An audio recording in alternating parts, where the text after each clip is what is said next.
I would like to start by acknowledging the Wurundjeri people, the traditional custodians of the land on which we meet today. I would also like to pay my respects to their elders past and present and extend that respect to other Aboriginals and Torres Strait Island people who are present. Mr. Gray. Thank you, Commissioner. Commissioners, I appear with Ms Maud and Ms Hill. I too would like to pay my respects to the Mudgee people of the Wurundjeri Nation. I wish to acknowledge them as the traditional owners of the land on which we meet. I'd also like to pay my respects to their elders past, present and emerging, and Aboriginal elders of other communities who may be here today. I want to begin this hearing with a basic proposition. People living in rural, regional and remote communities in Australia ought to have the same levels of access to aged care as people living in metropolitan areas. And the aged care they receive must be safe and of high quality. There's no doubt that rural and remote settings pose special challenges for the delivery of aged care. Much of this arises from immutable structural aspects of rural and remote living, such as widespread dispersion of populations, transportation challenges, geographical isolation from large centres of economic activity, and isolation between population catchments, and potentially insufficient population densities to support services that depend on scale to be viable. However, equity of access to quality aged care for Australians who live outside the big cities is a matter of simple fairness. This hearing involves the same basic principle which guides the provision of aged care to groups with diverse backgrounds and needs. And this has not been ignored in the Aged Care Act. People who live in, quote, rural or remote, unquote, areas are recognised in section 11.3 of the Act as having so-called, and I quote, special needs, which are to be met by certain special measures set out in principles made under the Act. One of the issues in the hearing is whether those measures and related grant and subsidy programs are sufficient and fit for purpose. The evidence indicates that these measures are not currently achieving their intended purpose to the extent they should. In this regard, the hearing will build on evidence already received earlier this year by the Royal Commission in Broome, Darwin and Cairns, and also with particular emphasis on the needs of informal carers in rural settings, the evidence in Mildura. If anything, the principle of equity of access according to need should mean that rural populations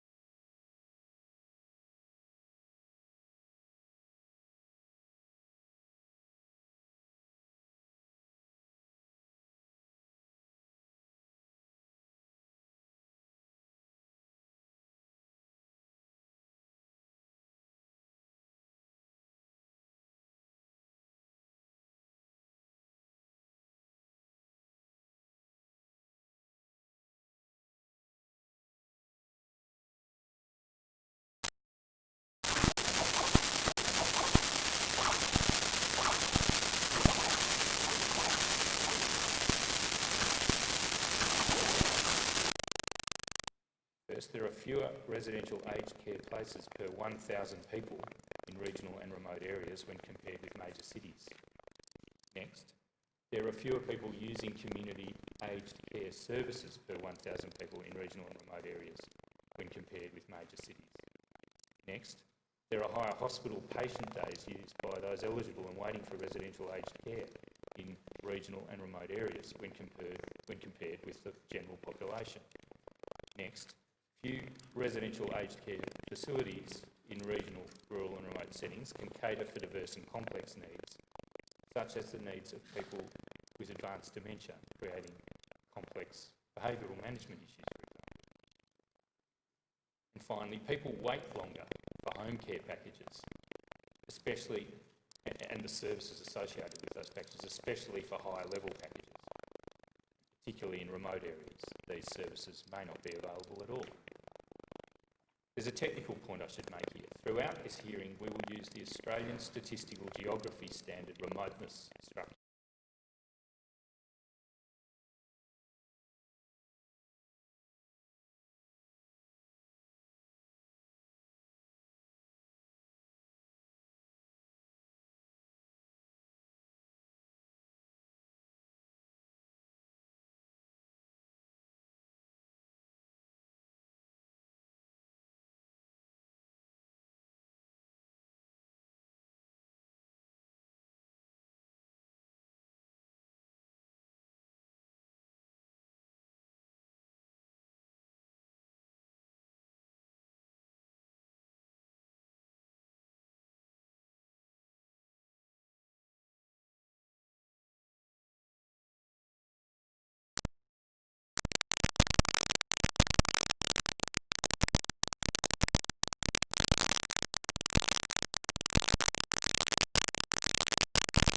Submitted its interim report to the Governor-General. The work of the Royal Commission has now entered a new phase. In this new and final phase of the work, Commissioners, we intend to formulate and test propositions which we're considering for submission to you as potential recommendations for you to make in due course. These propositions form part of the work the Commission will be doing to develop options for a fundamental redesign of the aged care system. There are 4 broad questions or areas for inquiry in this hearing, and a number of potential recommendations that might arise in due course from each of them. Each area of inquiry has been chosen because of its potential for improvement of the aged care available for older Australians in regional and remote areas. Rural and remote Australians make a huge contribution to the nation and deserve a first-class aged care system. Regrettably, the evidence suggests that they are not getting that first-class system at present, and we intend to use this hearing to find ways to remedy this. The first question the hearing will consider is whether the mainstream model of service delivery is sustainable in regional and remote areas. In this regard, sustainability encompasses financial sustainability, but extends to other aspects of the viability of safe and quality service delivery. We will examine funding and financing of the aged care system in detail next year. Ahead of that, we know that a number of recently published reports have suggested that providers in all geographical areas are experiencing a decline in financial performance. It's reported that regional and remote providers are performing particularly poorly, and the viability of many such providers might be questioned. Operator, please display the Aged Care Financing Authority's 7th report, July 2019.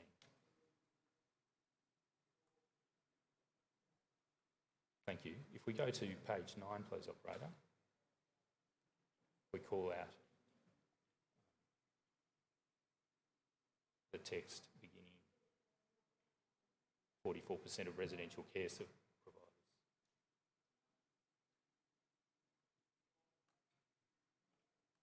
ACFA has reported, Commissioners, that 44% of residential care providers reported a loss compared with 32% in 2016-17. That 44% relates to the financial year 2017 to 18. They've reported that there was a very significant decline in the financial performance of regional residential care providers in 2017-18.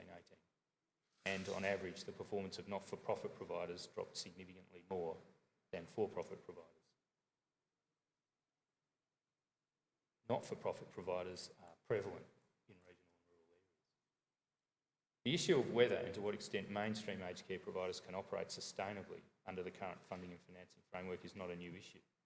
In 2016, the Aged Care Funding Authority, the Aged Care Financing Authority, published its report, Financial Issues Affecting Rural and Remote Aged Care Providers. Operator, please display RCD 9999 0075 0058. Now, in this report at page 0063,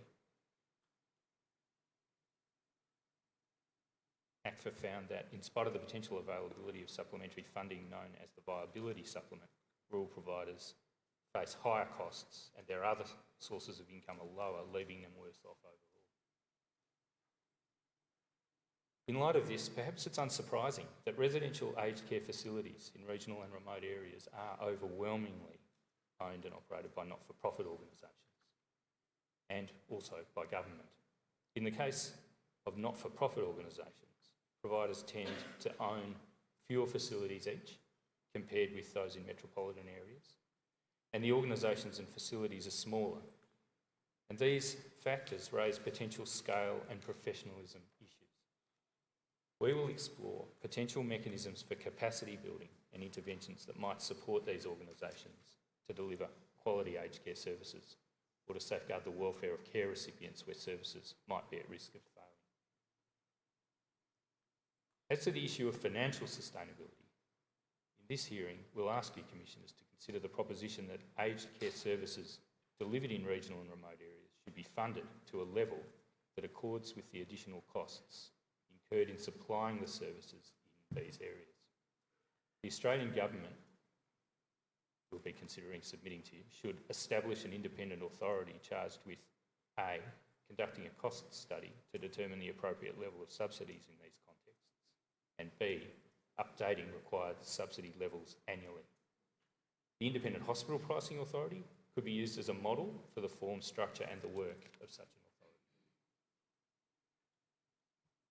Commissioners, with regard to the viability and continuity of safe and high quality care, we will test a series of further potential proposals relating to capacity building of small rural not-for-profit services in communities where supply is scarce, that is supply of labour and aged care services is scarce, and improvement of governance of such services.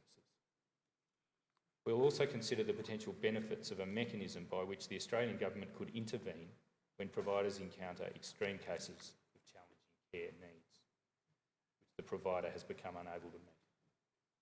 Mechanisms for intervention in other circumstances will also be considered, such as the Australian Government taking over management of services in exceptional circumstances. I'll articulate those in detail in my closing address on Wednesday afternoon. The second broad issue for inquiry in the hearing, closely related to the first, is whether the Australian Government's existing policy approaches to supporting the provision of aged care in regional and remote areas sufficiently acknowledges the unique circumstances of those areas. Are those measures sufficient to close the gap and remove inequalities? If not, what other approaches are needed? There are four major pillars to the Australian Government's current policy to support regional and remote aged care. The first is the viability supplement I've just mentioned, which is available in different forms to residential care providers and home care providers.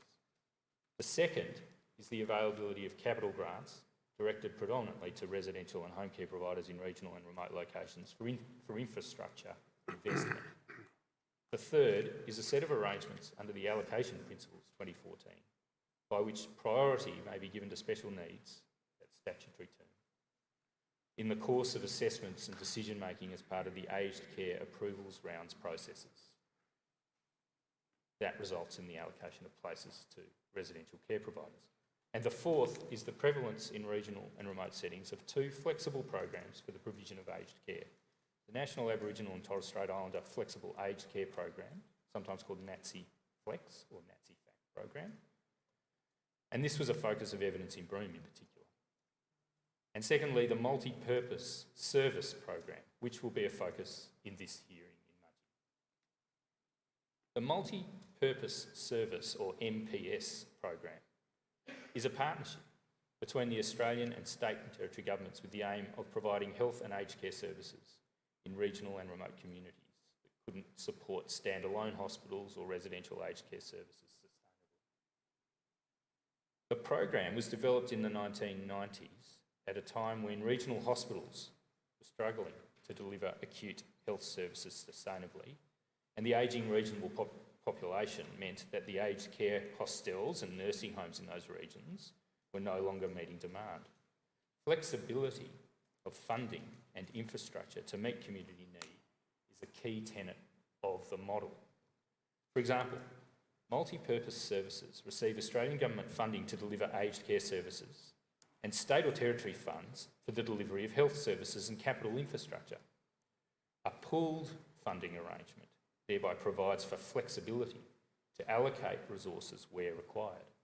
There's no requirement for the Australian Government contribution to be applied only to aged care, nor for the states or territories' contribution to be applied only to healthcare. As at 30 June 2018, there were 178 multi-purpose service facilities in Australia funded to provide 3,152 residential aged care places and 472 home care places. The number of multi-purpose services has increased from 117 in 2008, with growth in every jurisdiction except Tasmania and the Northern Territory. What can be done to improve the delivery of aged care through the multi-purpose service program? The Centre for Health Economics Research and Evaluation at the University of Technology, Sydney, UTS, recently completed a review of the aged care component of the multi-purpose service program at the request of the Australian Government's Department of Health. The report was prepared by a team led by Professor Mike Woods, who was the presiding Productivity Commissioner who had responsibility for the 2011 Productivity Commission report, of which you commissioners have heard so much. I'll refer to the new report from Professor Woods and his team as the UTS report. Operator, please display General Tender Bundle tab 13. Thank you. We will examine some of the findings and recommendations of the UTS report with representatives of the New South Wales, Western Australian and Australian governments later in this hearing. Commissioners, we expect to submit for your consideration a series of detailed proposals in relation to improvement based largely on the recommendations in the UTS report and for its targeted expansion into areas that are not served by sufficient levels of privately operated services. We will articulate the proposals we draw from the UTS report in detail in my closing. As to the potential for expansion of the MPS program where needed, we're considering advancing a proposal to the effect that the Australian Government, together with relevant states and territories, should agree upon and implement a joint approach to expand the MPS program into new outer regional and remote locations, including those where there is currently another approved provider if demographic projections and demand forecasts warrant it. The Australian Government should consider NPSs as one of the mechanisms to address the issue of thin or non-functioning aged care service markets, including in the delivery of home care packages as identified in one of the other recommendations. The third broad issue for inquiry in this hearing is whether the changes to allocate home care packages to consumers instead of allocation to providers, as was previously the case, have had undesirable consequences for access to services in what I've just referred to as thin markets in some regional and remote areas. In this regard, we will inquire whether the Department of Health has paid sufficient attention to the monitoring and development of the market in regional and remote areas. Evidence before the Royal Commission to date suggests that without an active approach from the Department of Health to market development and stewardship, a market-driven approach that relies solely on competition between providers may not, in some areas, be fit for purpose, where there's no working competitive market for such services. Providers face poor economies of scale in these contexts, and care subsidies are not meeting the differential costs of service provision, it seems. There's a broad consensus apparent on the evidence that collaborative approaches rather than competitive ones might yield better results in such conditions. There are often fewer providers willing to offer services, and aged care recipients receive less care as the value of their package might be eroded by high travel costs. The data shows that since 2017, when the increasing consumer choice reforms were rolled out and home care packages were allocated nationally on the basis of priority of need directly to aged care recipients, with no consideration of regional distribution, the percentage of home care packages received by people in outer regional, remote and very remote areas has decreased. With respect to outer regional, it's decreased as a proportion of all packages, and with respect to remote and very remote areas, it's decreased in raw terms as well as in percentage terms. In this regard, we're considering advancing the following proposition, Commissioners. The Department of Health should assess the markets for the services covered by the home care package program in outer regional and remote areas. In the absence of compelling evidence that there is a working competitive market for the entire suite of home care package services in each such area, the Department of Health should vary and augment the home care allocation model in that area to ensure a sufficient supply of services to meet demand in that area. In my closing address, I will outline the potential mechanisms for variation or augmentation of the current home care allocation model, which we presently have under consideration for submission to you. This is part of our broader work on options for system redesign. And we'll also have it front and centre when we're considering what's needed to provide effective solutions in regional and remote areas as work on that very important issue progresses. The fourth and final broad issue for inquiry is the depth and quality of the aged care workforce in regional and rural and remote areas. For the purposes of this week's hearing, we will put to one side the question of accessibility to health and allied health practitioners, and that's a matter to which attention will turn in a hearing to be held in Canberra in December. This week, we will focus on potential measures for ameliorating workforce and skills shortages and shortfalls in regional and remote areas. This, of course, feeds back into other lines of inquiry in the hearing, in that a sufficient and sufficiently skilled workforce is critical to the sustainability of aged care provision in regional Australia. The Aged Care Workforce 2016 report highlighted a number of variations between the aged care workforce in metropolitan areas and the aged care workforce in regional and remote areas. Providers of both home and residential care in regional and remote areas report skill shortages attributable to a lack of suitable applicants, skills and qualifications, and geographical location. Access to health services is also challenging. There's a marked decline in the full-time equivalent rate based on total weekly hours worked of most types of healthcare professionals per 100,000 population as remoteness increases. We will highlight two grassroots approaches tomorrow that will help inform future broader policy solutions to the issue of the aged care workforce in regional and remote areas. And in my closing address, I intend to articulate proposals for improvements in the depth and skills of the rural aged care workforce, one involving funding for a proposed conditional scholarship program, and the other to foster the establishment of registered training organisations, RTOs, within or with links to rural aged care providers.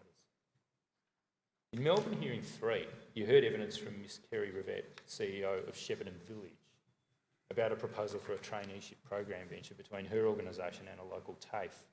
Ms Rivette told you that the proposal failed to attract funding from the Australian Government. I turn now to the place where we're holding this hearing, Mudgee. We meet here today in the centre of Midwest Regional New South Wales, in the township of Mudgee. And Mudgee's home to around 11,700 people. It has a high percentage of people over the age of 65 and a high percentage of people aged over 85 when compared with national data. Given these figures, aged care is an important issue in Mudgee. 2.4% of jobs in the town are in aged care, higher than the national 2%. 3 aged care residential facilities are located in Mudgee, which each offer distinct examples and experiences to draw on. Mudgee therefore presents a good opportunity for the Royal Commission to examine the provision of aged care services in a regional context. The scope and depth of concern in rural communities about aged care has featured in submissions received by the Royal Commission. We propose to tender one of those submissions. It comes from a community forum recently convened by members of the Three Rivers University Department of Rural Health at Charles Sturt University and was co-sponsored by the Dubbo Regional Council. It's entitled The Voice of a Rural Community, a submission to the Aged Care Royal Commission from Dubbo and Surrounds. Operator, please display the first page, thank you.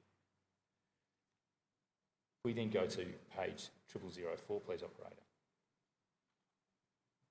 The level of concern expressed in this submission about workforce levels and skills was particularly acute. Restrictions in available services, a lack of coordination of services and pathways, the difficulties of isolation and transport, and access to palliative care and specialists also feature prominently in the submission. But there was also much said that's positive about the experience of ageing in a rural setting. Operator, please go to page 0002. The submission places great emphasis on the social connections in small rural communities, the sense of belonging and also volunteerism in rural communities.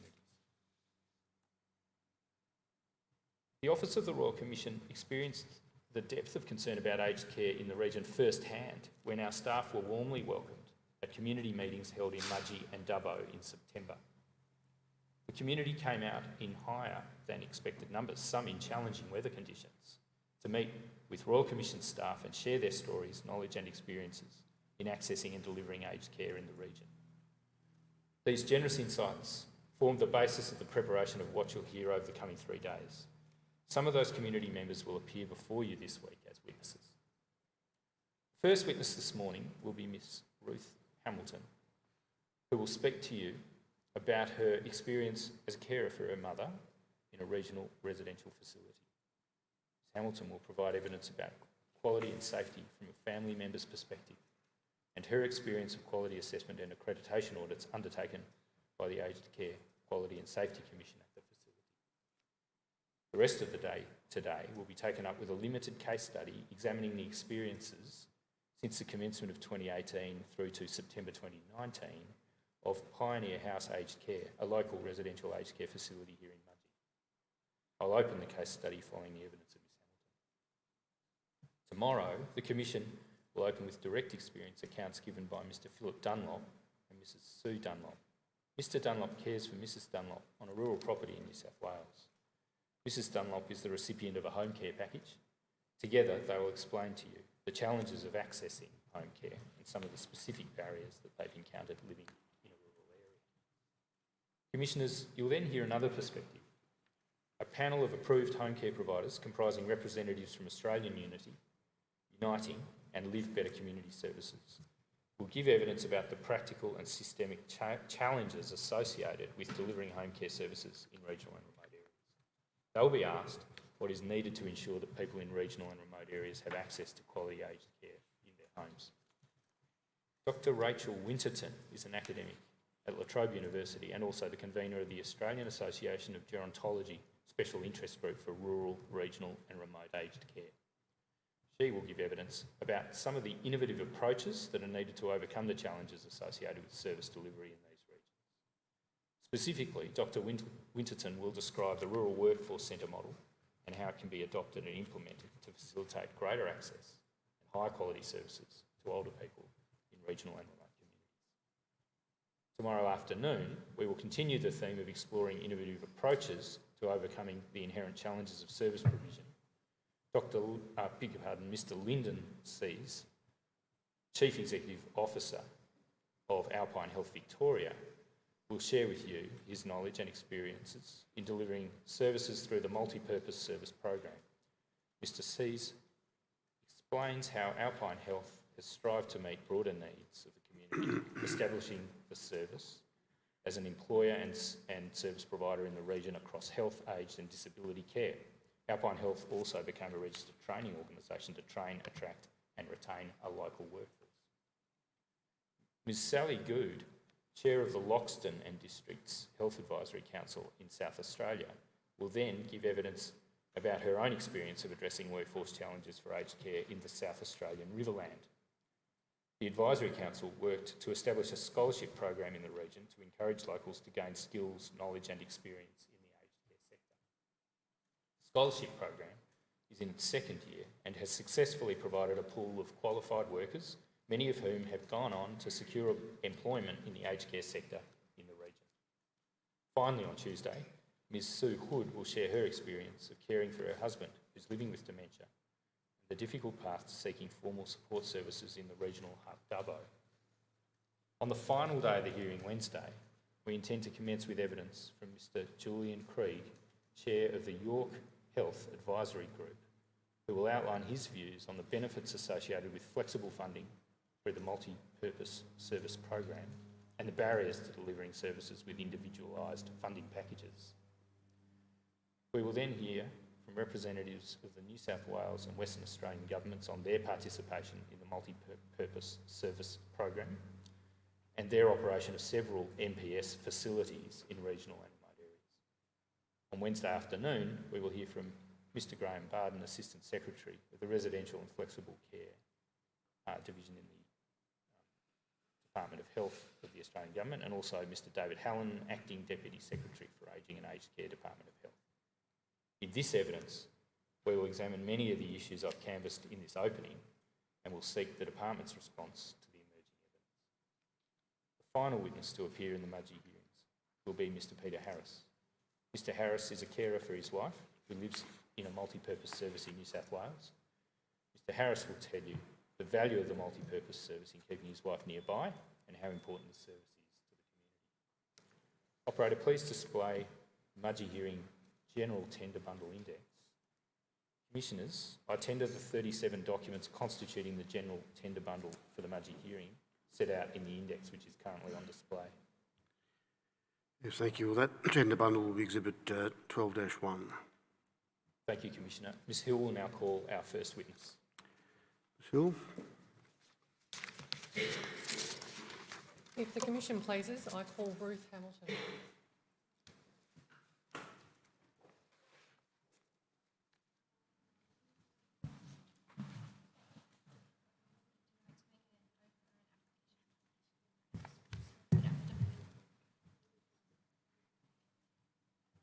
Solemnly and sincerely declare and affirm. Solemnly and sincerely, sorry, Declare and affirm that the evidence I shall give that the evidence I shall give will be the truth, will be the truth, the whole truth, the whole truth, and nothing but the truth. and nothing but the truth. Good morning, Ruth. Good morning. Ruth, could I please ask you to state your full name? Ruth Marie Hamilton, And how old are you? 53. And Ruth, you've prepared a statement for the Royal Commission. Yes, And in that statement, you talk about your mum's experience of residential care, don't you? yes, And your mum receives residential care in a country town. yes, And you've expressed a preference to the Commission that you would rather not identify the place where your mum receives care. yes, please. And you've asked me to call you Ruth Yes, and to refer to your mother as just that. Mum, yep. Operators, could I ask you to please display document ID WIT stop 0597 stop 0001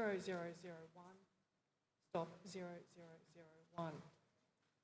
Ruth, do you see a copy of your statement in front of you there Yes, and also on the monitor? yes, Are there any changes you'd seek to make to that statement? No. And are the contents of that statement true and correct? yes, Commissioners, I tender the statement of Ruth Hamilton. Yes, the statement of Ruth Hamilton will be Exhibit 12-2. As the Commission pleases. Ruth, I'd like to start by asking you to share with the Commission a bit about your mum. Can you tell me what your parents did for work when you were growing up? My father was a racehorse trainer and my mother had a cafe and did catering. And did you have any siblings? I have a brother, older sister and brother. And what was family life like growing up? It was wonderful. Mum and Dad, very supportive. Yep, great family environment. And Ruth, you work in Dubbo? Yes, And what do you do for work? I work as a diabetes educator. And in fact, you're a registered nurse. I'm a as well. registered nurse, yes. What do you like about living in the country? Not much traffic. It's quiet, yeah. You mostly know most of the people, so great friends. Yeah, Two of those friends have joined you yes, they have, today, haven't they? yes. Can I take you to the beginning of 2012? Yes, Where were your mum and dad living at that time? they were living in Central West Slopes and Plains. Yep. And were they living independently? Yes. And it wasn't too far from where you were? No, I lived in the same town. In 1991, your mum had been diagnosed with a brain tumour. Yes. What did that mean for your mother's care in 2012? Prior to that, in the home, Mum and Dad were independent. Dad was Mum's carer, and he provided the care for her. She had a gastrostomy tube in, and she had feeds, which he did all that. He cared for her dressing. Yeah. And Mum did, she was independent. She was gardening, a cook. Even though she couldn't eat, she still cooked. Yeah. So they were independent. But then in 2012, Dad passed away. That was in March, wasn't it? Yes. What did that mean for your mum's ability to stay at home? It made it very hard. She wanted to stay at home, and I tried to keep her at home for at least, I think, 5 months. And how did you try and do that? I worked full time, and so I would go there every evening to see how she was, and sometimes I would check before I'd go to work. She was lucky she had a good neighbour across the road that would keep an eye on her as well, but it just became too much. And how old was your mum at that time? In her early 80s. What did you and your mum decide to do? It became hard for me to look after her because she did have a couple of falls, and then I realised she just couldn't cope at home by herself. So we talked about it, and I said, look, I just can't do this any longer, Mum. We're going to have to do something. And she said, well, put me away if you have to. But she then came around and decided that it was the best thing. And when you were looking for somewhere with your mum, what were you looking for in a home? I was looking for something that still maintained her independence, and that she could probably have a room of her own bathroom, and that had activities, and yeah. I didn't think she was high-level care at that stage. And so your mum ultimately moved into residential aged care? Yes, in the August, yeah. At the beginning, what observations do you recall of the care that your mum received when she was in residential care? I found I was quite happy with it in the beginning. The staff did their best that they could. Probably their knowledge on the gastrostomy tube that Mum had wasn't, I didn't feel was enough, but on the overall thing, I felt the care was fairly good. What was important to you for the type of care you wanted your mum to receive? Well, I wanted them to, maintain her independence, ensure that the gastrostomy tube was adequately cared for, and that she was happy and to be there, yeah, and that she enjoyed quality of life. And were you very involved in the delivery of care for your mum? Yes, I go there every Monday, Wednesday evening to check on her after work, and I stay there for about an hour and a half to 2 hours. And then I go on Saturdays, we go to get flowers and go for a drive, and Sundays we go and get the Sunday paper and a coffee. Well, I have the coffee, she doesn't. Can I take you to the beginning of this year, January 2019? What was happening at that point in time with the care your mum received? The lady that was looking after Mum, January, yeah. The gastrostomy tube, yeah. Yes, okay. thank you. Yeah.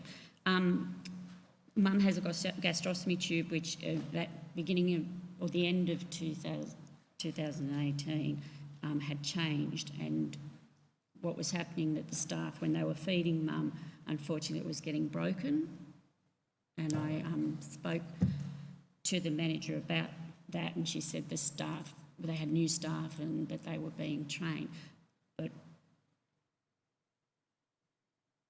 And then what happened was I got a call. No, I didn't get a call, sorry. Get my straight there. And I was concerned about that getting broken, and I spoke to her about it. She said maybe I could help with some training. What did you say when that was suggested to you? To me, I said that's fine, but I have to do it when there was a day off work to be able to do that. Yeah. And then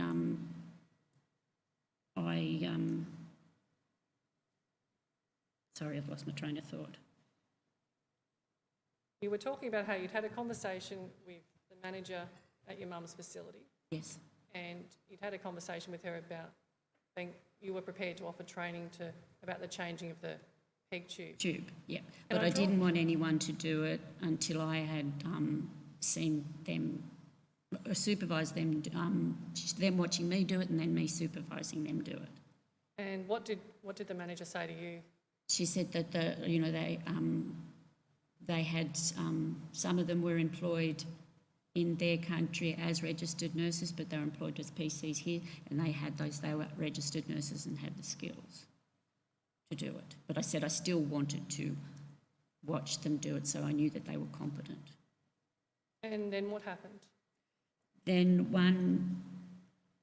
in February, I think 11th, one of the team leaders told me that they were doing an education session, but there was no mention of me actually being involved in that. So I asked to see what information they were going to give, and I made suggestions to that information. At paragraph 13 of your statement, you describe visiting your mum on the 13th of February, a few days after that training Yes? session. What happened on that day? When I got there, Mum said, oh, my tube had been changed. And I thought, oh, that's really odd. I haven't been contacted about that. And so then the PC that was on, he came down to tell me that he had changed Mum's tube. And I asked why I hadn't been contacted. And he said, you know, you would have been. I said, well, no, I haven't. I haven't received any messages. And I said, why did you change it? And he said it was broken and the RN had told him to change it. And what did you do? I explained that I wasn't very happy about it, and I spoke to the team leader that was in on that evening and told her that I wasn't happy about it and that I would be speaking to the CEO in the morning. And did you then have a conversation with the CEO?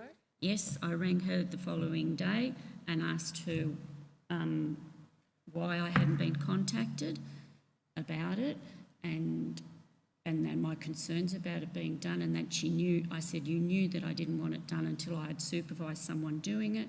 And she said to me, what is your problem? Nothing happened. Nothing went wrong and your mother wasn't hurt. And then I tried to explain to her why I was upset about it, and she just said to me that you're nothing but a bully and no one wants to look after your mother because of you. How did that make you feel? Insignificant, yeah, as if my concerns, like, yes, I know things happen, and if it was just said, look, I apologise to you for that, it won't happen again, but it was just that my concerns weren't listened to and that they didn't mean anything. And what did you do then?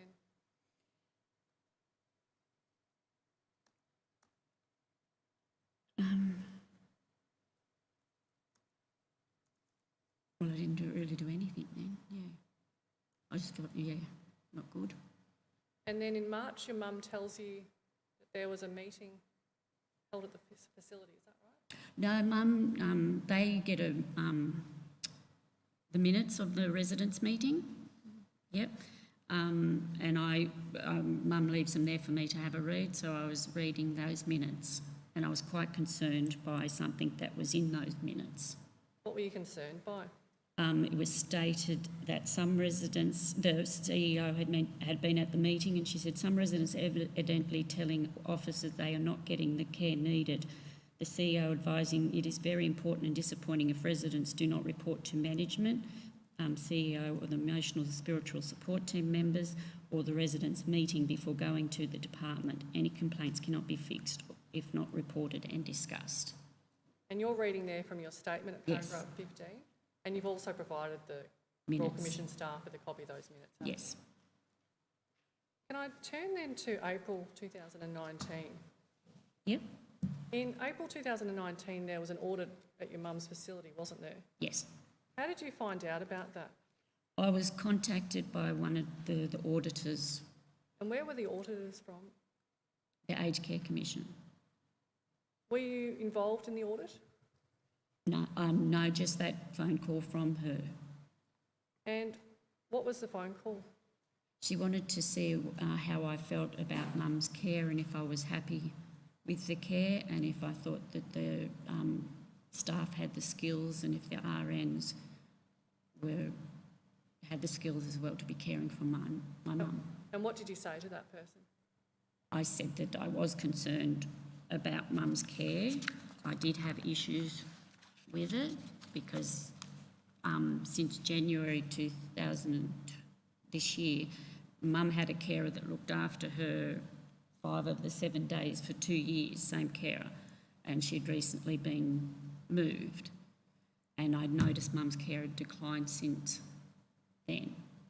And so I mentioned that to her, and I mentioned the issue that I had about the gastrostomy tube, and she said she was actually a clinical person.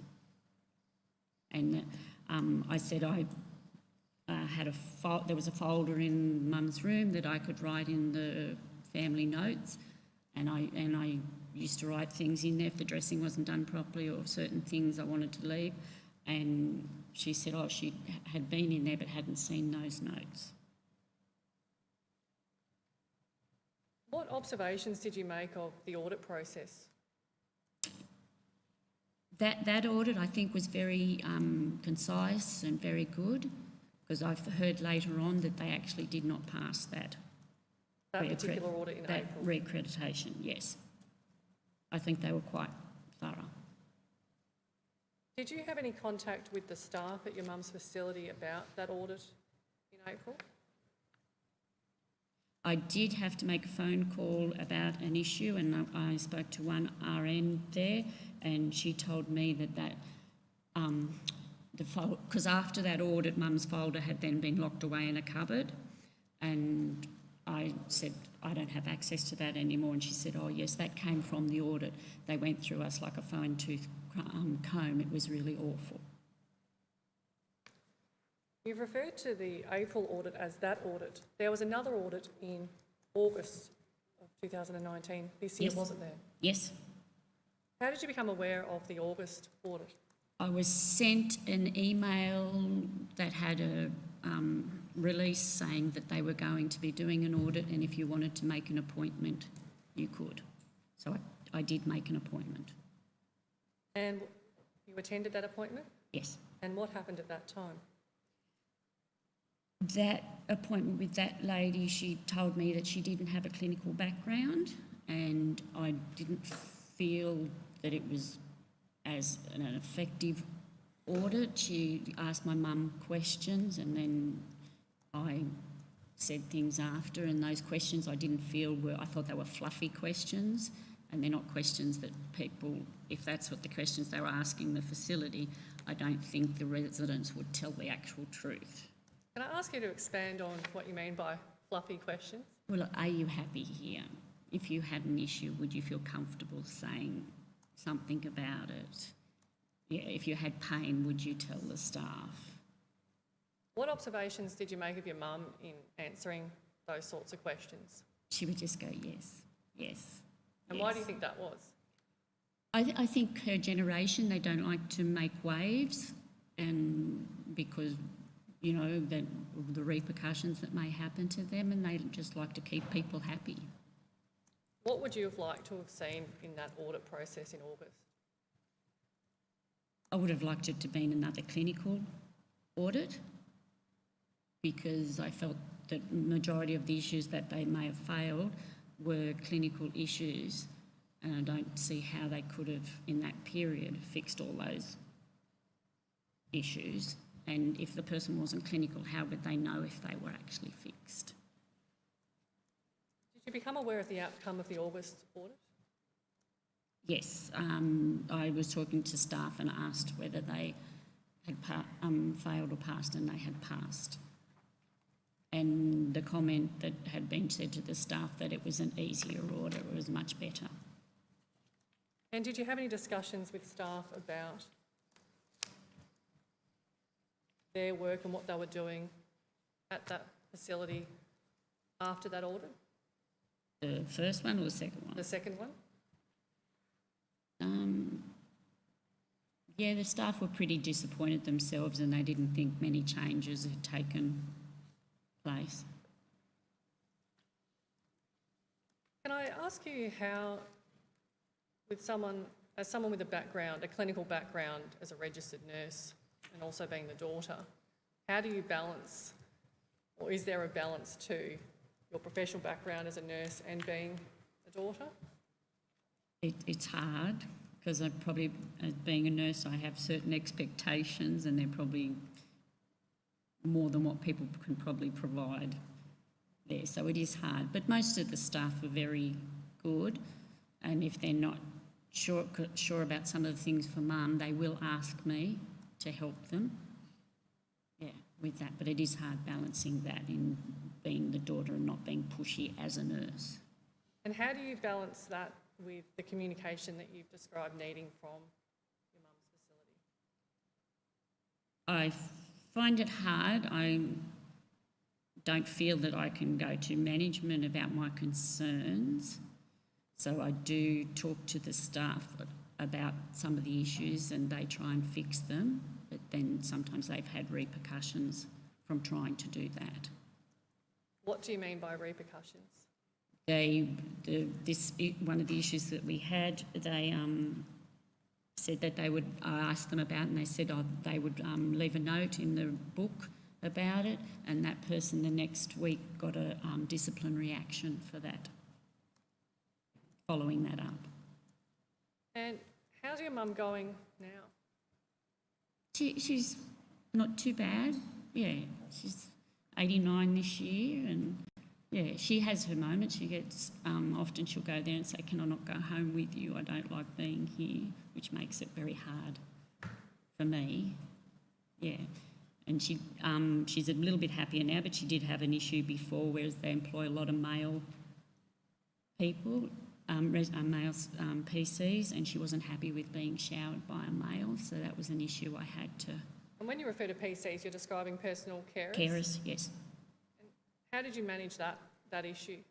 Well, I went there on a Saturday to take her to the library, and I got there at 11:30 and she hadn't been showered, and so I went to try and find someone, and they said no, she hadn't been showered, so I had to actually just go to the library, take her books, came back at 12 o'clock and she still hadn't been showered, so I went and found the PC that was looking after her, and he said that she wouldn't let him shower her, and he was waiting for one of the female PCs to do it, which I found out they hadn't been informed.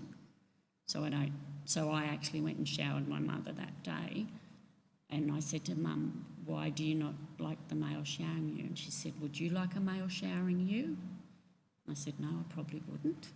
And so I then went in on the Monday and spoke to the team leader that was on that day, and she stated that she showers Mum during the week. And I said, "Well, why is it different on the weekend? If you know that she doesn't like a male, why are you rostering a male on the weekend to shower her?" So it actually, Mum had said to them she didn't like it, but they didn't follow through with that. It actually took me saying something for that to be changed. Ruth, perhaps drawing on your clinical background, but also drawing on being your mother's daughter, you've prepared a list of recommendations that you've considered and have shared with the Royal Commission at paragraph 35 of your statement. Yep.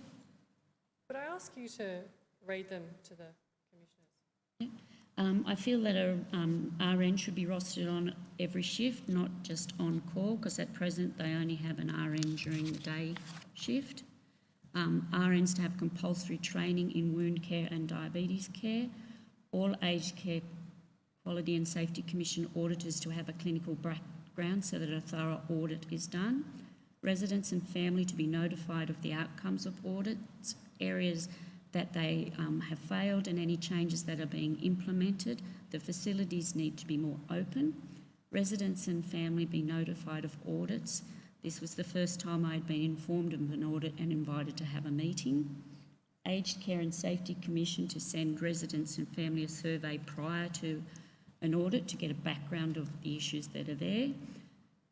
If a facility fails an audit and then passes the audit, they should have regular spot audits for 6 to 12 months to ensure that they are complying and not going back to old habits. Support for staff to be able to speak up about issues at facilities without the risk of losing their jobs or having their shifts reduced. The facility to conduct 6 to 12 monthly case plan reviews with the resident and family. This would provide a formal way for feedback from both sides. It should be signed off like a contract that both parties agree to. With those recommendations in mind, Ruth, what motivated you to come and tell your and your mum's story to the Commission this morning? Just from having Mum in a facility, it's actually opened my eyes to what actually goes on, and because I am there quite often, I see a lot of things that happen, and I just feel that changes need to be made, and I find that as I said, the staff are very good and they try the best that they can, but when they try to make recommendations, it doesn't always, their recommendations aren't listened to. And I think we just need changes, and I just wanted to be part of trying to help change things for the future. And how did you feel about coming along and giving evidence this morning? I felt very nervous because I was worried because I live in it is a small town that I live in, and for the repercussions to my mother and to myself and also to the staff. But I thought I just had to speak up. Commissioners, they are the questions I have for... Yes, thank you. Might I ask you, Ms Hamilton, the issue about staff's comments and residents' wishes not being respected or listened to, how do you think that might best be addressed?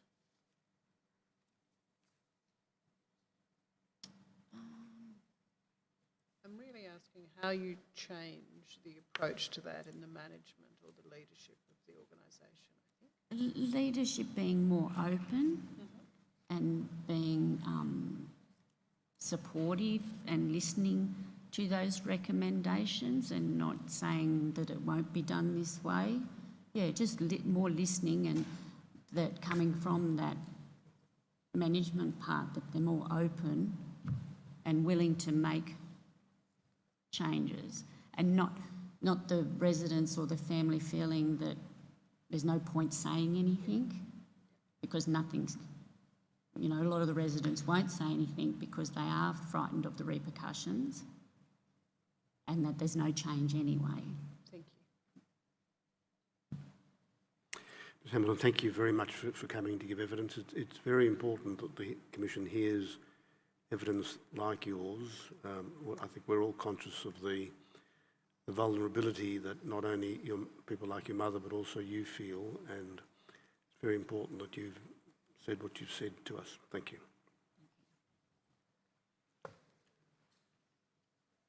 Commissioners, we're a little ahead of schedule.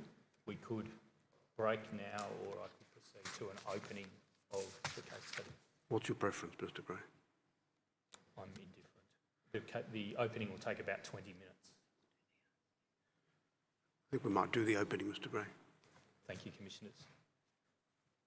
Commissioners, at the close of this hearing, as I mentioned in my opening of the hearing, we'll be raising recommendations for potential consideration with a view to assisting rural not-for-profits to remain sustainable. I mentioned that there were going to be 11 proposals at the end of the hearing. The Pioneer House Limited case study relates to 3 of them, which are numbered 3, 6 and 10.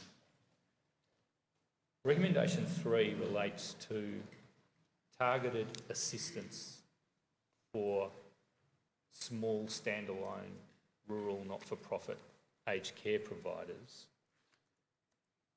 in circumstances where upskilling of board governance capability, management capability and the like are warranted in areas where there's shortages of supply of aged care services.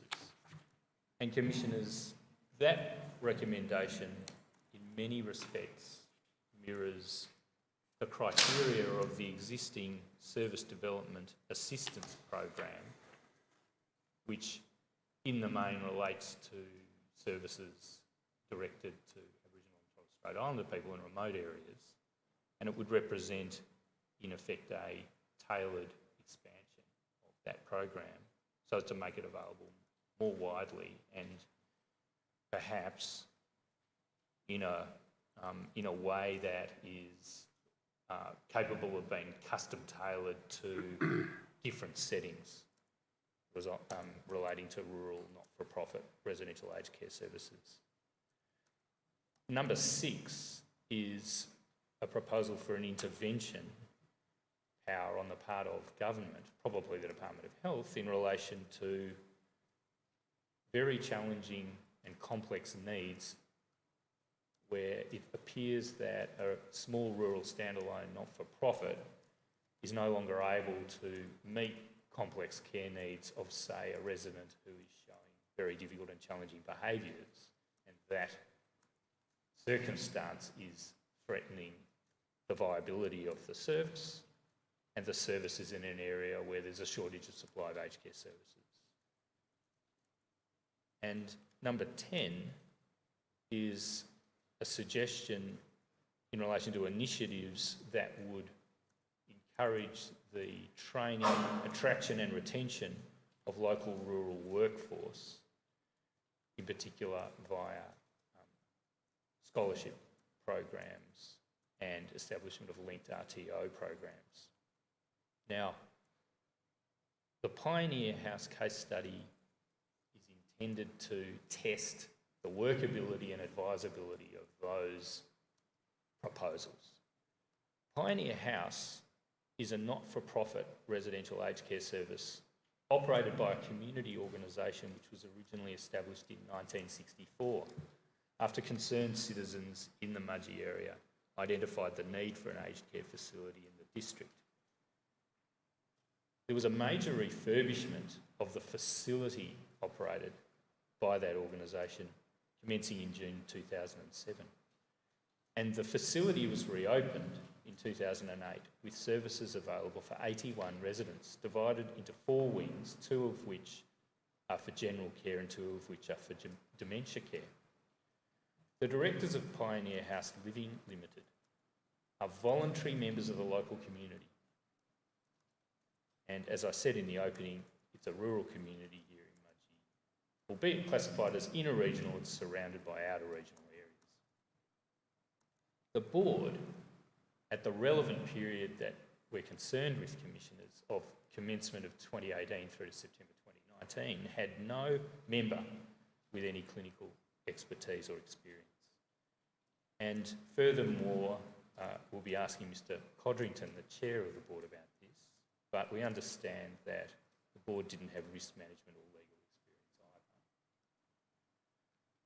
The case study today will present evidence about the challenges faced by Pioneer House in that period of January 2018 through to September 2019, and the causes of what became its non-compliance with expected outcomes under the applicable accreditation standards. The case study will explore what changes to practices and to the aged care system itself might avoid these kinds of failures recurring in the future in providers of this kind facing similar operating environments and challenges. Like other residential aged care facilities, Pioneer House was essentially operating on 3 shifts a day, with a blend of skills and clinical experience represented in each of the shifts, consisting of registered nurses, enrolled nurses, and assistants in nursing, who are sometimes called personal carers or personal care workers or personal care attendants. The terminology differs, but in essence the role is very similar, and in the case of Pioneer House, the care workers were referred to as AINs or assistants in nursing. There will be evidence that by about early 2018, if not earlier, Pioneer House was experiencing difficulties with staffing its shifts and keeping up with the work required to provide quality care. In early 2018, towards the end of its 3-year cycle of accreditation, Pioneer House received a visit from the then Quality Agency, now the Quality Commission. The Quality Agency conducted a re-accreditation audit at Pioneer House in early 2018. The Quality Agency's assessment team recommended to its delegate back at the agency that Pioneer House was not complying with the expected outcome applicable for human resource management. On 13 March 2018, the Quality Agency decided to re-accredit Pioneer House, but for a truncated period of 2 years of accreditation rather than the usual 3, because of non-compliance not only with outcome 1.6 human resource management, but also with what the delegate regarded as non-compliance with outcome 1.1 continuous improvement. Steps were pursued in 2018 by Pioneer House to address these matters raised by the Quality Agency. And amongst those measures, an extra staff member was added to 2 of the shifts. But the evidence indicates that there were deeper underlying workplace, managerial and governance issues affecting Pioneer House's important work of caring for its residents.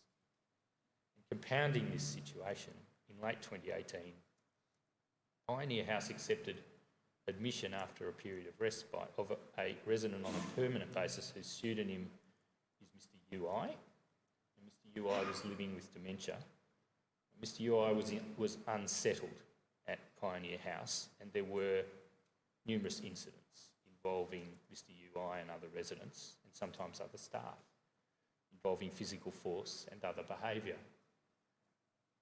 Now, Pioneer House staff tried to give Mr UI sufficient special care to avoid these incidents, but this was very resource intensive and there was a limit to what could be done, apparently.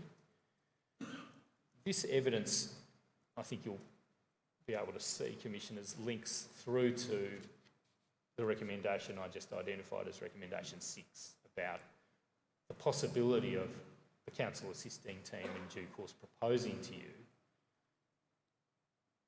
the conferral of power on the department, or possibly the Quality Commission, to intervene to support the care of people with complex needs arising from the effects of dementia and environmental triggers, if it appears that a provider in a rural context where supply of services is short is just not able to cope and to meet the requisite standard of care for that person.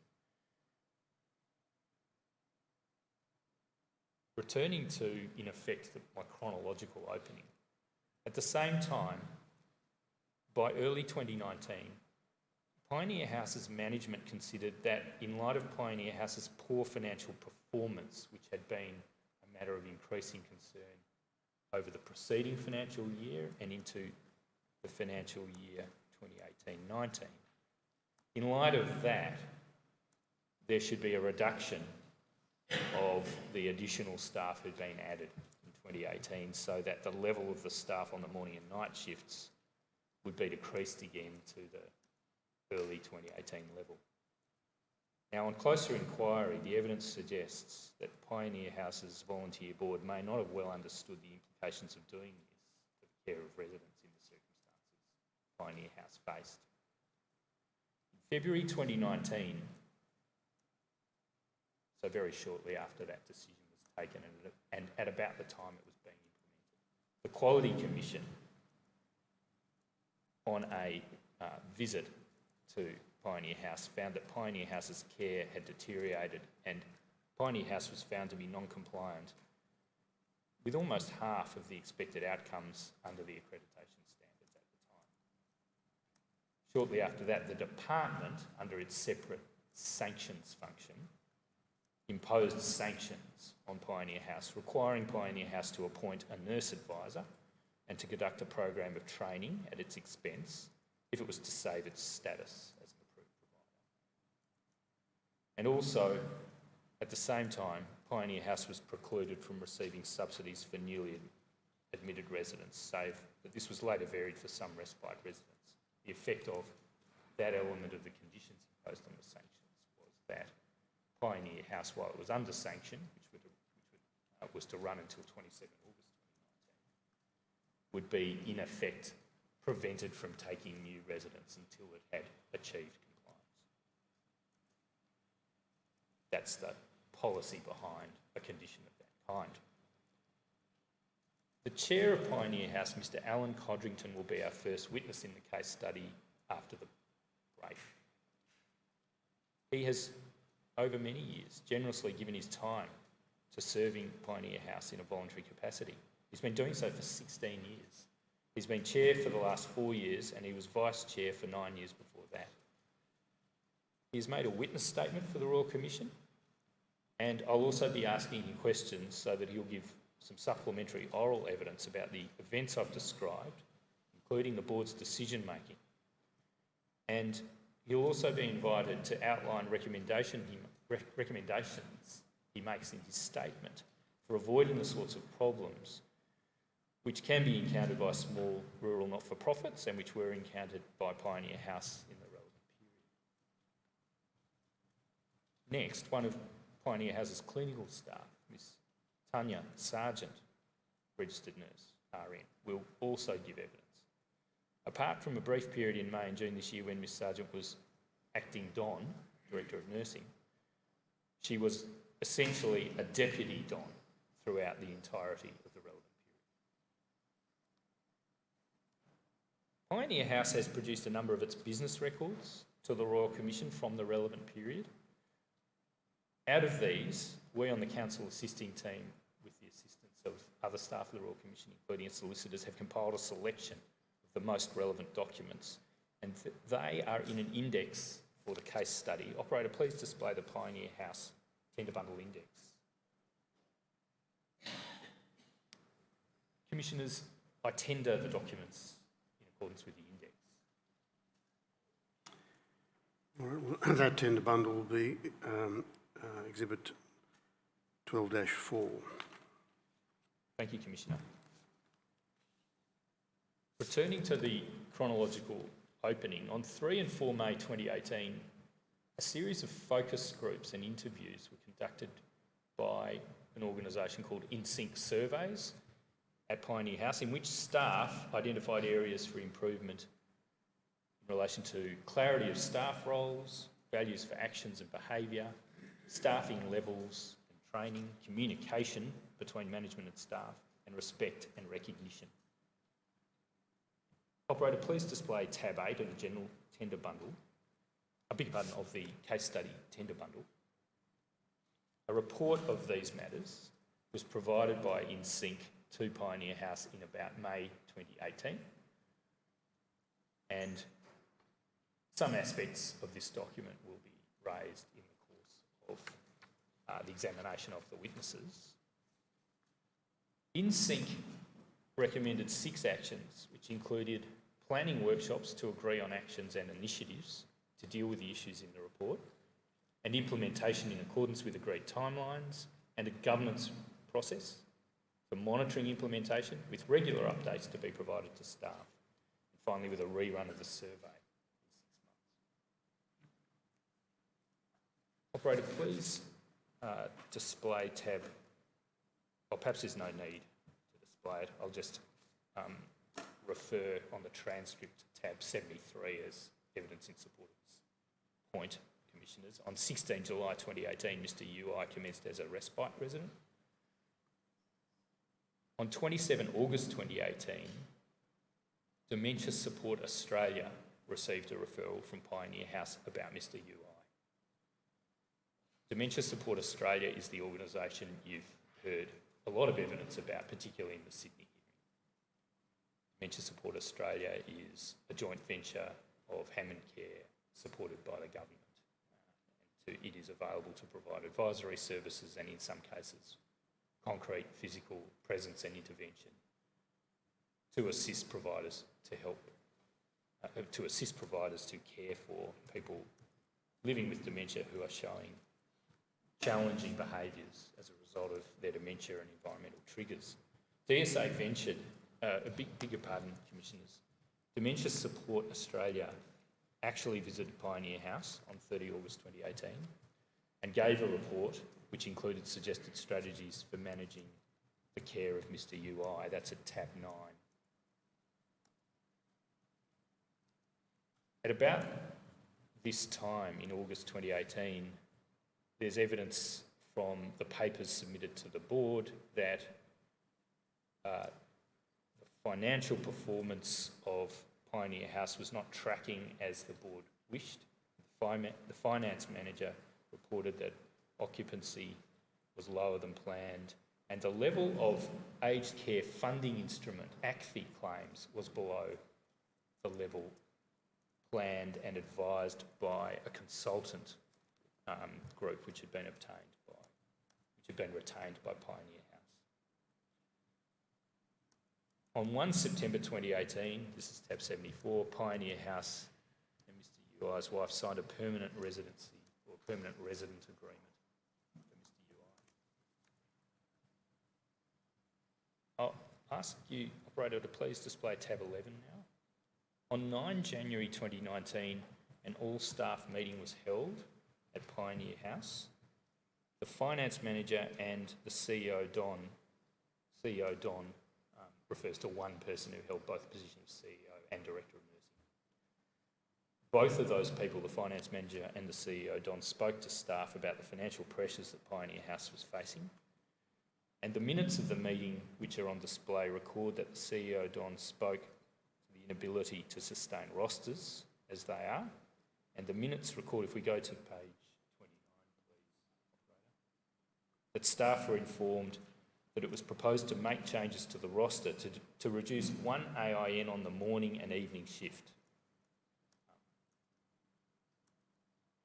we interpolate on our understanding, and it appears in the document, that meant that the numbers of AINs on those shifts would go from 9 to 8 AINs, and to have 2 enrolled nurses on the morning shift. And with, in addition, there'd be a 1B shift or a B stream shift, of which Ms Sargent will give some explanatory evidence later. The minutes record that staff were told that no one will lose hours as we believe in our commitment to staff. However, we will not be recruiting to positions that are no longer on the roster. So it was intended by those management executives to be an attrition, which would eventually result in the fact that the shifts were staffed at a lower level, not resulting in remaining staff losing hours. That's as we understand the gist of the point made. And the aim of the efficiencies was reported as being to decrease wage expenses by a forecast $350,000 per annum. On 14 January 2019, the evidence in the tender bundle shows that the finance manager submitted the January finance report, which reported that on current trends, a ratio known as the liquidity ratio would be deteriorating on current financial performance trends.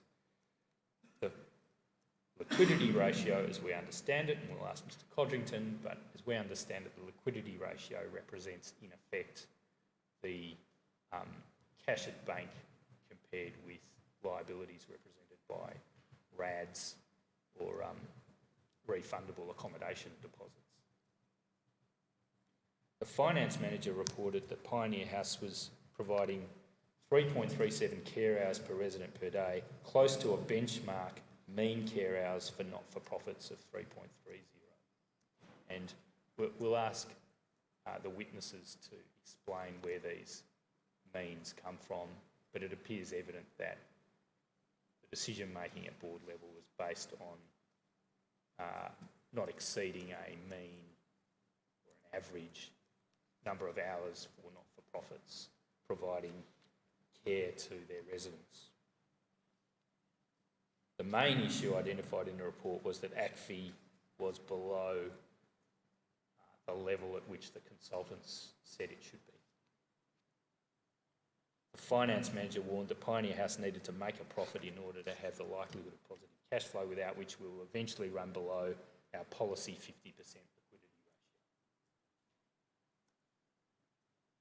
On 20 and 21 February this year, the Quality Commission conducted an assessment contact. And at that assessment contact, it was found that at least 5 expected outcomes were not being met, including, again, 1.6 human resource management, and also including behavioural management, which was outcome 2.13.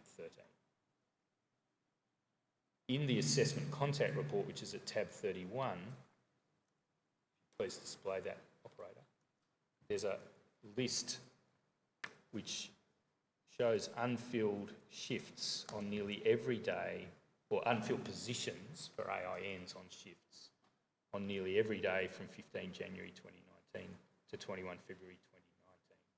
That's at page 93 to 4. Operator, if you're able to bring up tab 21.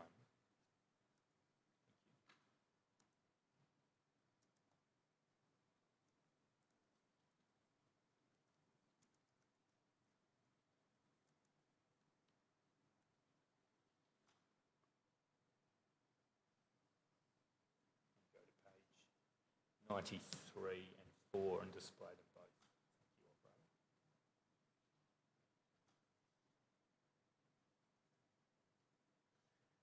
operator.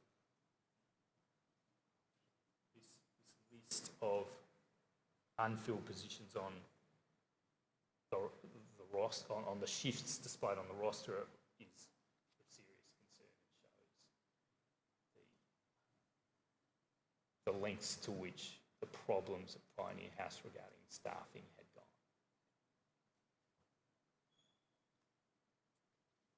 Now, the case study will examine the way in which information available to management was filtered through or conveyed to the board. And the purpose for that is to pose a question about whether something needs to be done to tighten up the governance structures that providers of this kind have, perhaps that all providers have in the future, to ensure that boards can be in a position to and do properly exercise their governance functions in relation to the management of these facilities. There seems to have been a disconnection between what management must have known and proposed to do on the one hand and what the board seemed to know on the other in this case.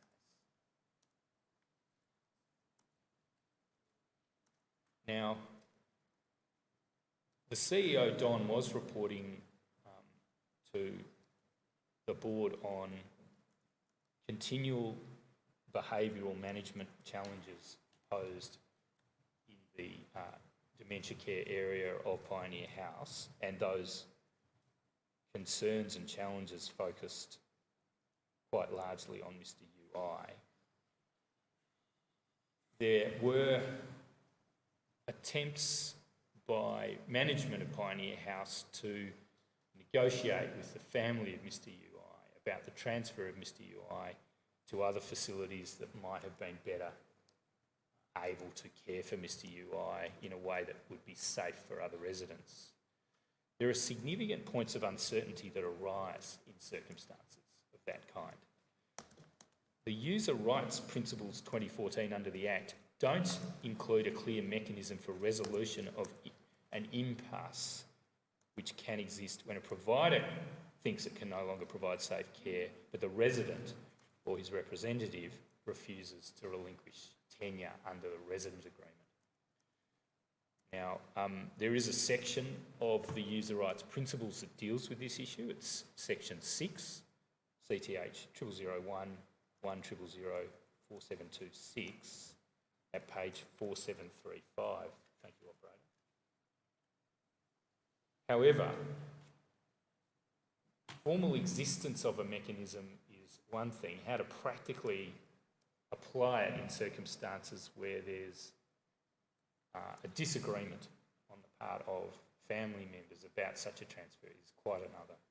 And this leads, as you will have guessed, Commissioners, to the point we make about the recommendation I numbered as recommendation 6 concerning a proposal for an intervention by the department, or perhaps by the Quality Commission, to facilitate transfers where the criteria in this section are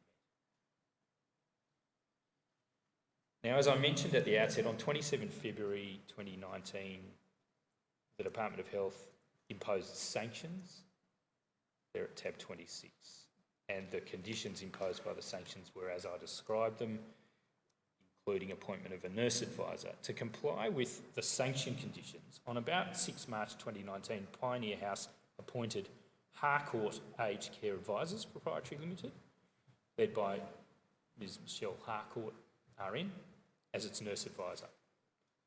Ms Harcourt was engaged as nurse advisor until the sanctions expired on 27 August 2019. During the term of the engagement, Ms Harcourt spent about 27 days on site at Pioneer House, but Ms Harcourt made it clear from the outset that she had limited ability to be physically present, and this is, of course, one of the issues raised by the imposition of sanctions of this kind in a rural setting. There are going to be logistical and practical difficulties getting the requisite expertise in on site. I'll come to what the solution was to that when I speak about the evidence of Miss Prudence Deer in a minute. But just staying with Miss Harcourt's not able to give oral evidence, Commissioners, but she has made a statement. Operator, please display WIT 0524 0001 0001.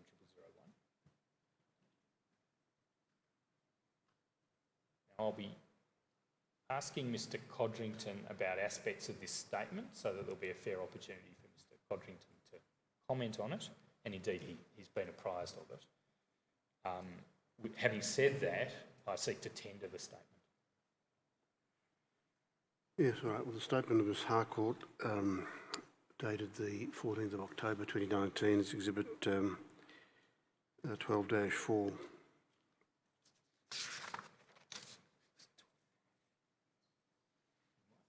Commissioner, we might be up to 12-5, I think. Actually, I think you're right. I didn't make a note of the last one. You're quite correct. 12-5, yes. Thank you.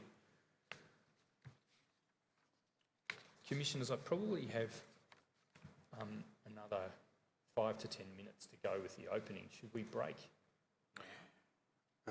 Yes, I think that's a good idea. We will break now. You might recalibrate the length of time that you think you might need in the opening. Presumably a lot of this you'll go through in greater detail when we've got the evidence, so you might be able to shorten it a bit. I was seeking to short circuit having to spend some of the time on some of this material with the witnesses. All right. Opening. Well, as long as you make up time somewhere, Mr. Gray. All right.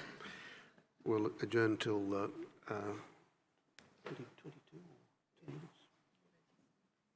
22. Thank you.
Mr Gray, we just need to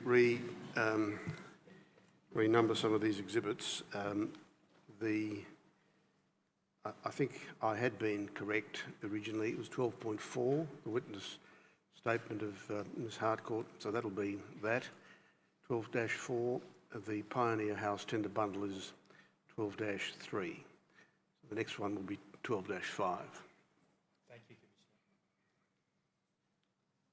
Commissioners, it's been brought to our attention that there are some sound difficulties and also some glare difficulties. We've tried to remedy them as best we can. We've been told that there are people, particularly towards the rear of the public seating, who can't hear. We can't raise the PA system beyond a certain point because it'll create feedback, and I don't think it's so much the level of people's voices into the microphones, but the level of amplification which is possible. Yes, but if you do speak a little bit louder, that might solve part of the problem. Yes. I'll certainly do that. So you might want to get the microphone a bit closer to your mouth, as I have just done and shown.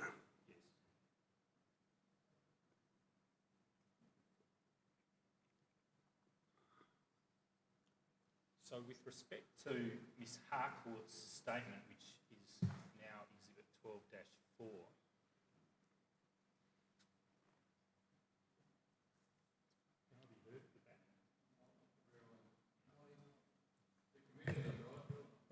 I wonder if it's on. Perhaps this one is. That's it? Right. I'll try this one. Excellent. With respect to Exhibit 12-4, I'll ask the operator to go to page 0002, please. At paragraph 6, Ms Harcourt outlines her experience as a nurse advisor of not-for-profits. At page 0006, paragraph 20, Ms Harcourt recounts how it was agreed with Pioneer House that Ms Prue Deer RN would also be retained to provide nurse advisor services on site. At page 0009, at paragraph 44, Ms Harcourt summarises the root causes of the key safety and quality issues as she saw them, relating them to workforce difficulties and problems with leadership and governance. Ms Harcourt formed conclusions about Pioneer House in the paragraphs that follow, and I'll now, in effect, paraphrase what appears at paragraphs 45 to 49 and 53 to 58. Frustrated and in some cases distressed. Clinical leadership roles of registered nurses, including those from overseas, were not respected by AINs, making it difficult for the registered nurses to fulfil their roles of leadership and their obligations of supervision and delegation. There was limited education and training for staff, with no training on challenging behaviour management. There was resistance to the provision of training, likely because of cost and challenges of arranging it in a rural location. There was a disengaged senior leadership team who did not have knowledge of contemporary aged care. There was limited knowledge of quality at the DON and board levels. No structured governance systems were in place.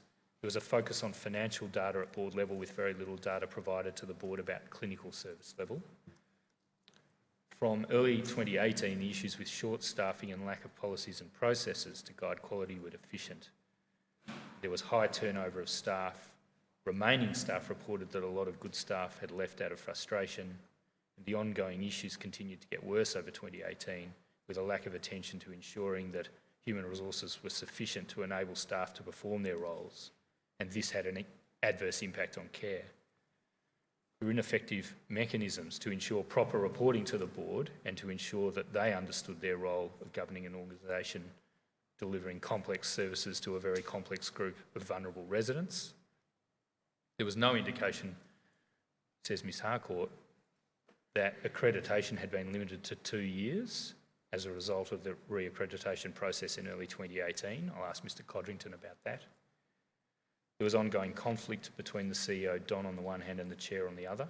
The chair was concerned about ongoing staff issues raised with him, about lack of support from management, and the Don regarded this as interference. And finally, board reports focused on financial management with very little information about comments, complaints, clinical indicators, staff performance, recruitment and retention, or policies and procedures. Now, as I foreshadowed a minute ago, Ms Harcourt retained Ms Prue Deer RN as a nurse consultant to assist her to perform the role of nurse advisor. Ms Deer commenced on site at Pioneer House on 11 March 2019, and from that time until 26 June 2019, Ms Deer was generally present at Pioneer House 4 days per week. And Ms Prue Deer will be giving evidence in the case study later in the afternoon.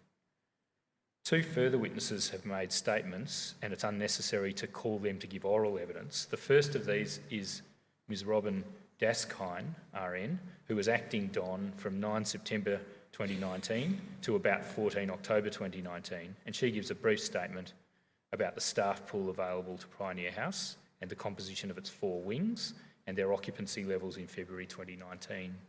Operator, please display WIT 0469 0001 0001. I tender that statement. Yes, well, that now is Exhibit 12-5, statement of Robin Daskine dated the 11th of October 2019. The second of the witnesses who've made a witness statement but whom we don't seek to call to give oral evidence is Ms Catherine Brown RN, who's a nurse practitioner who was sent to Pioneer House in a role facilitated by the Industry Association ACSA, to assess and assist in dementia care and management at Pioneer House, and ultimately to provide training on 2 days in each of April, May, June, July and August 2019. Operator, please display WIT 0523 0001 0001.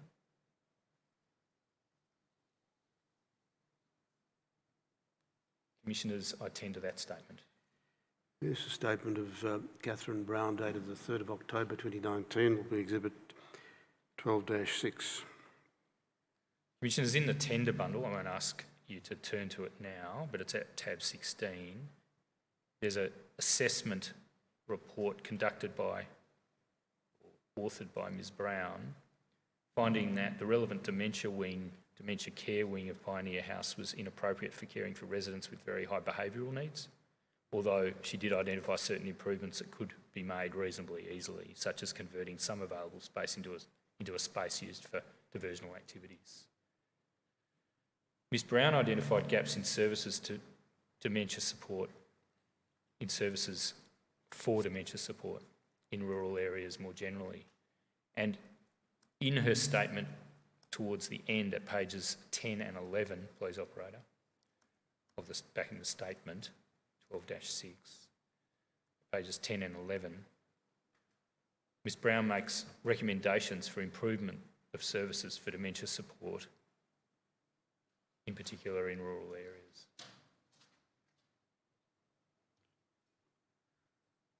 That's under the heading question 12, what services or supports do you consider would be useful, etc., on page 11.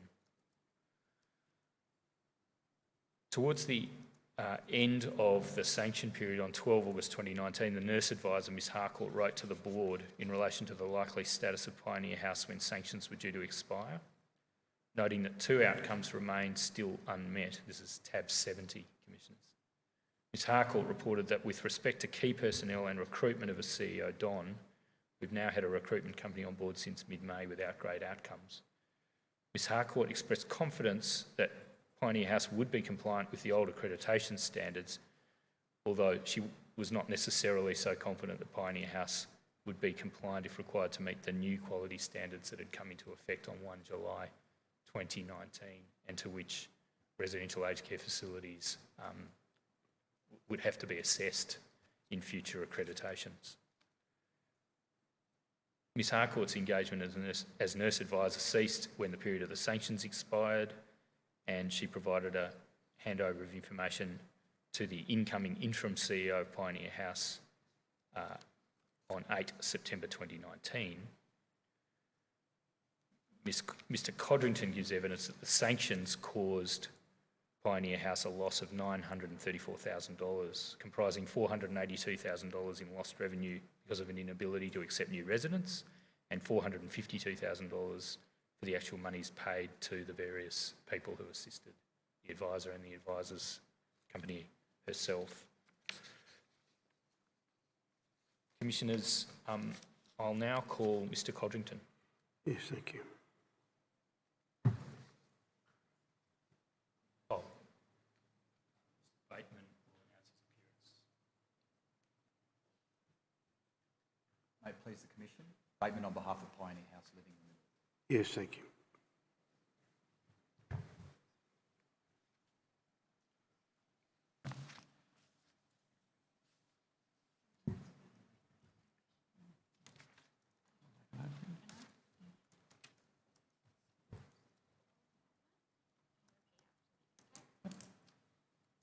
I swear by Almighty God I swear by Almighty God that the evidence I shall give that the evidence I shall give will be the truth, will be the truth, the whole truth, the whole truth, and nothing but the and truth. nothing but the truth.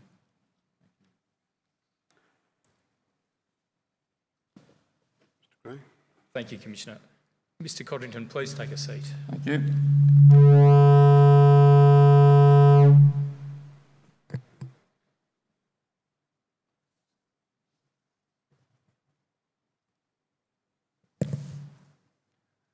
Mr Codrington, what is your full name? Alan John Codrington. Thank you.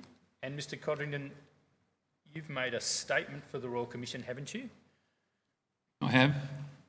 The operator's now displaying on the screen in front of you, WIT stop 0522 stop 0001 stop 0001 statement of Alan Codrington, dated 11 October 2019. Do you recognise that as the first page of the statement you've made for the Royal Commission? Yes. And do you have any amendments you wish to make to the statement? No. To the best of your knowledge and belief, are the contents of the statement true and correct? Yes. I tender the statement. Yes, thank you. The statement of Mr Codrington, dated the 11th of October 2019, Exhibit 12-7. Thank you. Mr Codrington, towards the end of your statement, on page 0019, under question 16 and question 17, you identify lessons learned by the board and you make various recommendations, if I could use that expression, for improvement, for support for small regional aged care providers, don't you? I do. Could you please outline for the commissioners what the key lessons that you've learnt from Do you want the those from my experiences of- statement or? in your own words, from the statement as you choose? I can't see that page, so I'll have to read it off this. So we're on 0009, you said? Page 0019, question 16, there's a heading, what lessons have you or Pioneer House, including the board, learned from the above processes? And the processes are the processes that led to imposition of sanctions and appointment of nurse advisor and a path back to compliance by Pioneer House.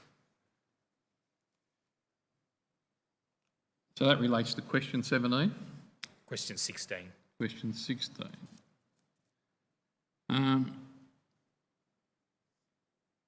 To have a strong governance structure and accountability requirements for the management team was one point. To appoint external independent auditors and advisors to verify and interrogate on behalf of the board the quality of the organisation's systems and processes to ensure in its meeting it complies and accreditation standards. So just stopping you there, that first point you mentioned about stronger governance structure and accountability requirements of the management team, just putting your statement aside for the moment, what do you mean by that? What was the problem that you identified there that needed to be fixed? I believe that the 1st of July standards will correct a lot of what we didn't have as a board previously. I believe as of the 1st of July, we will get a lot more clinical and a lot more targeted advice to the board, and I think that's probably been taken into account with those new standards as of the 1st of July. Previous to that, there was no requirement for the CEO, Don, to indicate anything that she didn't think was necessary or that she didn't think was important. The boards in these types of facilities relied heavily on their CEO, Don, or General Manager, whichever the case may be, to make sure that we meet all accreditation standards, that we meet all the standards requirements. In those days there were 44, and the requirement to meet all 44 standards was a minimum. We thought we were doing that. We passed accreditation for the first 4 years of our CEO Don's tenure. When I say that, there were behavioural managements which you've indicated and has been indicated right throughout the statements that we had a lot of difficulty filling our base roster. That was recognised by the board. The board was always given to understand that the base roster was adequate if filled. We certainly put measures in place towards, after the sanctions, to make sure that the board were reported any rosters that weren't filled on a regular basis, and we brought that forward to make sure we knew prior to the board meetings. So that's where I come from with that, because I believe that all the boards will now receive better and more accurate recordings, information that will reflect the residents more than it used.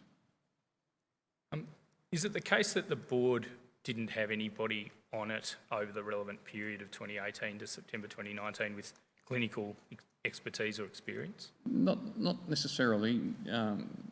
We've got a physio on the board that would be quite competent to identify any of those things, but very few of those things were ever reported to the board that we needed someone to identify it.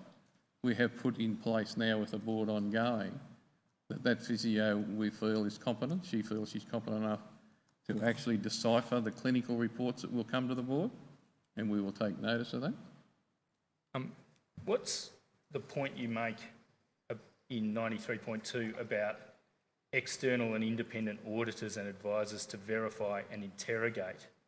Well, as previously mentioned, we went through a period where we passed all accreditations except 1.1 and 1.6 in early January with that assessment.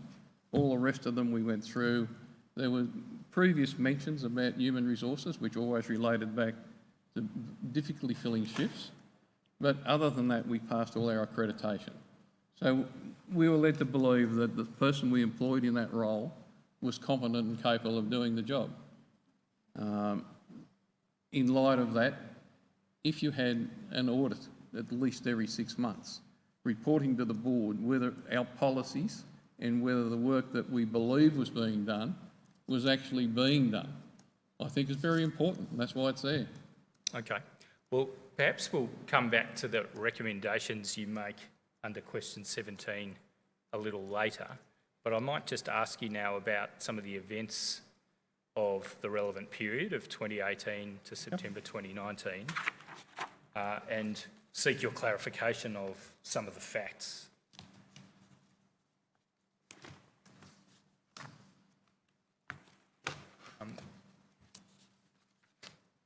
Now, you will have heard in my opening that there is evidence about unfilled rosters for the shifts at Pioneer House in a period probably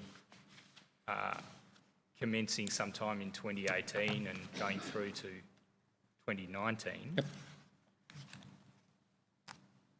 Was the management of Pioneer House reporting to the board on that problem?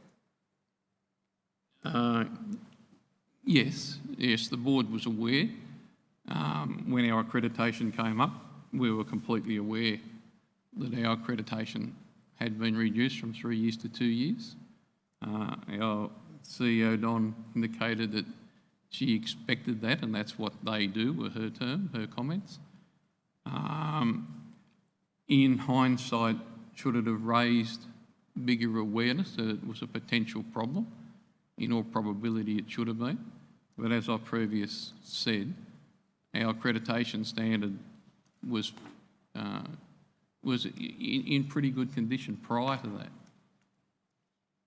So I'll just ask you about the point you made about the board knowing that the period of accreditation had been reduced Yep. from the usual 3 years to only 2 years. Yes? So, Mr Codrington, the board knew, did it, in February 2018? The board was certainly made aware that we had a reduced accreditation time, yes. Okay. And what were the steps, if any, that the board took to address the non-compliance with human resource management? With our CEO, Don, who was entirely responsible for everything regarding the criteria we had to work under. So we spoke at length with her. I spoke at length with the fact that there a disconnect between her and our staff, and she indicated there wasn't. I started a policy then to make sure I was always, there was always 2 board members present at any of those meetings in an endeavour to make sure that the board was entirely across any of these situations that arose, which started early January 18 and continued on to the sanction. All right. So there's evidence that there were staff surveys conducted in March 2018. Do you know anything about staff surveys conducted? Yes. Yes. So was that an action that the board took on the question of the need to bring Pioneer House into compliance with the expected outcome around human resource management? Look, that was certainly part of it, because we appeared to have ongoing shifts not filled, and like I just mentioned, a disconnect, an apparent disconnect with staff. All those things were put in place in an endeavour to make sure that we could bring our staff together as one, and to try and improve late ring-ins of not being able to attend shifts and the potential problems that causes.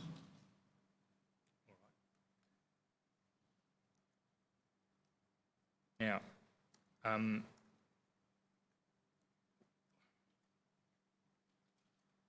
when a year later Ms Harcourt came on board as the nurse advisor under the sanctions imposed in 2019, she formed a conclusion that key safety and quality issues arose from workforce difficulties and problems with leadership and governance.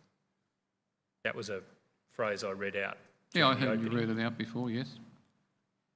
What's your response to that?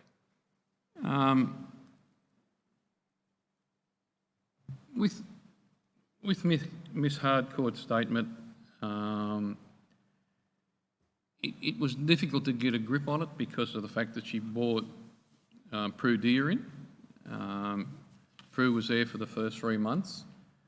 A lot of that time evolved around Prue being instructed from a distance as to what was expected. Some of Miss Harcourt's statement, which I've got in front of me, part of which I've made comments on, and I'm more than happy to comment later. I don't agree with the lot, and I've actually marked what I agree and what I do agree. But if you want to ask a specific question, I'll try to cover it. Well, the specific question at present is, do you agree with her overall conclusion that key safety and quality issues arose from workforce difficulties and problems with leadership and governance? Because she doesn't clarify what she means by governance or whatever, I think the board was equipped to handle the governance and had policies in place to cover what was necessary and what we expected our staff to do. So I disagree with that, but a lot of what she says is very true. All right, well, let's go to the detail. Before we go to the detailed conclusions she reached and set out in her statement, I I just want to ask you about a document I referred to in the opening, which is a report of in-sync surveys. Yes. And have you had a chance to familiarise yourself with that in preparation for giving your evidence? It's at tab 8, please, operator. No, I didn't read it again, but I was fully aware of it when it was put forward and when the board authorised it to be put forward. Okay. So what, if anything, was the action taken by the board in response to this in-sync report? There were 6 recommendations that appear on 0678 and 0679. We can have them displayed, Mr. Codrington. Perhaps operator, if you could call out the text at the bottom of 0678.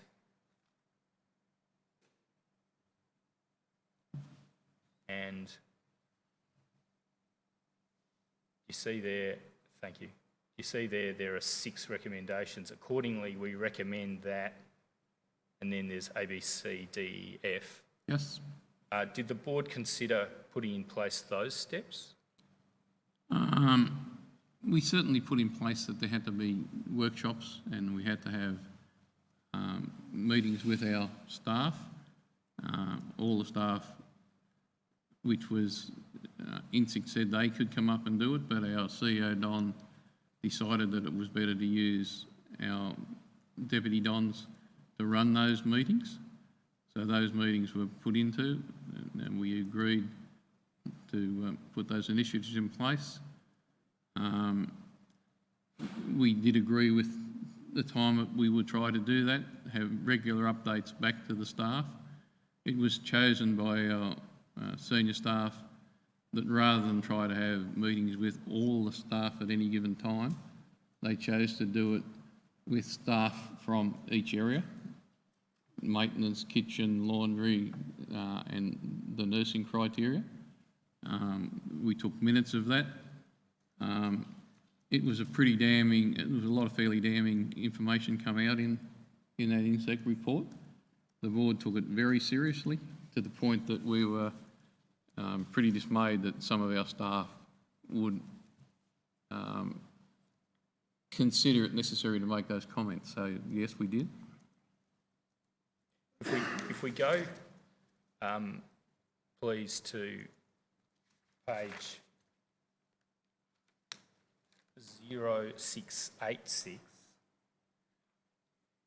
just under the heading Staffing and Rostering, discussion notes, we see the first point is we're all just rushing. There is no acknowledgement that we're in this situation. Everyone is under pressure, resentment, frustration, rudeness, accusing other shifts of not doing such and such. And there are further bullet points in a similar vein. There's a 4th bullet point: no one has ever come up with strategies to help us manage being so short-staffed. We're just managing to cover it, but it's so pressured and stressful, etc.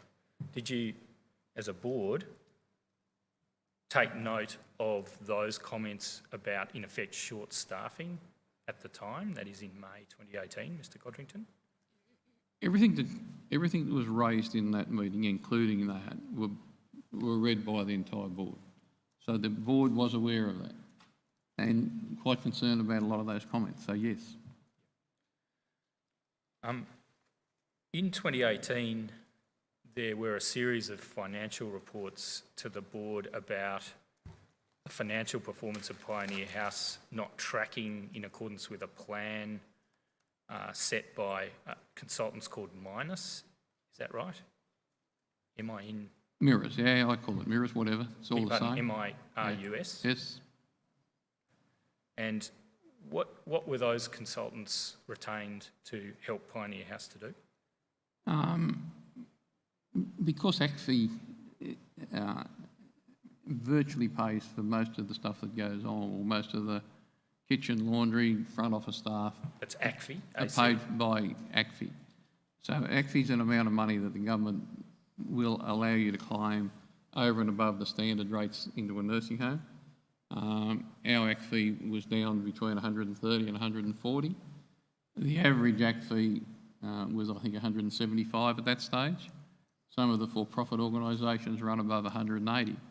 So the fact that our management team couldn't get our AC fee anywhere near the level that would make us viable, it was necessary to look to bring mirrors in to try and train our staff, review how we handled AC fee, and put systems in place to make sure we could claim the full entitlement that was available to us under the government regulations. And when did Mirrors commence that process of assisting your staff to raise the AC fee level? Exact dates, I don't know. We had mirrors prior to the CEO, Don, that was there for the 4.5 years, because we had identified it back as far as then. They made considerable improvements then.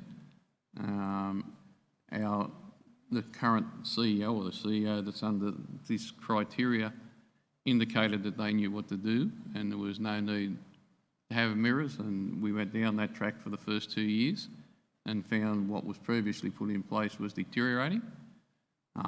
So we then brought mirrors back to initially look at what we were doing and bring it up. Was that in late 2017? Would have probably been, yeah, in all probability. And we maintained them at the current time. We've got them under a contract just to review our claims and to do training of our staff. And we're still, I think at the moment, we're running around about 160. It's still a lot lower than the state average and where we need to be. And where do you get that information about the state averages? Is that a benchmarking service? It's benchmarking and it's quite available to most people. It comes to us via our accountant who is on the top of that sort of thing, and that's his expertise. Yep. And at some point in this relevant period of 2018 through to September 2019, was that through QBP, that information? I can't tell you that yet. Okay.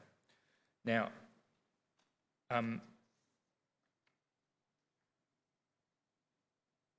so there's reference to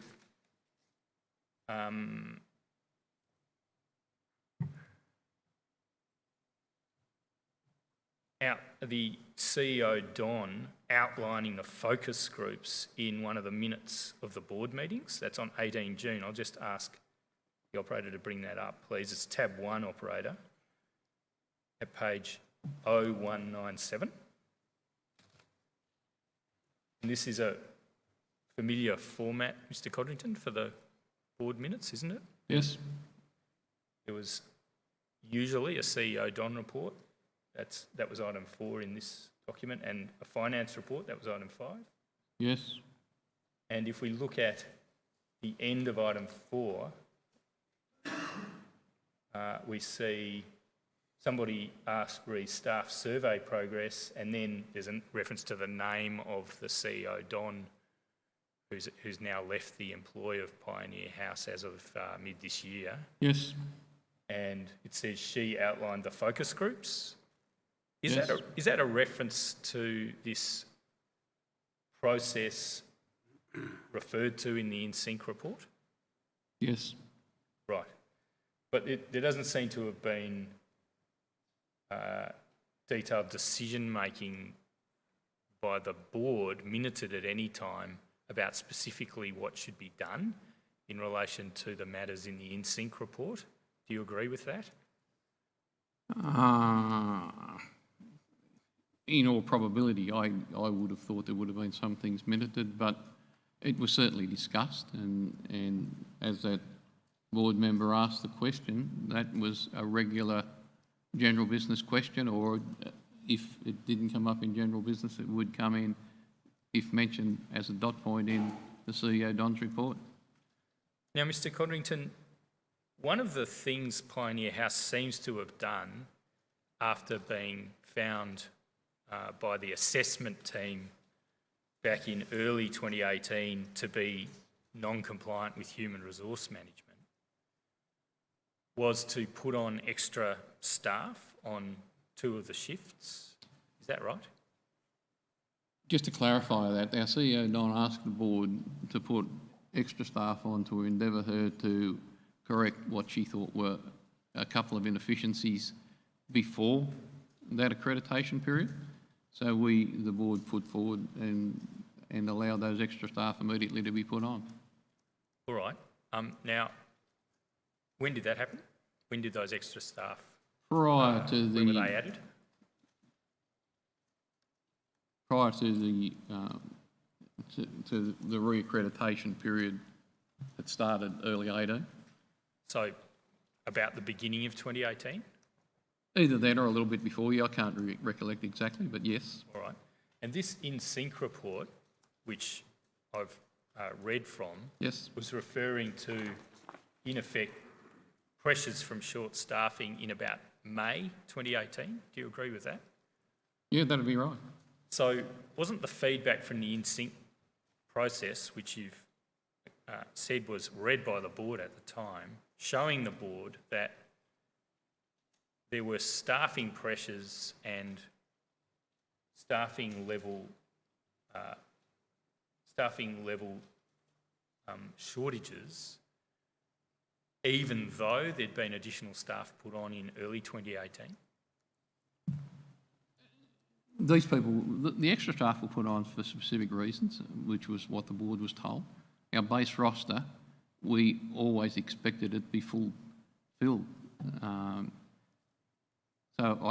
Your statement's correct, I guess.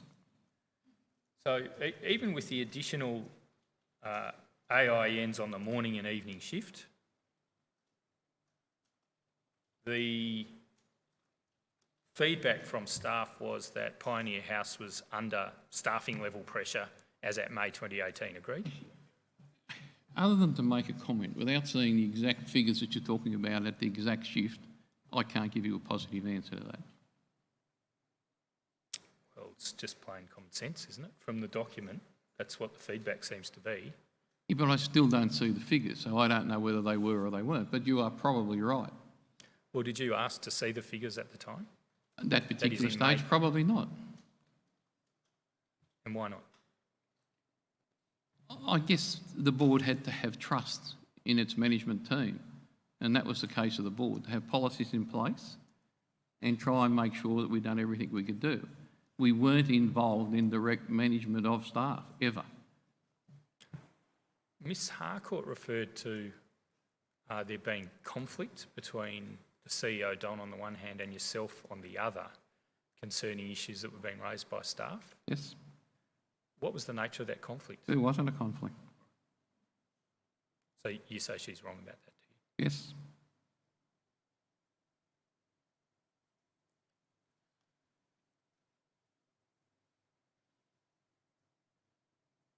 So as at May 2018, having read this in sync report, that didn't cause you to have any concern that Look, the Don might not be managing I staffing have issues answered that, properly? and it did cause a concern. It caused considerable concern. It was a system that the board requested to try and make that pointed, and it was expressed to our CEO, Don, what was expected, and she reported back what was done on a regular weekly or fortnightly basis with these focus meetings. Now, remember at the start of your evidence I asked you about a comment you'd made about the lessons learned? Yes, And you said one of the lessons learned, this was at paragraph 93.1, was to have a stronger governance structure and accountability requirements of the management team. yes. So are you saying that during 2018 you didn't have a strong enough governance structure? Not necessarily. I thought we did have. The board had a fairly strong governance. The board had in place what we needed from, what we thought we needed from clinical. Certainly, as I've previously mentioned, not up to the standard that will be expected after the 1st of July. Could there have been improvement? Yes, there certainly could. But it wasn't recognised by us as a board at that stage.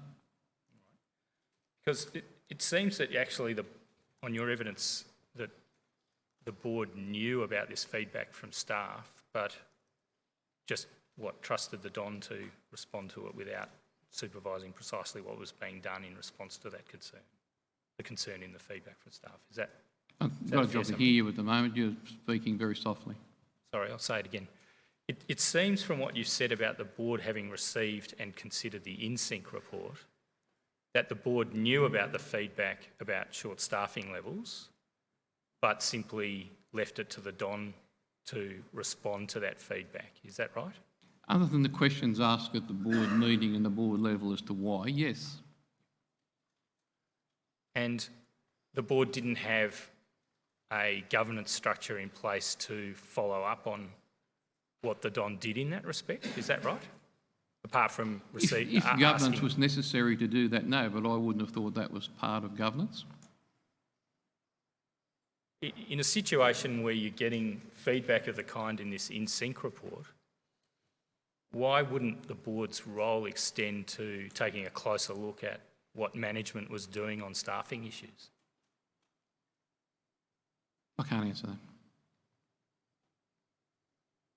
Well, I suggest the board should have done more. I than get it your did. suggestion, but it's not really the role of the board when we've got appropriate staff employed, which is why I've identified there quite clearly that I think we needed audits or an auditor to do that.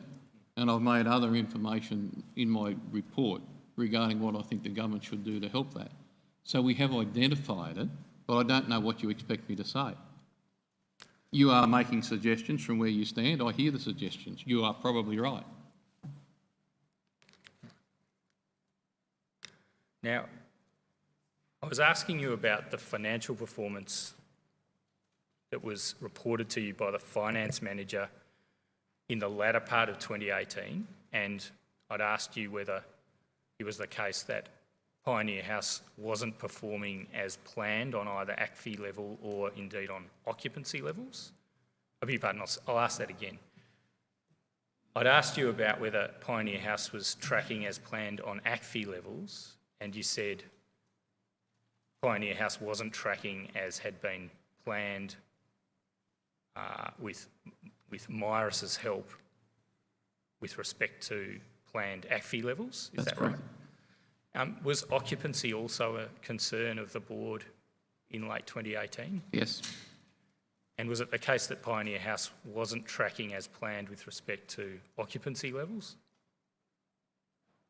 Obviously that was part of it. So were they the two main drivers of financial performance that was of concern to you on the board in late 2018?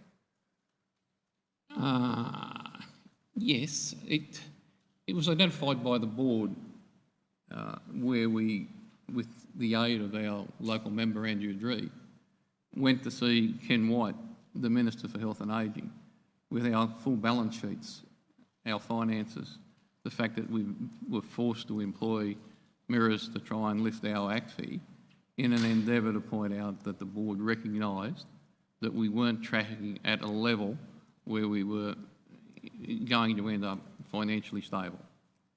So myself, my Vice Chairman, Mr Ross Mabry, and our CEO, Don, who has been blacked out so I won't mention anymore, drove to Canberra to see the Minister, had a meeting with him, which was at the last sitting of Parliament, where there was quite a conflict going on between the relevant parties. He didn't make that meeting, but we conducted that meeting with his advisor, and present were myself, the two people I just mentioned, and Andrew G, our local member. So, Mr Codrington, when was this? Late December. 2018? Yes. All right. So this was the extent of financial concern that Pioneer...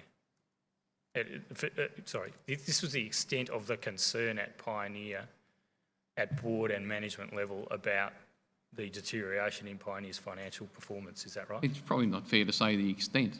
There was considerable concern in lots of areas. I don't see why we can minimise it to one statement like you just made. Okay. So did you go to Canberra because you were concerned about the financial performance of Pioneer House? Certainly. Yep. And under those conditions, you also were concerned that the liquidity ratio of Pioneer House was deteriorating, is that right? Certainly. And what is the liquidity ratio? Did I summarise it correctly in my opening, that it's a comparison of, or a ratio of cash at bank compared with liabilities owed under refundable accommodation deposits? Accommodation deposits have little to do with your ongoing credibility, your wages, whatever. Your ongoing, your bonds that are paid, or your recoverable deposits as you call it, are there that we can gain interest on. That entire money goes back to the people that paid it. The interest rate on that's very minimal. Our cash in bank is obviously where we need to run with a positive cash flow. We look at those reports on an ongoing basis, and if you wish more exacting information on that, then our accountant should be here. So is the liquidity ratio a ratio of cash at bank versus liability to, Probably would be, but I don't know. to residents for refundable accommodation deposits? I don't know where refundable accommodation bonds would come into what you just said. I don't understand your statement. So what is the liquidity ratio? Presume, and look, I'm not 100% aware of that, so I can't answer that.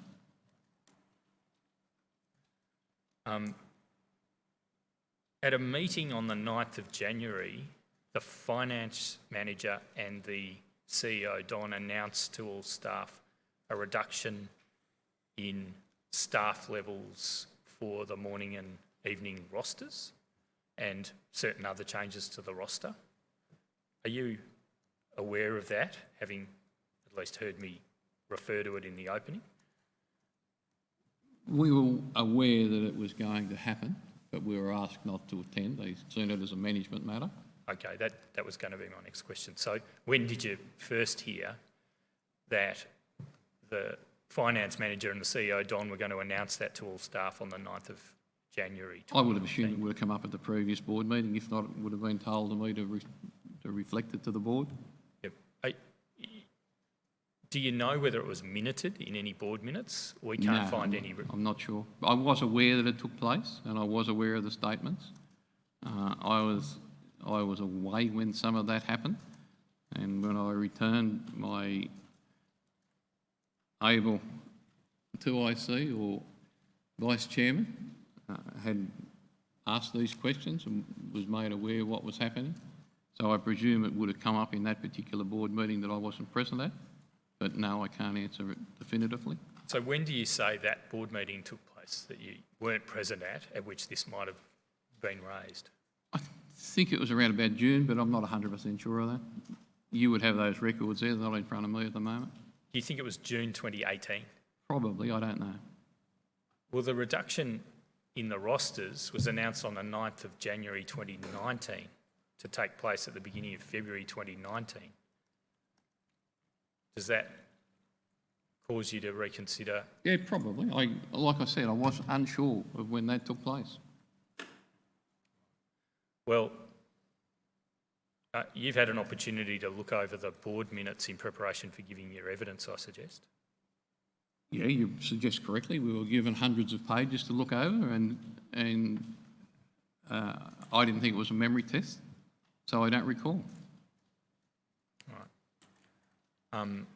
It doesn't appear that there's any decision by the board prior to the 9th of January 2019 to reduce staff levels in the relevant shifts with effect in early 2019, does it?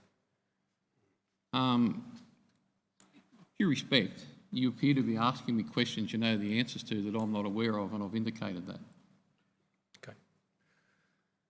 Now, there was a board meeting on the 29th of January, so after the 9th of January, at which there was a financial report referring to the reduction in staffing levels in the rosters. Yes? Have you had a chance to read the minute of that board meeting? I would have over the last several weeks. Okay. And there was also, I'll just ask the operator to bring that up.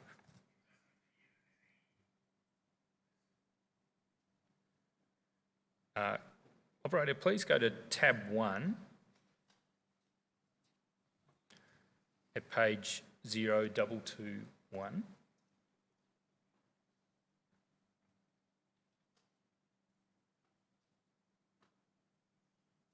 221.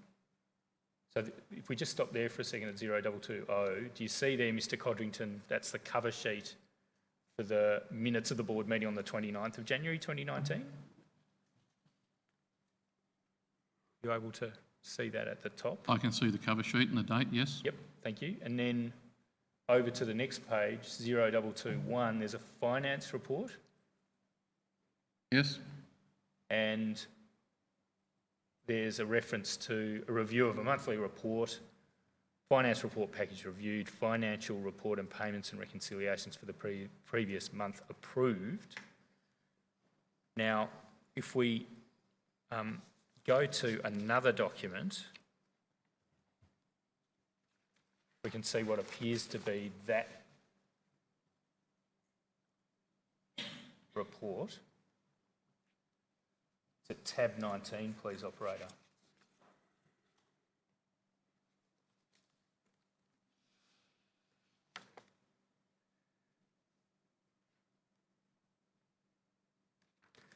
Now, this report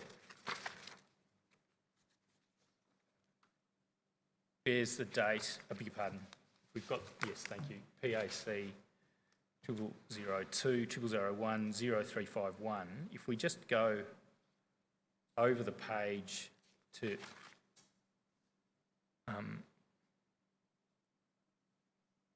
triple zero, beg your pardon, 0353.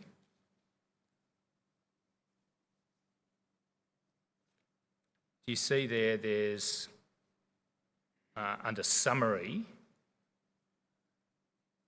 our main problem is in care, where we are now forecasting a contribution before depreciation, and then there are some figures mentioned. QPS benchmarking data for the December quarter shows that for NFPs, is that not-for-profits? Presumably, yes. The mean care hours per day per resident was 3.30, and our new rosters are very close to this at 3.37. And then the issue is in the ACFI level. So there's a reference there to the new rosters, and this is approved in the meeting of January, it appears. Is that? I beg your pardon. I think I've misspoken, because the date of this document post-dates the 29 January meeting. Please do excuse me, Mr Codrington. I'll ask the operator to go to page, tab 14. If we go to tab 14, we see a November-December finance report. And if we go, please, operator, to page 0589, this document bears a date 16 January 2019. Is it safe to assume that this must have been the finance report that was tabled at the board meeting of 29 January 2019? Certainly would appear so.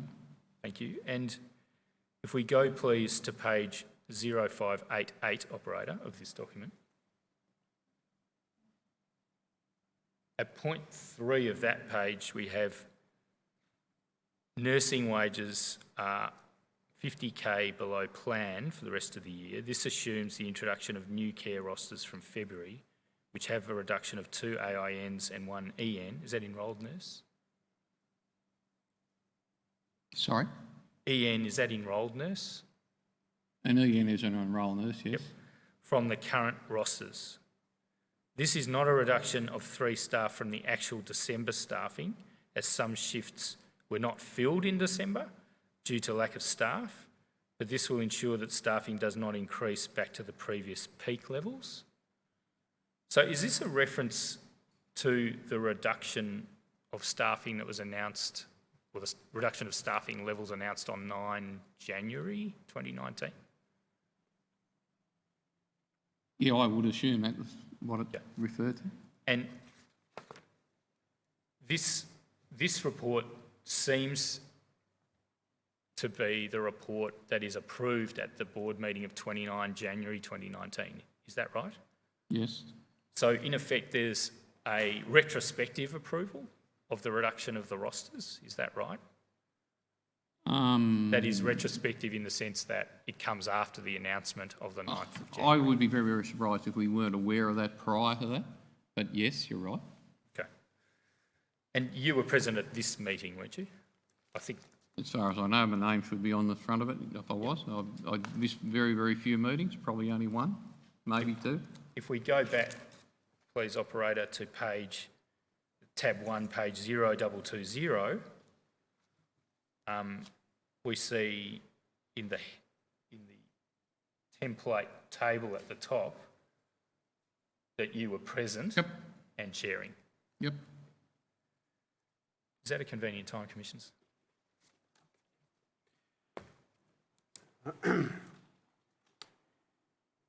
Zoom at 2 o'clock.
Great.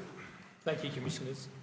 Mr Codrington, I want to ask you about the supports that you consider would have been required to address the underlying issues that resulted in Pioneer House falling into non-compliance. In your statement at paragraph 0014, you're asked for your opinion about what supports would have been required to address the issues which resulted in the events in question. And if there are obstacles to obtaining that support, what were they? That's towards the bottom of page 0014. You see that? Yep. And you've identified a number of factors. Could I ask you about your opinions referred to at 76.2, inability to access nursing staff with aged care specific experience, particularly in a rural setting? Could you elaborate on your views on that topic by reference to your experience as Chair of Pioneer House? Yes, I'd like to. Thank you, Mr Gray. The difficulty in country areas is getting people that are competent in aged care nursing.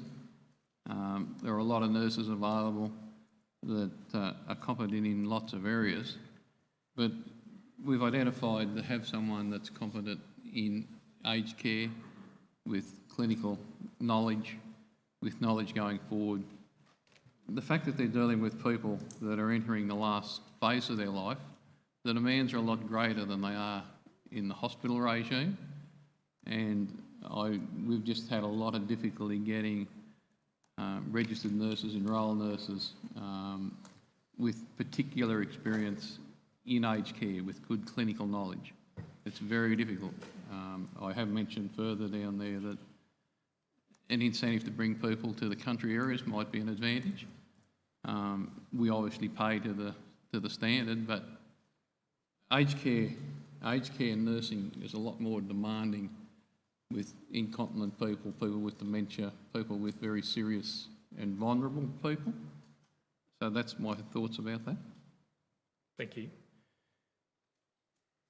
You next, in 76.3, refer to the lack of options in respect of managing the behaviour of a particular resident. If we can just take it away from the specifics concerning that particular resident and pose the question in a generalised way, what are your views on the ability of rural not-for-profits such as Pioneer House to be able to deal with the very challenging end of behavioural spectrum for people living with dementia?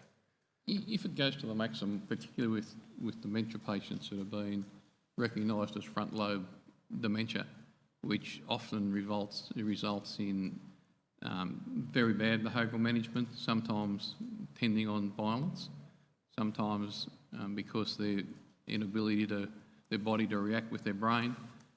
Sometimes they get into other people's spaces where you've got relatively small dementia wings and you haven't got individual areas where people can be guided to try and calm them down if that's necessary.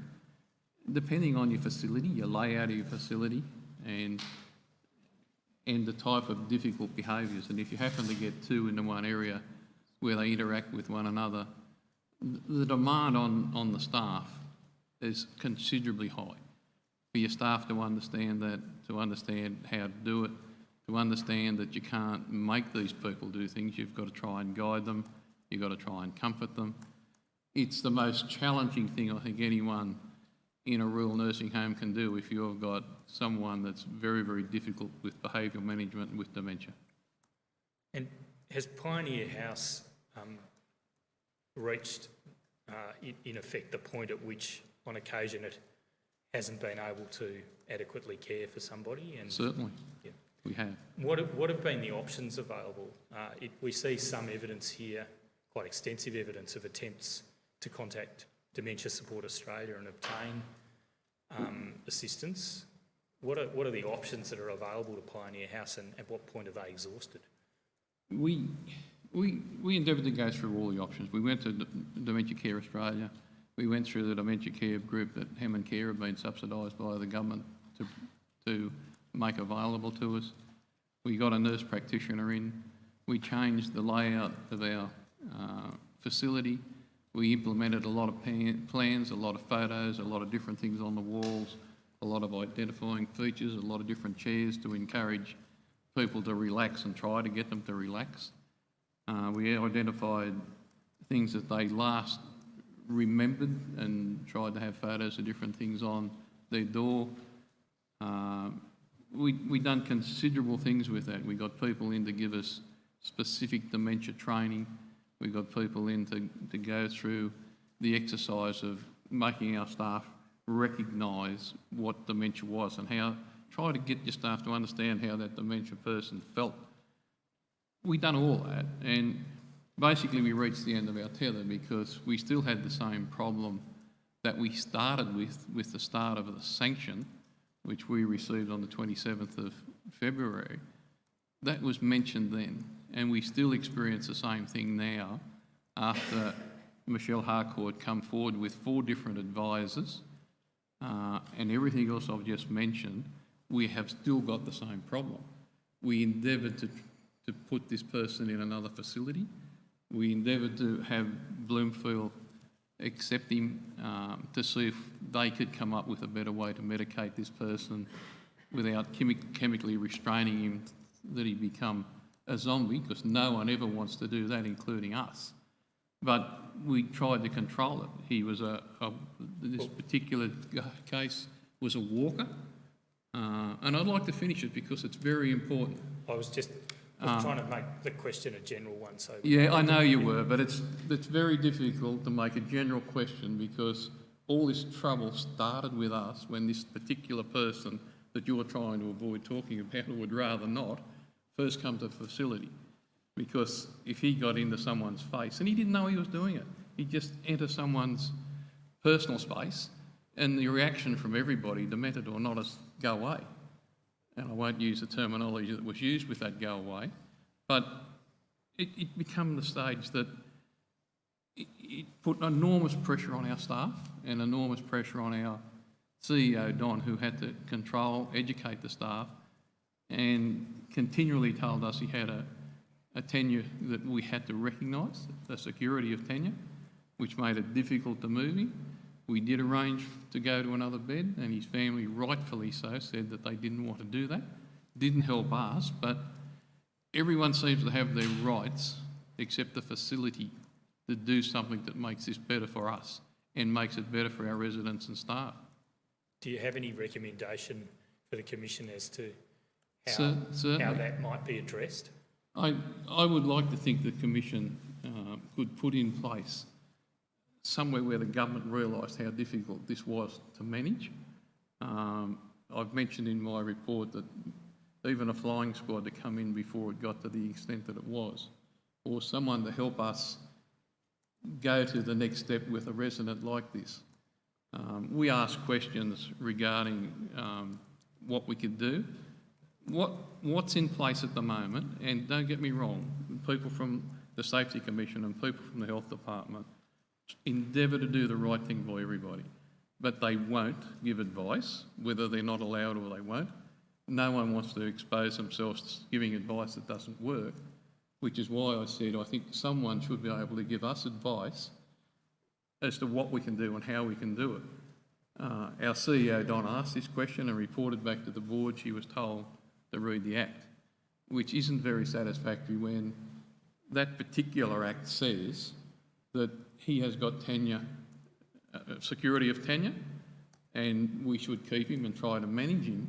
But I brought up to the board, as did some of my other board members, brought up in front of the CEO, Don, if we go to the next step and look at health and safety, that Act also says we must protect our staff and our other residents.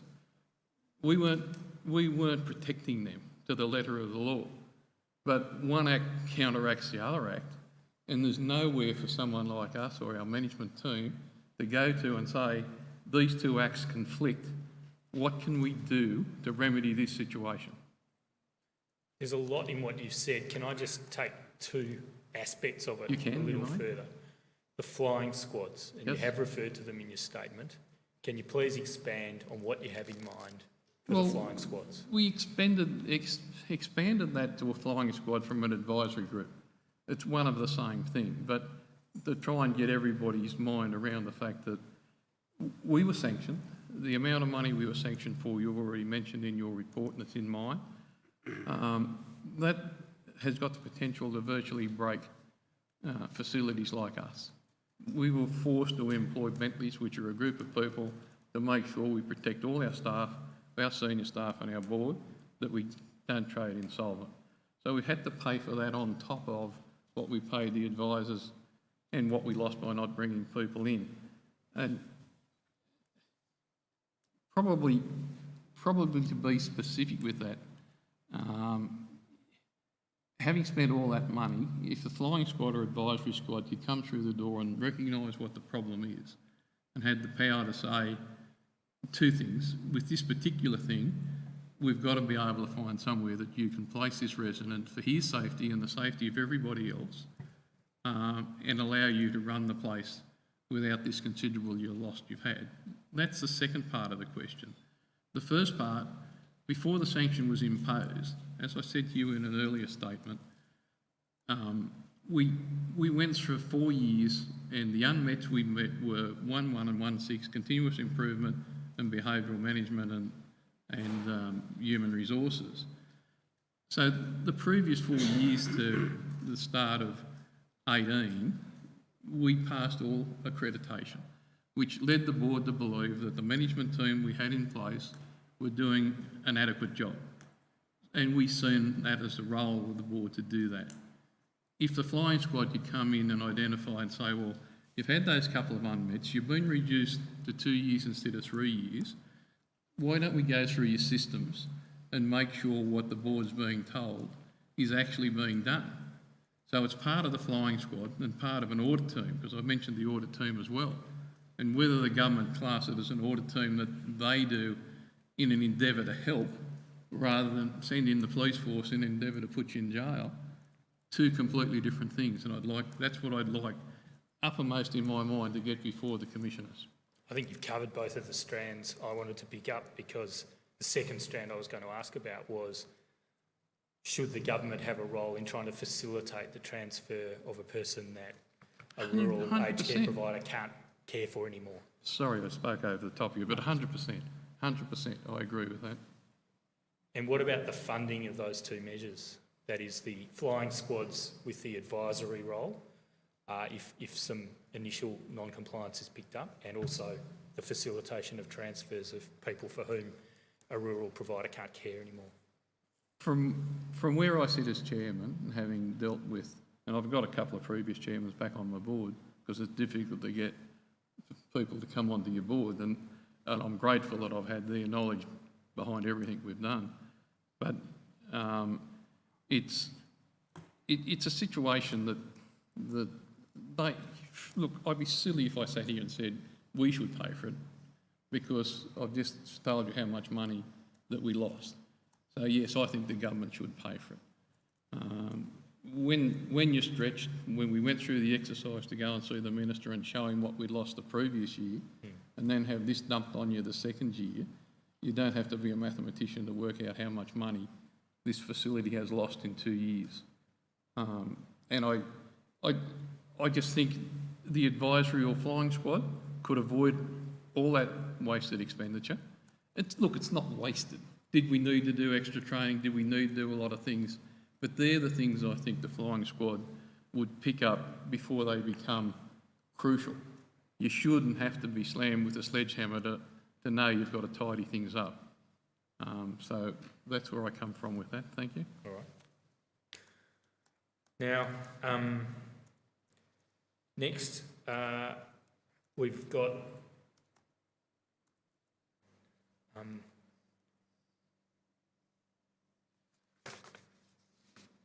I beg your pardon, just lost my place. Whilst Mr Gray's finding it is placed, Mr Godfrey, just so that I can understand the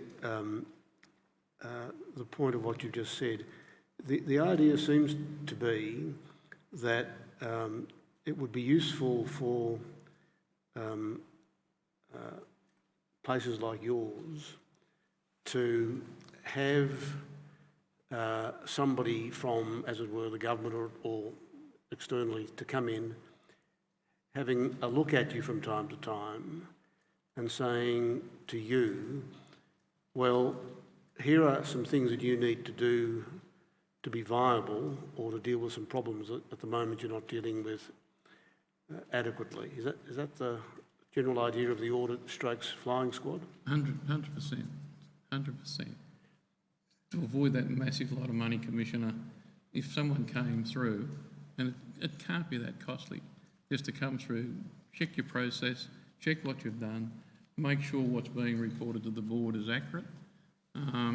We're all lay people doing our very, very best as volunteers in trying to employ the right person to do the job. Yeah. And when you think you've got that, as we did, and we failed, it came as a hell of a shock and a hell of a lot of embarrassment to both Pioneer House and Mudgee locally. Yeah. Thank you, Commissioner. I found my place. Operator, please go to 0019 in Mr Codrington's statement. And Mr Codrington, this is another question in a similar vein, which was posed to you and which you answered on this page of the statement. The question was question 17. How could small regional aged care providers be better supported to provide quality and safe aged care services? And you then list 5 ideas. The first is having more qualified and better paid workers. And I know that's easy to say, it's probably very hard to achieve. Do you have proposals in mind which could help to achieve that outcome? This is something that myself and the board thought about for a long time, and it's happened in other areas where trying to attract, as I said before about registered nurses being qualified to work in aged care and enrolled nurses the same.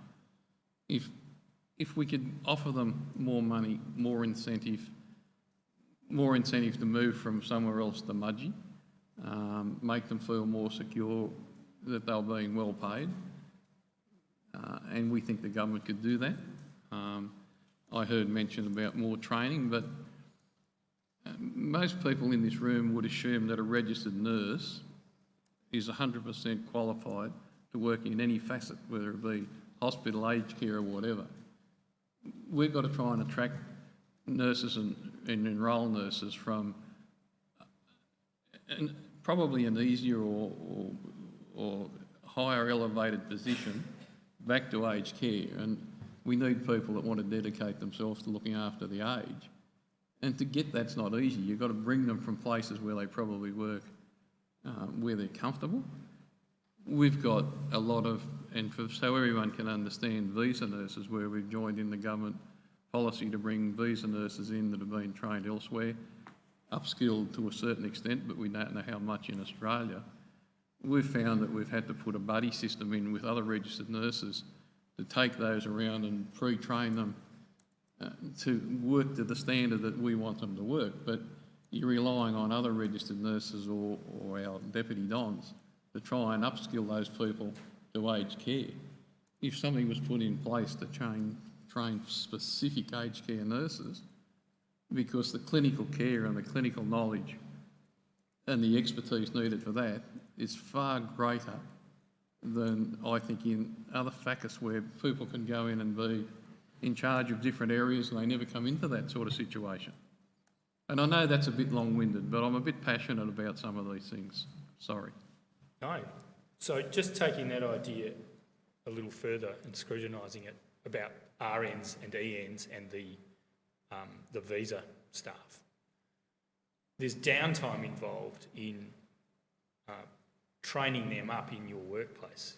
That's the gist of what you're saying, I take it. And that means you really need additional resources, does it, to have additional RNs on to provide that training as well as providing care on the floor on a day-to-day basis? Is that the issue? When we done that, we weren't allowed to put those visa nurses into our system on the base roster until we were satisfied that the buddy system and pre-training was done.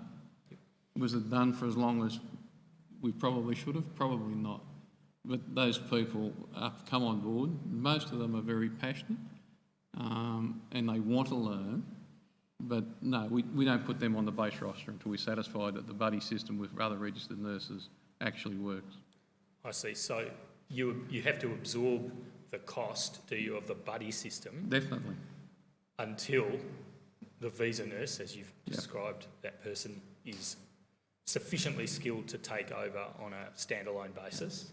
And look, that's not the least of the cost, but the cost has never come into anything with us. Any staff we've been asked to provide, we've never ever taken cost into account.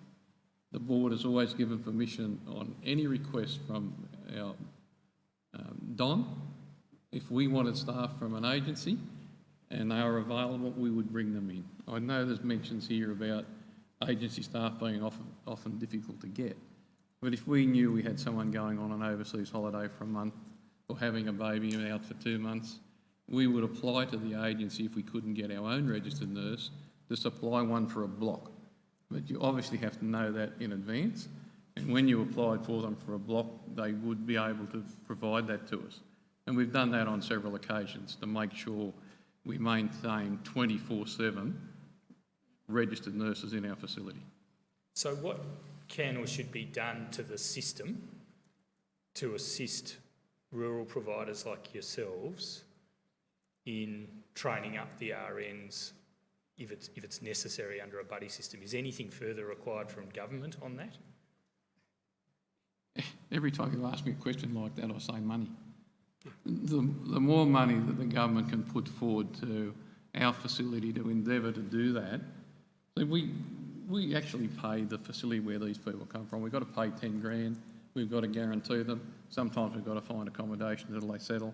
We've been through all that on a number of occasions and never ever questioned the fact that if we couldn't get someone that would be pre-trained in Australia for that job, we were prepared to take what we had to take to meet what we considered were our requirements as a board.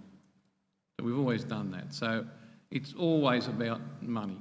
The higher the ACT fee, I think ACT fee should be scrapped. I think they should do something like they do for people on respite.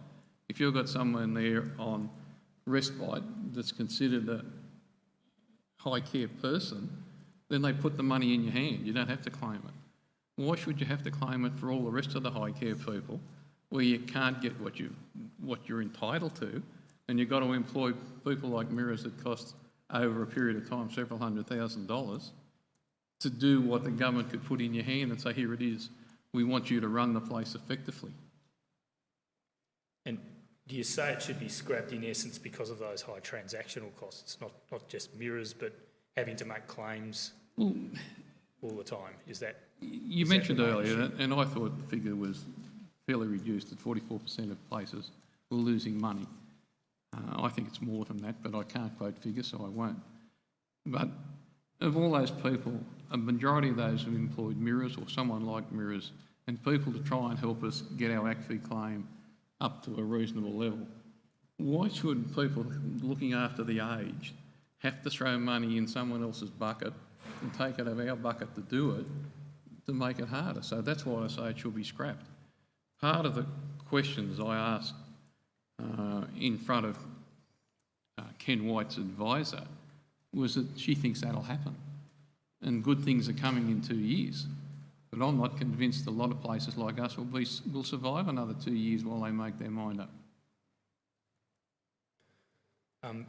Can I just ask you about a point you made in 94.1, which might still be available on the screen at the touch of a button?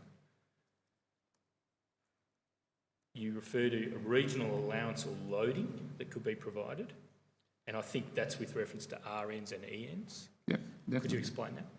Well, that's what I thought I had explained it previously. If there was more assistance and a regional loading, and look, do I know that that's going to work? No. But the suggestion we need is we need some way of when we advertise for an EN or a registered nurse, we want them to come to Mudgee. We want to be able to offer them something more than where they want to be, if that be the city or near the beach or whatever. So if there was a regional allowance and it helped to get people, that may prove a failure, but coming up with ideas that will work is very difficult. Thank you. So that's a reference to the extra funding that's needed for these, to meet these additional costs of recruiting in Part of it, regional yeah. areas. There's a lot more on top of that I thought. Okay. And should that money go to the approved provider or directly into the pockets of the RN or EN concerned? Just to make it clear to the commissioners, us as a board, we are the approved provider, not Pioneer House or not the nursing staff or whatever. So the board's the approved provider. So the demands are put on us to make sure that the facility runs effectively, profitably, and etc. So if, as the approved provider, we don't want the money. We want the money to be in the system to allow our DONs, deputy DONs, general managers, registered nurses to do their job and have the funds to do it. So we don't want it in a separate bank account. It's got to go to the facility, not necessarily the approved provider. So it goes into the pool of funds available to operate the approved provider? Definitely, yes. Yep. It goes where ACFI goes, and that's into the general fund to pay everything that the government doesn't fund. So the government doesn't fund any front office, it doesn't fund any kitchen, it doesn't fund any maintenance, it doesn't fund any laundry. So other than the money we get as a standard basis, which is if they pay a bond, we've got a little bit of interest on that you get. We get a daily fee. If they go in as a supported resident, we get in excess of 2/3 of their pension, which everyone that comes in pays that. The ACT fee on top of that is what tops you up to pay for all those things I've just mentioned that the government doesn't give you a cent for. And while we're on money, can I ask you about 94.3, which I think is a separate point you're making? You're speaking there about specifically raising funding for high care residents. Are you saying that if a high enough amount of funding had been provided, say in the circumstances Pioneer House has found itself in recently, there might have been enough money to support special measures for caring for that resident? The more, it still relates back to ACFI, which I said they should scrap and give you a bulk amount. If our ACFI run between 175 and 180, which some of the for-profits and some of the bigger not-for-profits who employ special people that just deal with maximising ACFI claim. Nothing illegal, just get everything they're entitled to. If it was changed so we had that money, the more money in the pool, the more staff you can employ and the rest of the costs you can pay. I suppose a simple yes would have been sufficient, but as you can see, I'm passionate about this side of my report. We've also, as you might have heard in my opening, floated the potential proposal for some workforce attraction and retention initiatives in the nature of linkages with RTOs in rural locations so that people can be trained and may then stay in that particular location. And we've also raised a potential proposal for rural scholarships. Do you have any views on those ideas? I thought your opening statement of the Commissioner was very, very good. I thought a lot of what you said I agreed with 100%. I won't say I agreed with the rest of it you put me through, but I did agree with that. And does that include those measures, Mr. Yes. Condrington? Yes. Do you have any other thoughts about the point you've made in several places in your statement of evidence about the difficulty of recruiting staff in the regions? Any other ideas? I'd like the Commissioners to understand that when our CEO Don, before we employed the CEO Don that's just resigned, we went through an exercise of advertising widely. We got 2 applicants. She certainly had worked in aged care. She didn't report to a board, she reported to a general manager because they had 2 facilities, not 1. She sounded and interviewed extremely well, so we employed her. The same applied to when we wanted an additional D-Don. So when we got, our assistant or deputy Don, DD Don, we got one applicant in the country town and she came out of the hospital system. Since they both resigned, myself and my board put together and used a company in Sydney to try and to bring people to the country area. We interviewed 3 prospective general managed deputy dons. A lot of the newer people like the terminology general manager encompassing deputy don and CEO, but they like the title of general manager. We interviewed 3 of those. 2 of those would have been approved. We definitely would have approved them. 1 we didn't. We put them through a psych test and it didn't come up to measure. We offered both those people jobs and they indicated they were coming back. 1 apologised that she couldn't because her husband had a good job somewhere else, but she said she was prepared to come and help me because at that stage we never had a Don or general manager sitting in the chair. We didn't take that up. The other one said she wanted the job. She brought her mother with us from down the coast. I met her mother and offered to show them around, and very genuine. And to this day, she hasn't picked up the phone and said, "Why I'm not coming." So going on from that, I employed Robin Lasky, as you came up, that gave a statement. Robin's going to be with us for 3 months. Been extremely good, done a great job for us, very appreciative of her. In the meantime, I've just appointed a guy by the name of Dean Saxby as our general manager. He is a registered nurse. He has signed a 2-year contract, and he appears to have the people skills that myself and the board think are essential for trying to bring the board together as a group and not have a them and us attitude. And I think that did exist with our previous Don, and I had several conversations with her, and I put in place, given the way you can be challenged nowadays for bullying, that every conversation I had another board member with me, more often than not my vice chairman, and we had several conversations about how we thought that it would be better to bring the staff forward and encompass the staff and respect the staff and gain respect for herself. And we went through a lot of series of things, which is where Michelle's hardcore comment was there was conflict. You can have reasonable discussion with people without being inferred to as conflict. There was never a conflict. I have spoken to the lady since she left us. If I met her down the street tomorrow, I would have a cup of coffee with her. So there's no conflict. But did we have a series of fairly hard discussions about what we thought we needed to lift? Yes, we did. Thank you. Look, before I let you go, I better just go through those paragraphs. We haven't been able to have Ms Harcourt give oral evidence, so it's important that you indicate where you disagree with those conclusions that she's expressed, and if you agree with them, you should indicate that too. Could we please have Ms Harcourt's statement up on the screen, operator? That's WIT 0524 001 001. And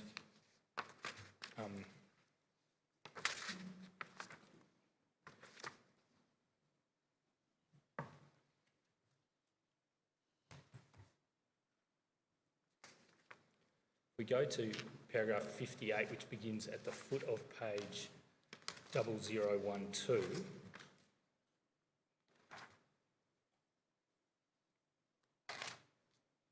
We'll bring that, perhaps if we call out paragraph 58, including the foot of the preceding page. Thank you, operator. Now, I take it from your evidence, Mr Codrington, that you disagree with 58.1. You were aware that there was a reduced period of accreditation in 2018 after that was after a decision of the Quality Agency in March 2018. You were aware of that? That's right, isn't it? Yeah. Yes, So- sorry, yes, I should answer clearly. Yeah, earlier before lunch you had said that in your Yes, evidence. yeah, that's So true. 58.2, you've disagreed with the word conflict and you've explained your perspective and why it differs from Ms Harcourt's? Yes, I have.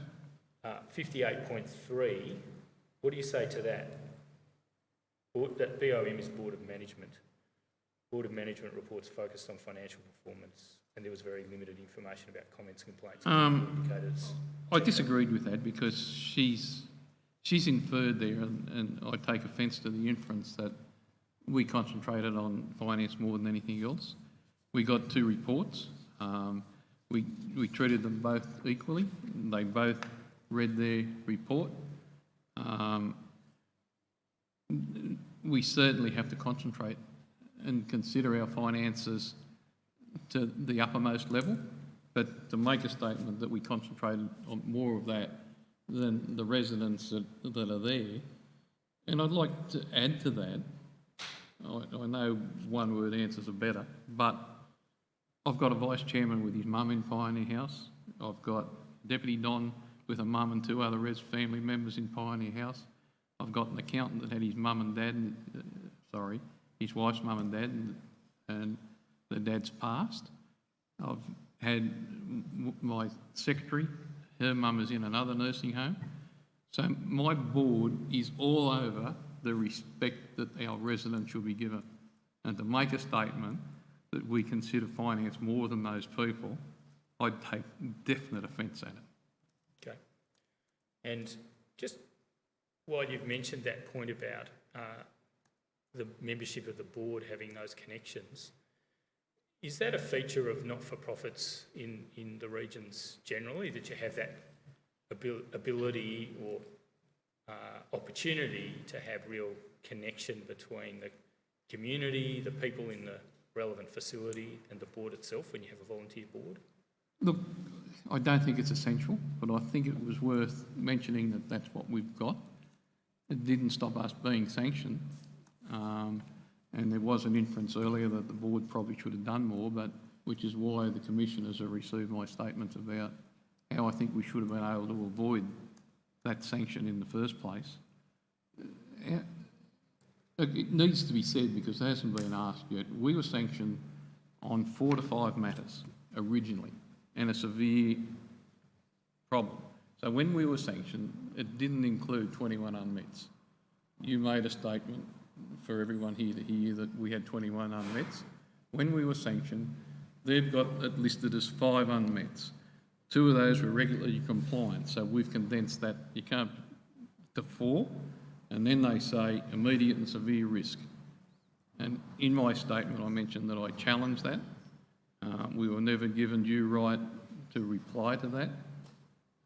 The health department, even though they rang and spoke to our staff and were satisfied there was no immediate risk, it still ended up in the sanction as an immediate risk. And I'm pretty concerned that if they were satisfied it wasn't an immediate risk, why it still appeared in the sanction. And Mr Codrington, there's a list of points that Ms Harcourt identified at paragraph 53, and your attention was drawn to these in the course of helping you to prepare for giving your evidence. And have you had an opportunity to reflect on those points of paragraph 53? Are there any you dispute? I was given a list of questions out of Ms Harcourt. You might just have to raise that because it doesn't appear to be here in front of me. Okay, in paragraph 53, well, I'm sorry if I got that wrong. In paragraph 53, there's a list of matters that Ms Harcourt regarded as clear from the assessment, contact and review audit as having not been met for a period of 12 months, and she gave some examples. Yeah, I've got paragraph 54 to 55, so it may even be included in that. So Oh, okay. No, well, I'll withdraw that question. it's probably just listed differently, but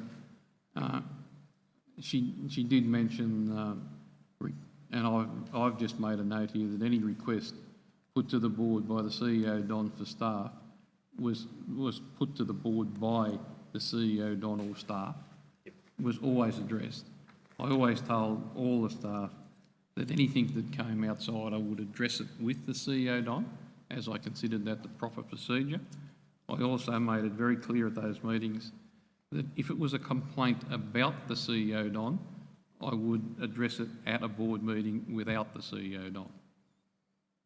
So if that answers the question, that's what was put in place. All right. Just give me a moment.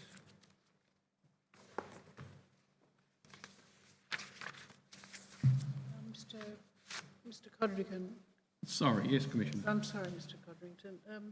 While council is consulting his notes, it might be worthwhile after this discussion if you and your own council go through the items in paragraph 53.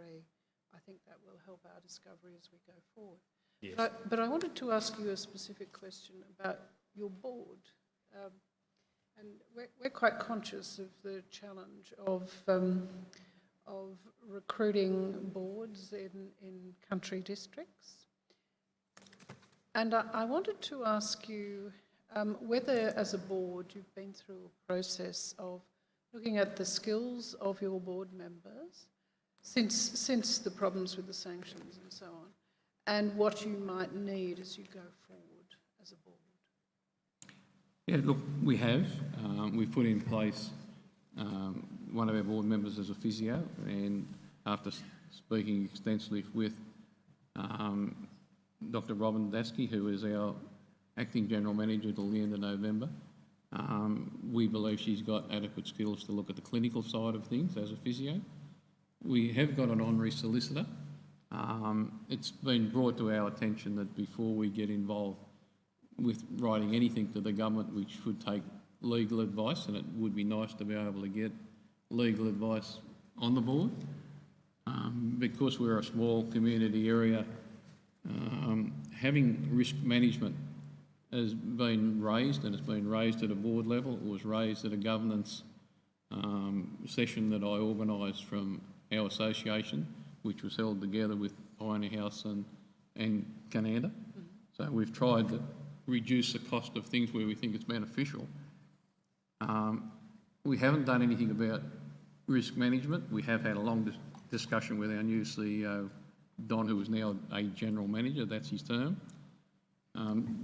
Dean was a manager of and travelled amongst 9 other facilities, so he was quite well versed with what was done, and has probably seen risk management literature, and we will certainly put risk management literature before the board and in front of Dean. I would love to be able to employ someone, but we probably can't afford to have a specific risk management person, but we need someone to take adequate training that's already there that can identify risks, because 1st of July this year, residents can pretty much do in our facility what they can do in their own home. That's the theory of the new standards, as long as we tell them what the risks are and we counsel them, and even if they say we don't want help walking, we can't just walk away and let them fall over. We've got to try and avoid that, and we've got to have risk management in place that is seen adequate when the assessors come around and say, why did that person fall? Why did you do this? Why did you do that? So, Commissioner, we've identified the need. We've certainly addressed the clinical side of it. We've spoken about the risk management side of it, and it's got to continue on. That was made very clear to us as a board at that governance training we done. And I'd love to have a doctor, a solicitor and a risk manager on the board, but I'm flat out keeping the guys I've got. As I just said, I brought back 3 people that resigned. They've got heaps of experience, and I'm glad they come on board with me, because they've been a tower of strength for me, given through what you can see has been a pretty stressful time. So thanks for your question. No, well, I suppose I've got another one that draws on what you've just said. Are the issues for retention and recruitment of board members as pressing as the issues to do with retention and recruitment of nurses? Look, I think it will be more so. People sitting here today and seeing what I went through as a board member, have said, why would anyone volunteer to be on a board if you're going to be put through that sort of scrutiny? And I can understand that question. I've tried to be truthful. It's very, very difficult not to be. I've agreed under oath to say that. So, yes, it is, and I think it's going to get harder as the finances roll in. Unless the government do something with money to ease the burden on boards having to make sure you covered everything, then the viability is going to be harder and harder. And I can assure you, by people that I've learned and spoken to over the last few years, the number of facilities that have been taken over by bigger providers is scary. And we're going to lose small community-run facilities that were actually put in place by the community, for the community, simply because of what I've already said through Mr. Gray to yourselves about keeping a board together, keeping volunteers that want to give up their time. We've all got lives. I'd rather be down visiting my kids at Nelson Bay than sitting here, I can assure you. But it's going to get harder and harder and harder, Commissioner, and I shouldn't treat that question lightly, because it is a very serious matter to continually encourage people to come onto a board when Mr. Gray's already identified, and I think his numbers are on the low side, of boards that are losing money, or facilities that are losing money. If I might reassure you, I think Commissioner Pagoni and I well and truly understand the challenge of these issues, and I think what Council was trying to do before lunch was expose the challenge of the situation you operate in, and you've helped us understand that very well. So thank you very much, and I'll hand back to Senior Counsel. Thank you, Commissioner. Thank you, Commissioner. Mr Codrington, there is a list at paragraph 53 which Ms Harcourt states that she's drawn from an assessment contact report and a review audit report. In a way, those documents will just speak for themselves, so I won't take Mr Codrington through that list of matters. Mr Codrington, you say, and I'll return to where we began the examination, you say that one of the lessons learned, and this is towards the end of your statement, at page 0019, one of the lessons learned by the board, 93.1, is to have a stronger governance structure and accountability requirements of the management team. And when I asked you about that at the outset, you referred to the new standards that now apply, and there is an aspect of those standards, Standard 8, which relates to governance. Yeah, true. And you're reverting to that, I take it. Look, I was. The new reporting to the board on clinical matters is going to be a lot more extensive. The requirements of the board to get their head around it. I would like some of my board, whether we can all do it is another matter, to do clinical governance as well as our staff. That was recommended by Michelle. We haven't done it. I guess to help the Commissioner, and she said, or they both said I've helped them, to some extent, after we were reduced in our accreditation from 3 years to 2 years, then we were sanctioned, which was still 3 years to 2 years, which is supposed to expire in April, 8th of April this year. When they come in and found those other 17 unmet, which you initially mentioned as 21, which was the total, the Health Department tacked that onto the sanction that was already there. We weren't sanctioned because of those. That was tacked on to the initial sanction, which I said I had some concerns about. When that was tacked on, they reduced the 8th of April back to basically the 8th of January, so we lost another 3 months. So in that time, we've been under full sanction, we've been under not bringing people in, we've had the cost of the advisor, the cost of not bringing people in. On Tuesday of this week, the Safety Committee arrived unannounced, which they're entitled to, on our doorstep, and said we're going to do a new accreditation. The Quality Safety Commission on Tuesday. They left us on Friday. I was going through my statement and trying to read that stuff during that week. The amount of pressure that's been piled on myself and my board during that 6 months has been enormous because, as I said, reducing from April to January, and they've got to do their accreditation, I think it says 56 days in advance of that time, basically meant before I could get anyone on board as an adequate general manager and try and fill those roles, we were back under complete accreditation rules. So there was no respect shown to the board of Pioneer House as the approved provider at all. And I know that's long-winded, but I think it's important if we're going to help this situation going forward.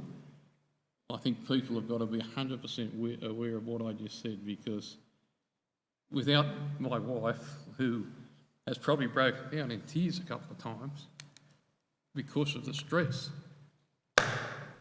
there's no credibility given to us as the approved provider. We've been, in blunt terms, screwed. Just on that lesson learned at 93.1, is it the case that you do see the appropriateness of having the board more closely involved in clinical governance framework, for example, endorsing its implementation and attesting that it has been implemented each year? 100%. But that's part of governance. That's not hands-on. Yep. And we've got to do that. That's part of it. That's why I've said to you, the reports that come to us from now on will be more adequate, and we will make sure we understand it.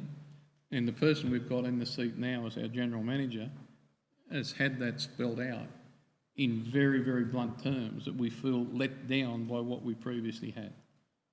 So I make no secret of that. I have no further questions, Mr. Codrington. Mr Codrington, you've been very open with us.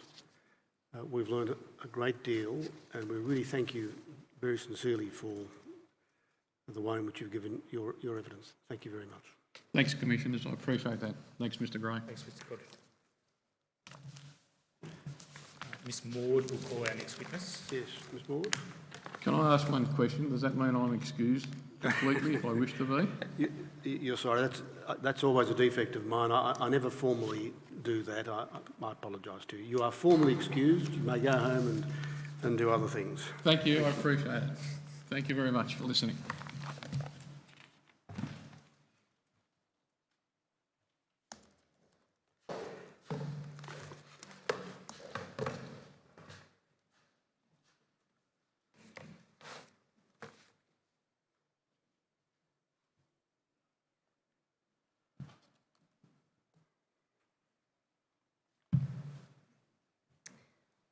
Commissioners, I call Tanya Elizabeth Sargent. Yes, is Ms Sargent in the hearing? She's coming.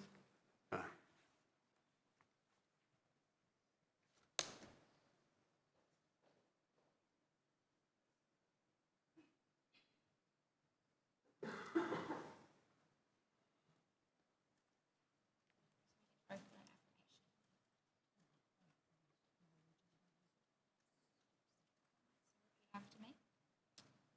I swear by Almighty God I swear by Almighty God that the evidence I shall give that the evidence I shall give will be the truth, will be the truth, the whole truth, the whole truth, and nothing but the truth. and nothing but the truth. Have a seat, Ms Sargent, and come in nice and close to the microphone. Can you state your full name for the transcript, please? Tanya Elizabeth Sargent. And Ms Sargent, have you prepared a statement for the Royal Commission? Yes, I have. Do you have a copy of it there? Yes, I do. Does it have the code in the top right corner, WIT.0598.0001.001? Yes, it does. Yes, and it's dated 28 October 2019. Yes. Have you had an opportunity to read it recently? Yes. And can you just speak up? Sorry, Ms Sargent. Yes, I have. To the best of your recollection, are its contents true and correct? Yes, they are. I attend to that, Commissioners. Yes, Ms Maud, that statement of Ms Sargent of the 28th of October 2019 will be Exhibit 12-8. We might need to get you a bit closer to the microphone because I think we're finding it difficult to hear you. Okay.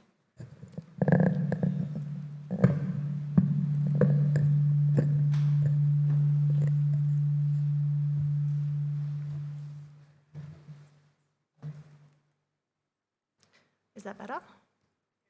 Yes?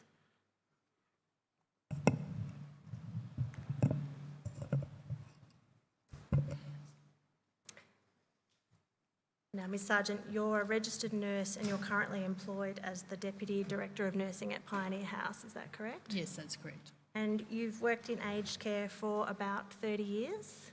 Yes, approximately. Yes. You've worked as an RN and then the Deputy Director of Nursing at Pioneer House from 1989 to 2002.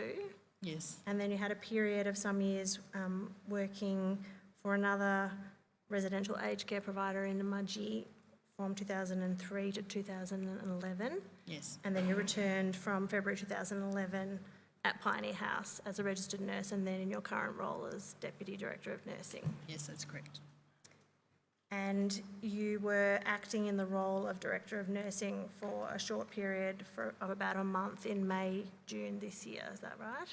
Yes, And the role of the Deputy Director of Nursing at Pioneer House is, in a general sense, to support the CEO, Don, as it's referred to, is that right? yes, yes, that's correct. And part of the role includes responsibility for the supervision of the clinical care of residents Yes, and rostering of new staff, compliance, ACFI submissions, all of those yes, that was tasks. all part of the role. Yes. And since July 2011, have you been employed part-time in your current role? Yes, And you share the role with another person, is that right? yes. Initially, I do share the DDON role, and the other person was working part-time as the DDON and then a couple of days focusing on something else. But yes, so... It's a shared job it's sharing. a job in effect. sharing type, yeah. And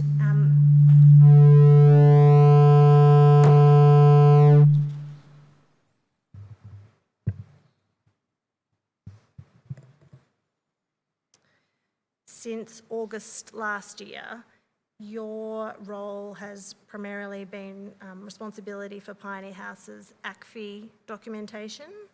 Yes, Yes. So does that take the full amount of your role, of the time that you spend in the role? it takes a fair portion of it, but I was also involved in assisting with admissions and other things that the other DDON needed. We assisted each other as required.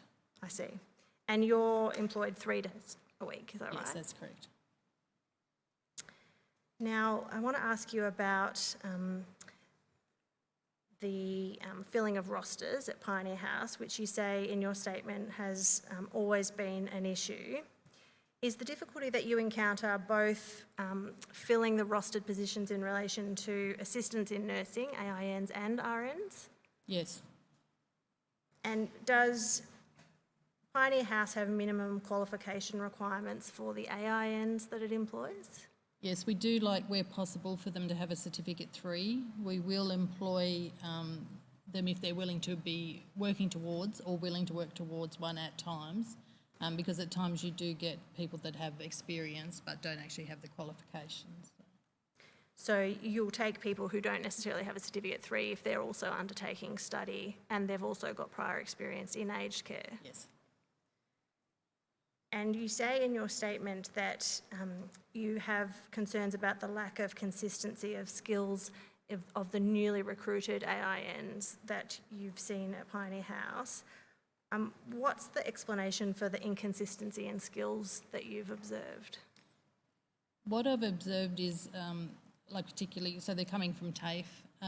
Some of them will come with, for example, they can do basic observations like a blood pressure, pulse, temperature, respiration. Others have never even been taught how to do that. So they're coming to us with different skills right from the start. And the RNs that Pioneer House employs, have you always been able to recruit RNs that have got specific experience in aged care? No. More recently, like Pioneer House applied to become a facility that can take visa holders because we just couldn't recruit RNs, and so they may not necessarily have worked in aged care. So the RNs that might work at Pioneer House on a visa, come from overseas, might not necessarily have aged care experience. Yes, some may do, but not all of them. Yes. And if you didn't have access to those, I think Mr Codrington referred to them as visa nurses, how would that affect your ability to fill your rostered positions of RNs? There would be positions on the roster that would not be filled. So you're dependent on the overseas trained nurses to fill your RN positions? Yes, certainly at present and, you know, for a while now, yes. Yep. And on the occasions when staff call in sick at the last minute, when you have unplanned leave, is there an agency in the Mudgee area that you're able to obtain staff from? There's one agency that we can try and obtain staff from. They rarely have RNs or ENs, but they do have assistants in nursing, but because they do other roles as well, like, you know, they might go to people in their own homes and that sort of thing, they are not always available when we need them or for a full shift. You refer in your statement to Pioneer House having given consideration to building an association with an RTO, a registered training organisation, to help address the staff shortages that you've experienced. But you say that that's not been possible because of Pioneer House's regional setting and a lack of access to RTOs. Are you able to explain that? Are there RTOs in the local area? That sort of came about from a discussion with the previous CEO, Dom, and we were, her previous employer had access to an RTO, but it was in conjunction with the university, so they were able to get registered nurses through that. So we haven't got a university here, so we can't do that side of things. We haven't got, there's limited in what would be available. There are some training organisations that could do apprenticeship for assistants in nursing or that sort of thing, but with an apprenticeship you also have to have so many available shifts for that person once they've completed it. But often on our roster it's someone's actual line that we can't give away. They might be on maternity leave or they might be on unplanned sick leave, so even though the roster's not filled, there may not necessarily be an actual position on it. So is that really the reason that you've not gone down that path rather than the availability of an RTO? It's probably part of the reason. Yeah. And the other part is, you know, actually having enough staff on board to even think about looking at that focus as well. You know, Because having someone in a trainee role takes time for other staff as buddies. Is that what you're suggesting? Yes, they would have to be, you know, supervising them and helping them, yes. So when you're already short-staffed, it makes it difficult then to undertake those workforce building programs for the future because you've got an immediate short staff issue that you're trying to deal with. Yes, that's correct.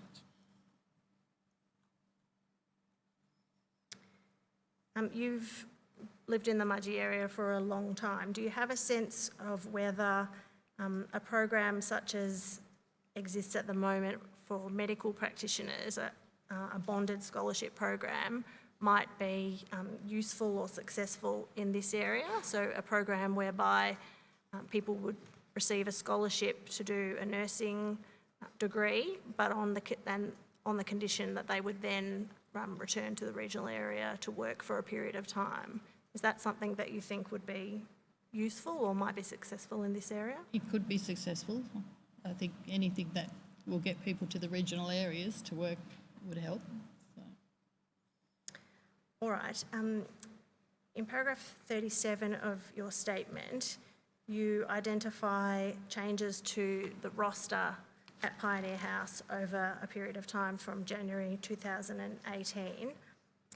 And you say that in paragraph A, there was an increase to the rostered AINs by one shift in around January 2018. Does that mean that one AIN was added to the morning or evening or night shift at that time? Yes, and I believe, if I'm correct in remembering, I think it was to the evening shift. The evening shift. And then in February 2018, so a month later, there was a further increase to the roster to add an AIN to both the morning and night shift. Yes. Do you recall, was that in response to an accreditation audit conducted by the Quality Agency at the end of January 2018, which had found that Pioneer House did not meet expected outcome 1.6? I think it was probably partly in response to that, but I think possibly also in response to what our staff were telling us, like that our assistants in nursing, say for example on night shift, it was difficult. Without the extra night shift AIN, the RN was caught up, manning one of the wings, for a better word, while they had their breaks and that sort of thing. So it allowed a floater to go around and help in the different areas. But I think it was probably partly in response to the audit and partly just in response to what staff were telling us anyway.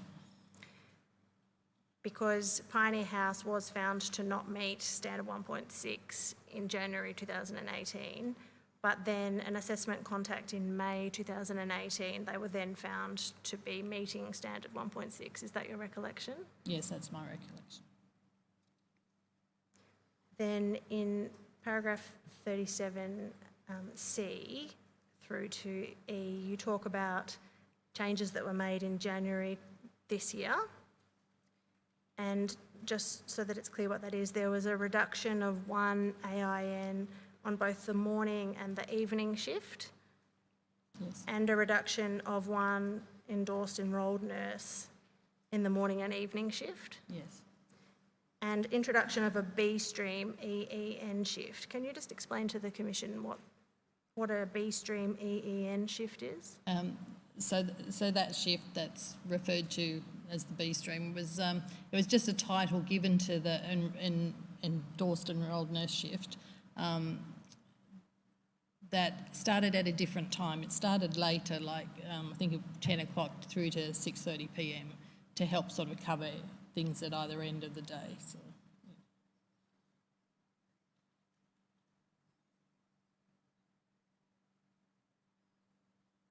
All right, could we bring up a document, please? It's tab 11 of the Pioneer House tender bundle. You see there's minutes of a meeting held on the 9th of January. It's described as an all care staff special meeting. Yes. And the minutes are taken by the D-Don. I'm not sure if that's you, but you are referred to later on. Do you recall being at this meeting? Yes, I do. Yes. Could we turn, please, to page 29? And the section in the middle of the page, if you could bring that forward, commencing Helen Harwood then spoke to the rosters.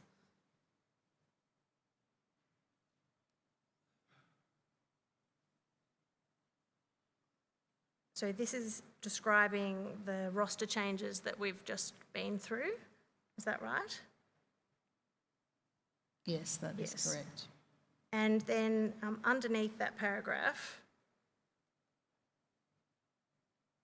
there's a paragraph, no one will lose hours as we believe in our commitment to staff. However, we will not be recruiting to positions that are no longer on the roster. The statement that no one will lose hours, Is that reflecting the fact that prior to the reductions to the roster in January 2019, the higher roster in December was not being filled? Yes, So in effect, although the roster was reduced in January 2019, the actual number of staff present may not have substantially changed because you had already been working short-staffed. that's correct. So the difference really was that Pioneer House was, from that time, not going to recruit to try to enable it to fill the higher roster. So the lower position would become the default position. Is that correct? Yes. I mean, we were still recruiting all the time, really, just to try and maintain, to cover what was on the master roster. Even on the reduced master roster? Yes. Yes.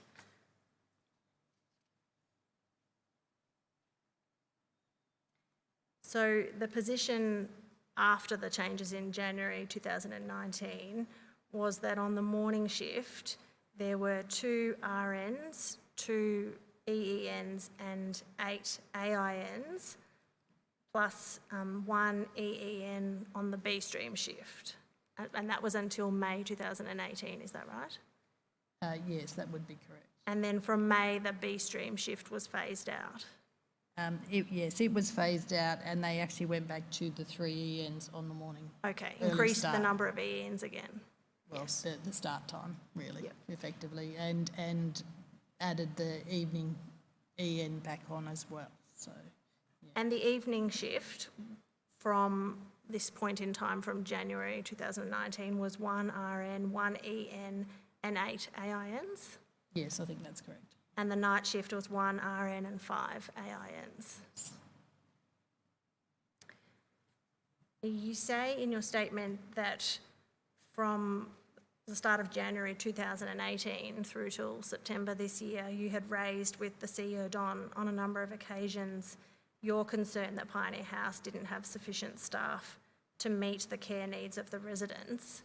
Was your concern at that time that the base roster was insufficient, or that there were insufficient staff to fill the roster? My concern has been both at varied times throughout the period. So at the time when the roster was reduced in January 2019, did you have a concern that it was then not providing for a sufficient number of staff? Probably not so much then, because the finance, before the reduction happened, the finance manager had meetings with us to try and explain, you know, what he'd found, how our ACFI was tracking and where we benchmarked against other facilities. And we did have, I think we had some empty beds as well, so occupancy wasn't 100%. So in January 2019, is your evidence that you didn't have concerns that those reductions to the roster was going to affect the care? My concerns at that time were still that we were having trouble filling the roster as it stood anyway. We weren't getting the full complement. Right. So could we bring up another document, please, which is tab 21 in the bundle?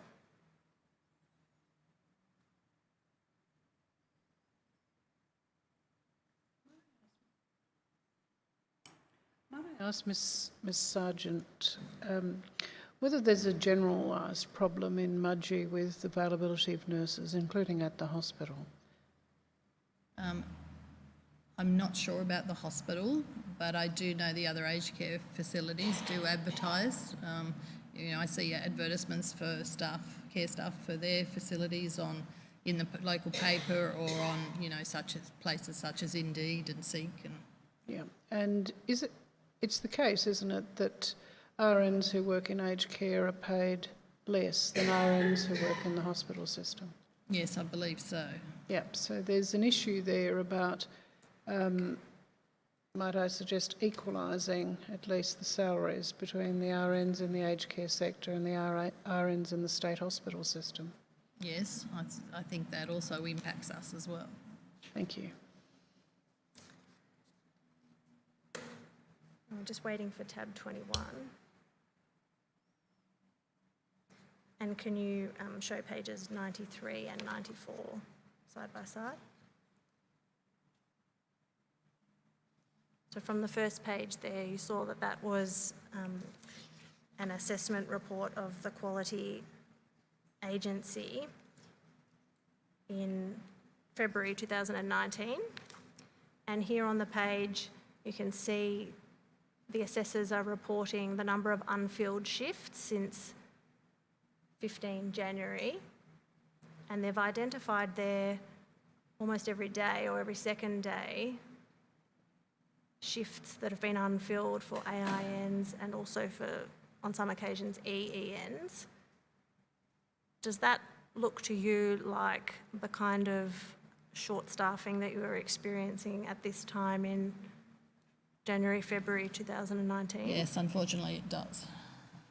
And so when it says that these are unfilled shifts, this means even on the reduced roster from January 2019, you were still having this extent of a problem of filling even that reduced roster. Yes.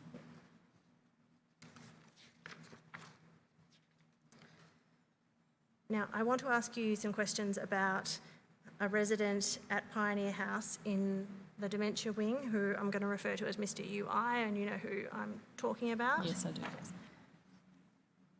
Mr. UI commenced as a respite resident at Pioneer House on the 16th of July 2018.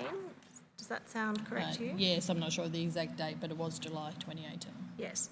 Can you describe Mr. UI's behaviour when he first arrived as a respite resident? He did, during his time as a respite resident, he did have some challenging aggressive behaviours. Some of those behaviours did impact other residents. He also wandered, you know, excessively into other people's spaces, personal space. Are those kind of behaviours common when a resident with dementia first comes to a facility like Pioneer House? Yes, it's not uncommon for someone with dementia to be very unsettled initially in a new environment. So often you do consider that there would be a settling in period, but everyone is an individual as well, so there can be different behaviours with different residents. In late August 2018, Pioneer House arranged for a consultant from Dementia Support Australia to attend the service to assist in the care of Mr. UI. And if we could bring up, please, tab 9.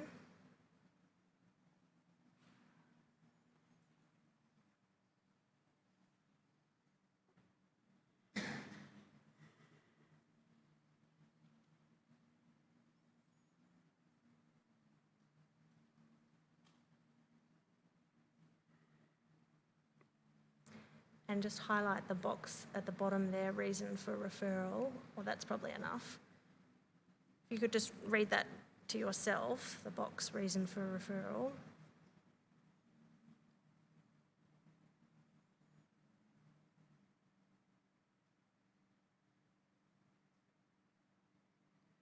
Does that accord with your recollection of Mr. UI's behaviour at that time? Yes. Yeah. Notwithstanding those issues, Mr. UI became a permanent resident on the 1st of September. Did his behaviour settle down after that? Not immediately, I don't think it was, but he did actually have, there were a couple of months where his behaviour did settle to what it had been. There were not as many reportable incidents. Do you recall when that was? No, not exactly. No, I don't exactly. When Mr. UI became a permanent resident, did you have concerns about Pioneer House's capacity to care for him based on what you'd seen during the period of respite? No, not initially, because as I said, I thought he may just need a settling in period and his GP to review him, while there were, care staff around too. to care for him and follow the recommendations from the GP. Well, Pioneer House did then seek further support from DSA, including in February 2019. Was the assistance that you got from Dementia Support Australia enough to enable Pioneer House to adequately care for Mr UI, in your observation? No, I don't think fully. I think they certainly provided us with strategies to try with him, and some helped some of his behaviours at times, but not fully. Was one of the proposals that DSA fund a short period of one-on-one care for Mr UI? Yes, that's usually before they come on site, so that they can have one-to-one doing assessments on that person and that sort of thing. However, there's difficulty there when you're already short-staffed, because we had to provide that one-to-one person. So when you're already having challenges with your roster, that's difficult too. So as a practical matter, at this time in late 2018, early 2019, even if Pioneer House had had funding for one-on-one care for Mr UI, is your evidence that you wouldn't have been able to find the staff to provide that care? I think because he was such a priority in the challenging behaviours that needed to be addressed, staff, we would have put someone one-to-one there, but it may have meant somebody else in the facility, another area did not.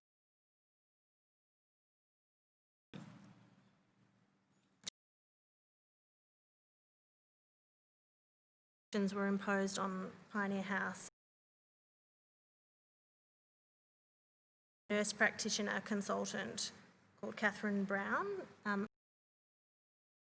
us 2 days each month from April through to August. Do you recall that? Yes. And if we could bring up, please, tab 16, the tender bundle.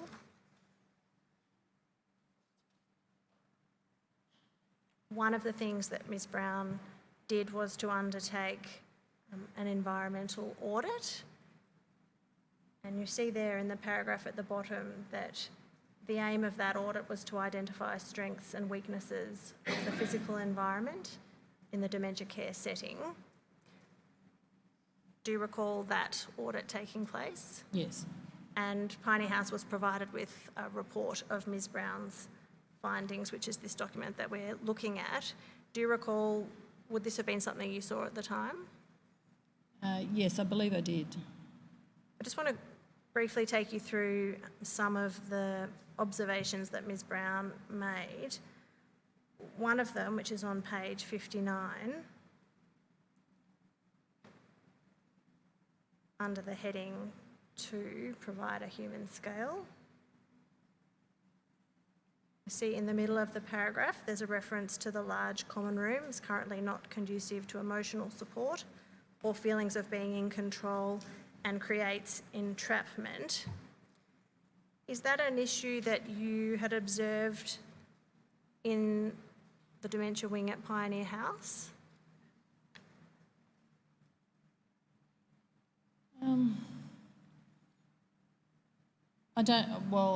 I personally hadn't thought of it in that way of, creating entrapment. But possibly because the way there weren't so many individual areas set into it, like with the chairs and things, the way things were set out, it possibly, did. It wasn't something I'd thought of prior to seeing her report. Well, some of the other things that Ms Brown noted were lower on the same page under the heading number 3, in the middle of the paragraph. See, there are a few landmarks for residents throughout the unit, wayfinding signs, colour cues, landmarks. So those are things, I take it, that Piney House might have been able to do something about, whereas the layout of rooms not necessarily could be so easily fixed. Yes. After receiving this report, or in the course of Ms Brown assisting Piney House, did Piney House undertake changes of this kind, including landmarks to assist with wayfinding? Yes, yes. Signs were purchased like that's pointed to with an arrow the direction of the dining room and that sort of thing. There were some boards with scenery put in certain areas, and if it was scenery with a lake or something in a country setting, there might be a board put with scarves and hats next to it just to sort of help them associate that, you know, they might be thinking about going for a walk. Yeah, so there were certainly large clocks, easy to read clocks with the date on it. And yes, there were a number of things that were put in place from Catherine's report. So based on the report, you did make some changes. At some stage, though, did you form a view that Pioneer House was just not able to care for Mr UI adequately? Yes, I think there were ongoing incidents that were not keeping the other residents and staff safe. What did you take steps, did Pioneer House take steps that you're aware of to try to find alternative accommodation? Yes, I wasn't directly involved, and but I do know, because I was away for part of this period of time, but I do know that his GP also tried to actually get him somewhere to actually be assessed a bit more, to see that if with, you know, certain changes with medication or something, that we might still be able to manage him. But that was even unsuccessful, because the doctor tried a mental health unit in Orange and was told, no, you need to ring Dubbo. So he did, and then he's told, no, you need to ring the other place again. So, you know, he couldn't even access anywhere for a good assessment. And then I believe when I was away, I was on carer's leave for a period of time here, that they had found an alternate accommodation. However, I believe the family refused because it was going to be too difficult for a particular member of the family to get to visit the gentleman. I just want to move on to July 2019, when the Commission conducted another assessment, an assessment contact at Pioneer House, and Pioneer House was found to still not meet standard 2.13, which is the behaviour management standard. And there was a response from Pioneer House to the Commission in relation to that. And if we could bring up, please, tab 66.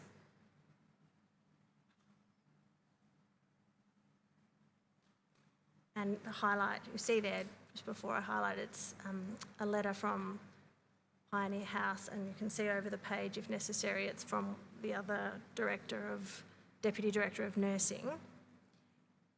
And you see at the bottom there under the heading Overview, while we believe we have done everything possible in relation to the care of UI, we have exhausted all our options of seeking alternate accommodation and assessment. Did you agree with that assessment at that time, that Pioneer House had done everything possible in relation to the care of Mr UI? I believe that would have been correct. As I said, I was away for a period of this time, but in what had been tried prior, I certainly expect that. When was the period of leave that you commenced? 17th of June through to August. So up until the 17th of June when you went on leave? No, yeah. I went on leave on the 17th. Yes, but until then? Until then, yes. Yes. Is that your assessment too, that Pioneer House had done everything Yes, possible? and still we weren't achieving what we needed to.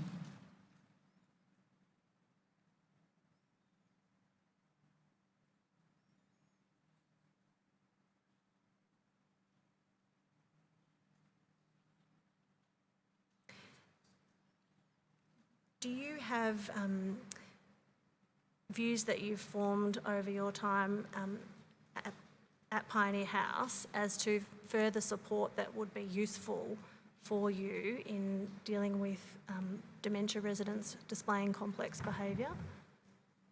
Well, I think this is an example where you felt that if there was somewhere that they could go to be assessed and that,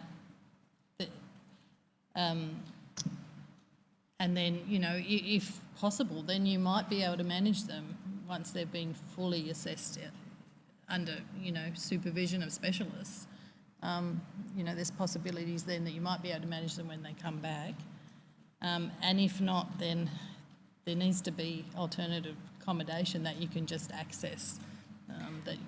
So just to understand that a bit more, Dementia Support Australia did attend Pioneer House and did conduct some assessment, but is it your view that that's not sufficient?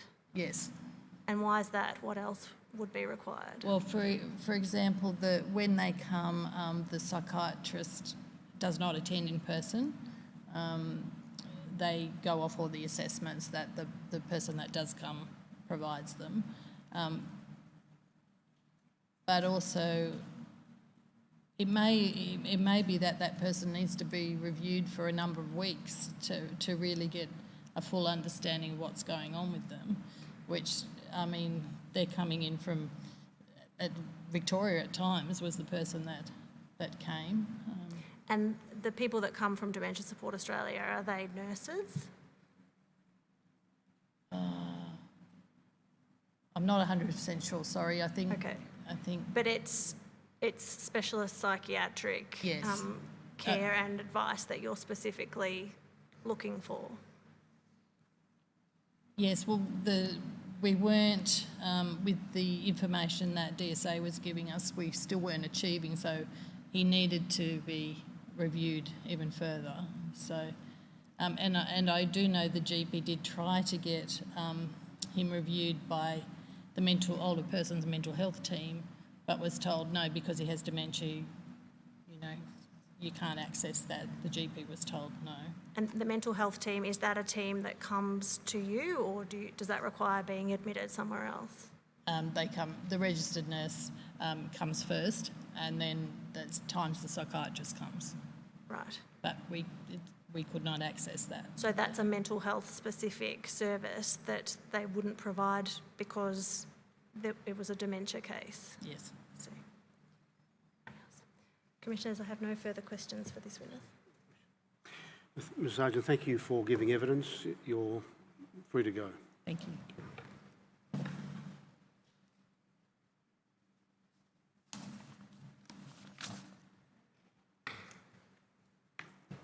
Commissioners, I call Prudence Dear. Yes.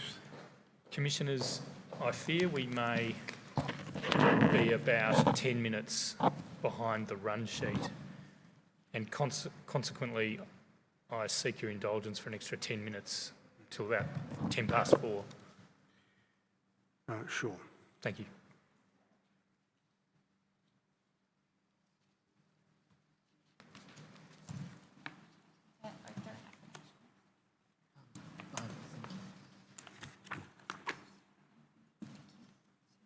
After me. I swear by Almighty God I swear by Almighty God that the evidence I shall give that the evidence I shall give will be the truth, will be the truth, the whole truth, the whole truth, and nothing but the truth. and nothing but the truth.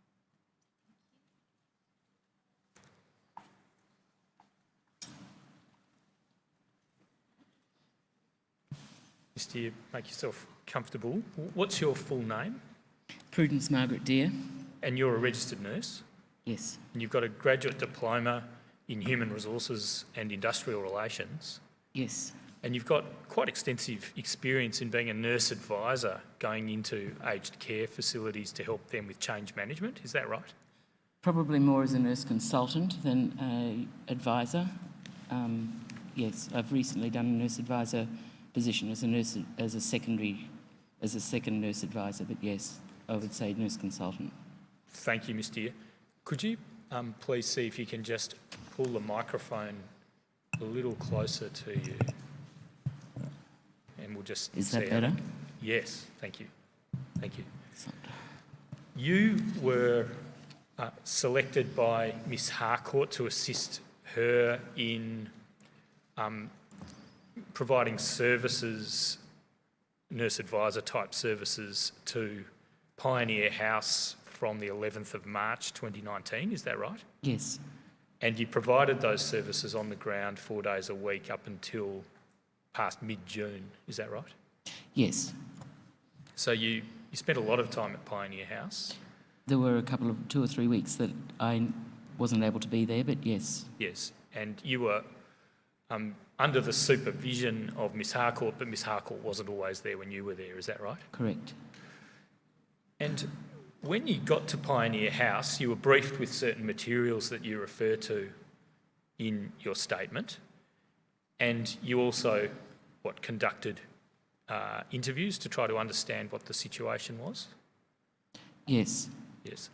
And in your statement, you refer to some conclusions that you drew about the key safety and quality issues at Pioneer House. Thanks. Is that right? Yes. Your statement is, I'll ask for it to be displayed for you. It's WIT stop 0525 stop 0001 stop 0001. This is a statement of Prudence Margaret Deere dated 11 October 2019. Do you see that appearing before you with some redactions of personal details? Yes.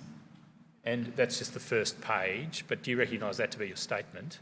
Yes. Are there any amendments you wish to make to the statement? No.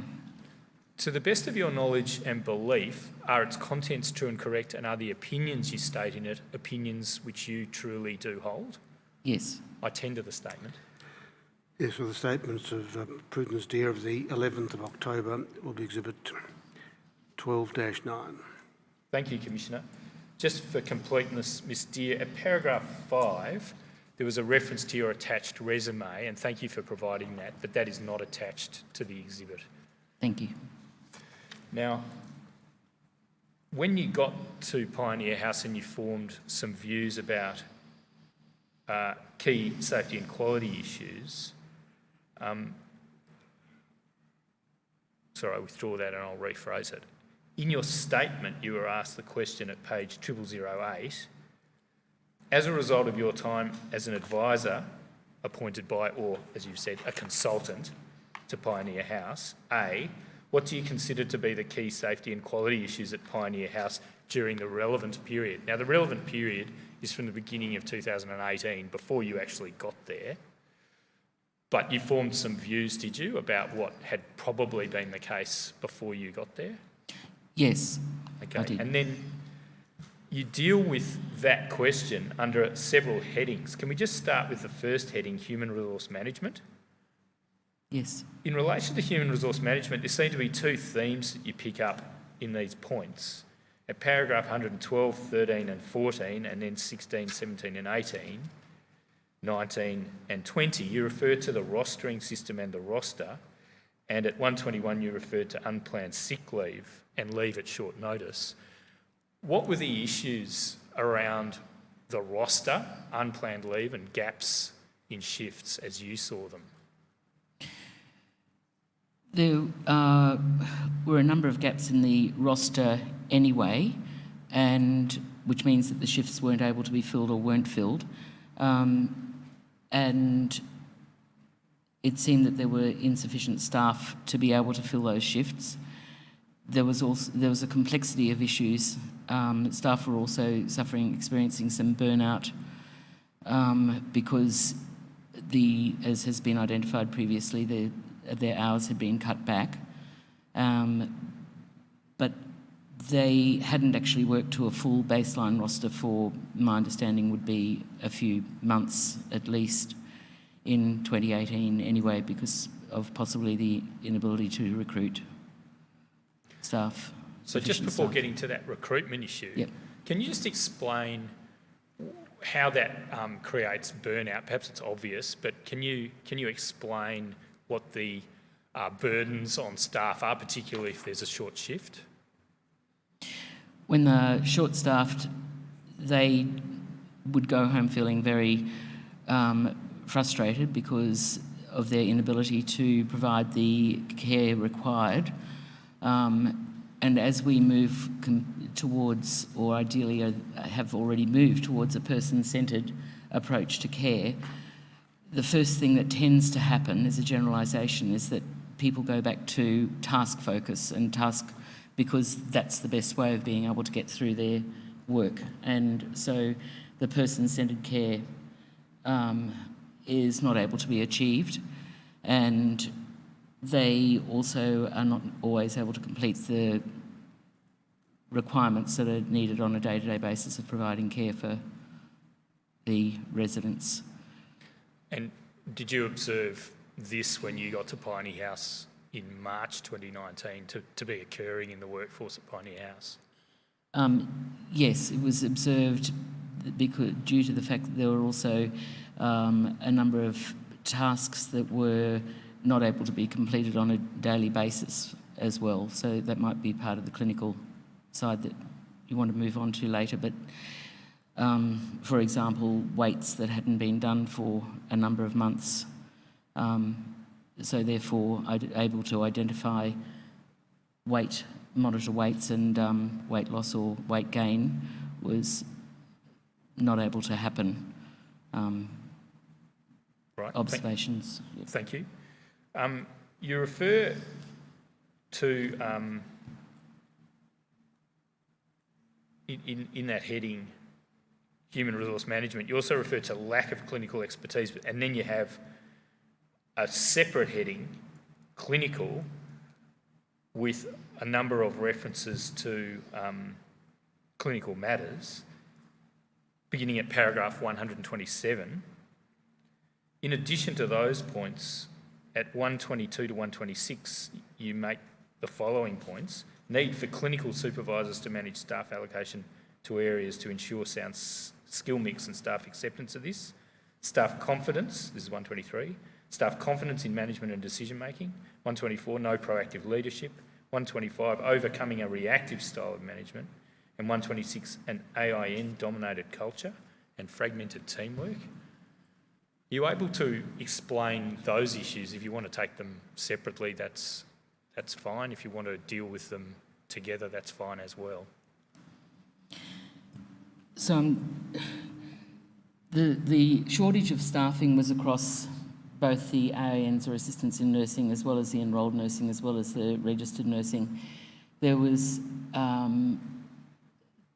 the senior management, or the key management, were in place. Everyone was trying to do their role, but because of the stress that everybody was under and the increase in the roster not being filled, it was very reactive, and so therefore, while people were trying to do their best, they were in a non-coping mechanism framework.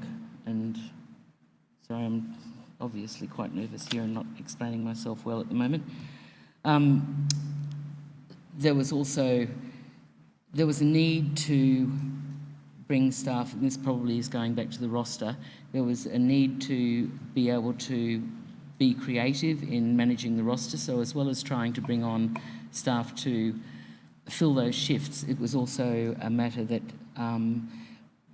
when there was a short staff in any of those positions, that you tried to be creative in bringing staff on earlier, working them for longer periods, and of course bringing agency staff in. So there are a number of strategies that needed to be undertaken there.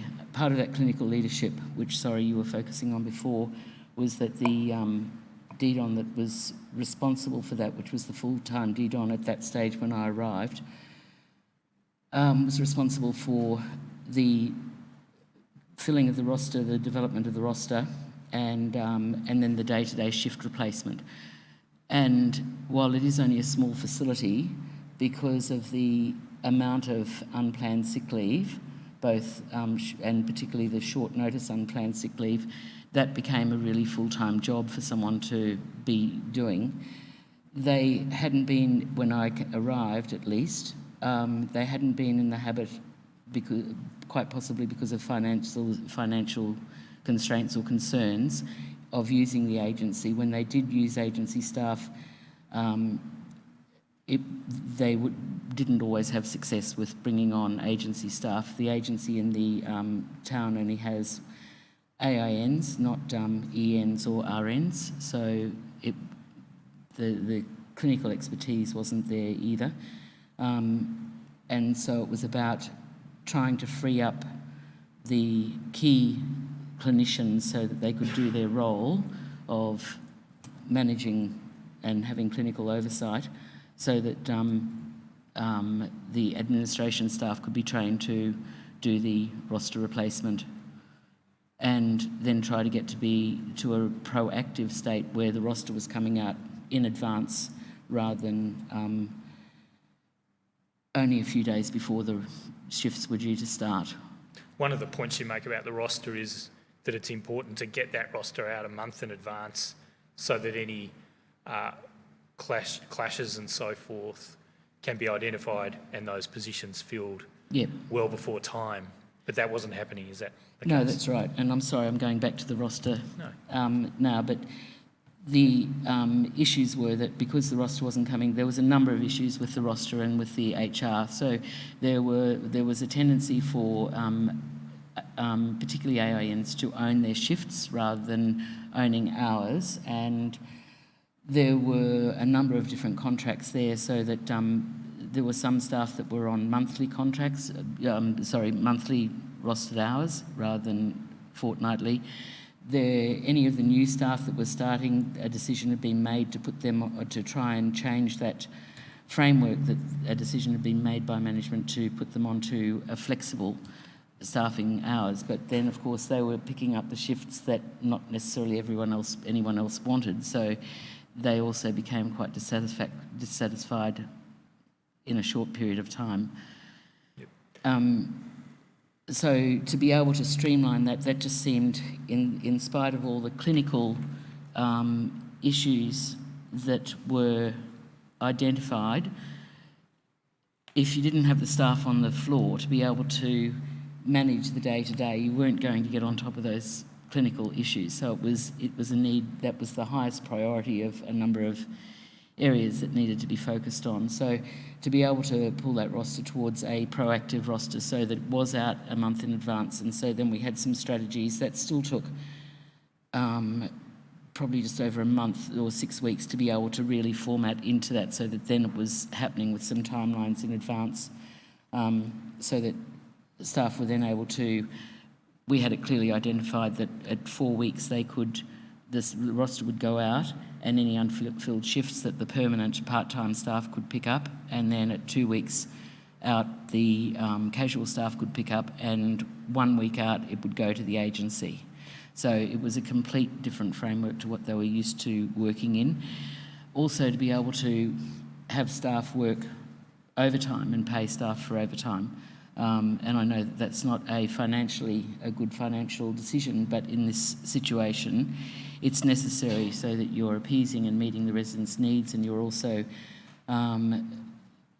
building up that trust in the staff again, so that they're feeling that they're being heard and able to do their job. Thank you.